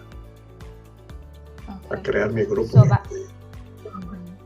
Se escucha que en el principio pues era empezar su experiencia, no sabía realmente dónde ir, quién lo iba a ayudar o qué estaba pasando, ¿verdad? Es como una transición emocional para usted también, porque pedir esa ayuda, platicar y aprender a hablar con su familia, ¿verdad? Entonces, después de que usted empezó a recibir nuestra ayuda, ¿cómo le sirvió ese recurso? Que usted estaba trabajando uno a uno con... Sí, no, me sirvió mucho, fue una carga que se me quitó de los hombros, porque inclusive también llevé a mis hijos, a un hijo, tengo 2 hijos aquí y otro fuera de la ciudad. Entonces los llevé a cada quien una vez, entonces ellos también entendieron el problema y que si no me ayudaban, pues luego iban a ser todos los enfermos, como ya me había pasado, ya me había dado una decaída que yo no sabía de qué era. Y esa fue la realidad, la ayuda tan grande, porque ellos ya entonces formé mi grupo de apoyo, pues que fue lo que me dijeron, me ayudaron, que tenía que crear un grupo de apoyo y pedir sin ninguna vergüenza ni nada. O sea, sentía uno que, pues como que era la obligación de uno, no de ellos. Pero pues no, es darles oportunidad. Ellos con todo gusto lo han hecho y una mejor relación tienen ellos ya con su madre. Si antes no estaban tan pegados, ahora es una cosa muy bonita como apoyan ellos. El apoyo de consulta familiar, ¿verdad? Usted ahora, digamos, platicó con su familia, con sus hijos, le empezaron a dar ese apoyo y lo empezaron a entender un poquito más de su experiencia que usted estaba pasando, al igual con su esposa. Y se escucha que la relación también que ellos tienen con ella hasta mejoró por ese apoyo que nosotros le pudimos brindar a usted y a su familia. Sí, así es, mejoró mucho, son más cariñosos, más todos se dieron cuenta de que lo que tenían se podía ir, lo que ella todavía tenía o todavía tiene, y yo pienso que eso le ha ayudado mucho a ella, porque me dicen a mí que es un caso típico de mi esposa que ha ido muy lentamente perdiendo sus facultades, y a mí me decían que pronto iba a perder, y pues no, gracias a Dios, y yo creo que a ustedes y a mis hijos que me echaron la mano y pues ahí así lo tenemos, todavía sabe quién es y todavía sabe quién somos nosotros. Ahí para allá pues ya no sabe. Pues gracias a usted por habernos dado la oportunidad de darle ese apoyo familiar, ese apoyo emocional, y no nada más a usted, pero también a su familia. Gracias a usted por compartir su experiencia de cuidador de familia con nuestra agencia y con todos los demás que usted ahorita está compartiendo, que a lo mejor le va a ayudar sus palabras de usted a todos los demás que van a poder ver esta entrevista. Muchas gracias. Ay, pues ojalá y que sí sirva, que ese sea mi fin. Y yo me sentí tan bien cuando pude llevar a una persona que él no aceptaba que era cuidador familiar y estaba mal, y ahora es otra persona. Se siente uno tan bonito de poder compartir lo que ustedes le enseñaron a uno. Así que más bien gracias a todos ustedes, y ojalá los que vean que esto sí funciona.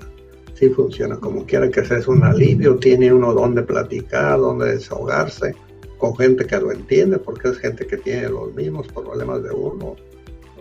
Claro, unos más graves, otros menos, pero todo viene a lo mismo, pues al cuidador. Unas últimas palabras que gustaría compartir con nosotros. Bueno, pues que si usted le podía decir a otra pues, persona. Sí, eso que se den la oportunidad de ver cómo funciona esto. Muchas veces uno cree que sabe todo y pues no, al último resulta que no sabe uno nada, y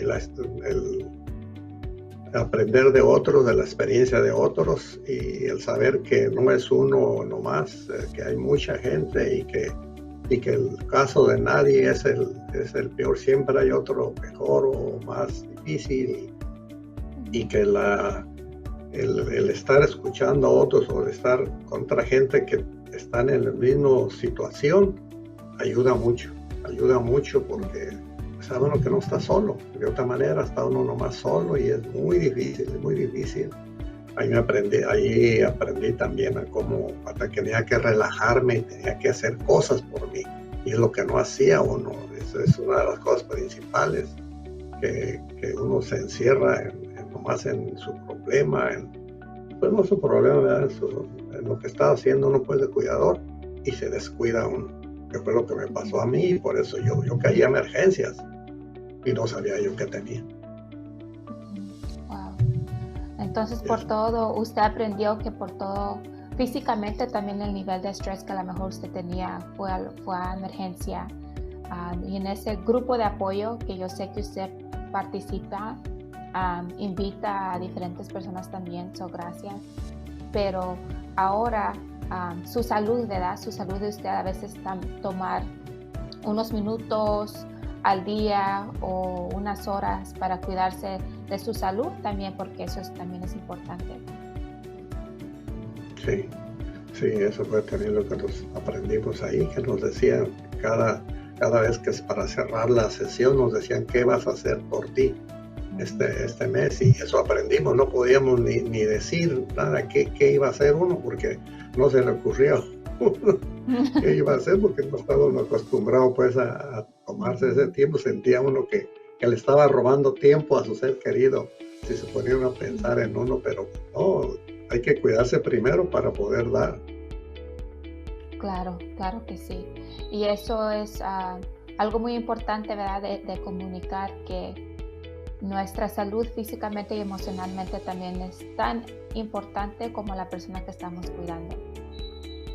Sí. Nuestros seres queridos. Muy cierto. Ok. Muchas gracias, Santos, por hoy, por tomarse su tiempo. Espero que tengan bonito resto de su día. Okay. Igualmente, muchas gracias y ojalá y sirva de algo a quien escuche, que es realidad, que es cierto, que sí ayuda y ayuda uno a tener a la comunidad, porque mucha gente no ha querido venir. Tengo una gente que sí han venido al grupo, pero otros no, pero uno les puede comunicar y decir, y sirve como quiera que sea algo. Así que es un bien para todos. Bueno, muchas gracias pues a todos. Igualmente. A ver, pues. Hasta luego.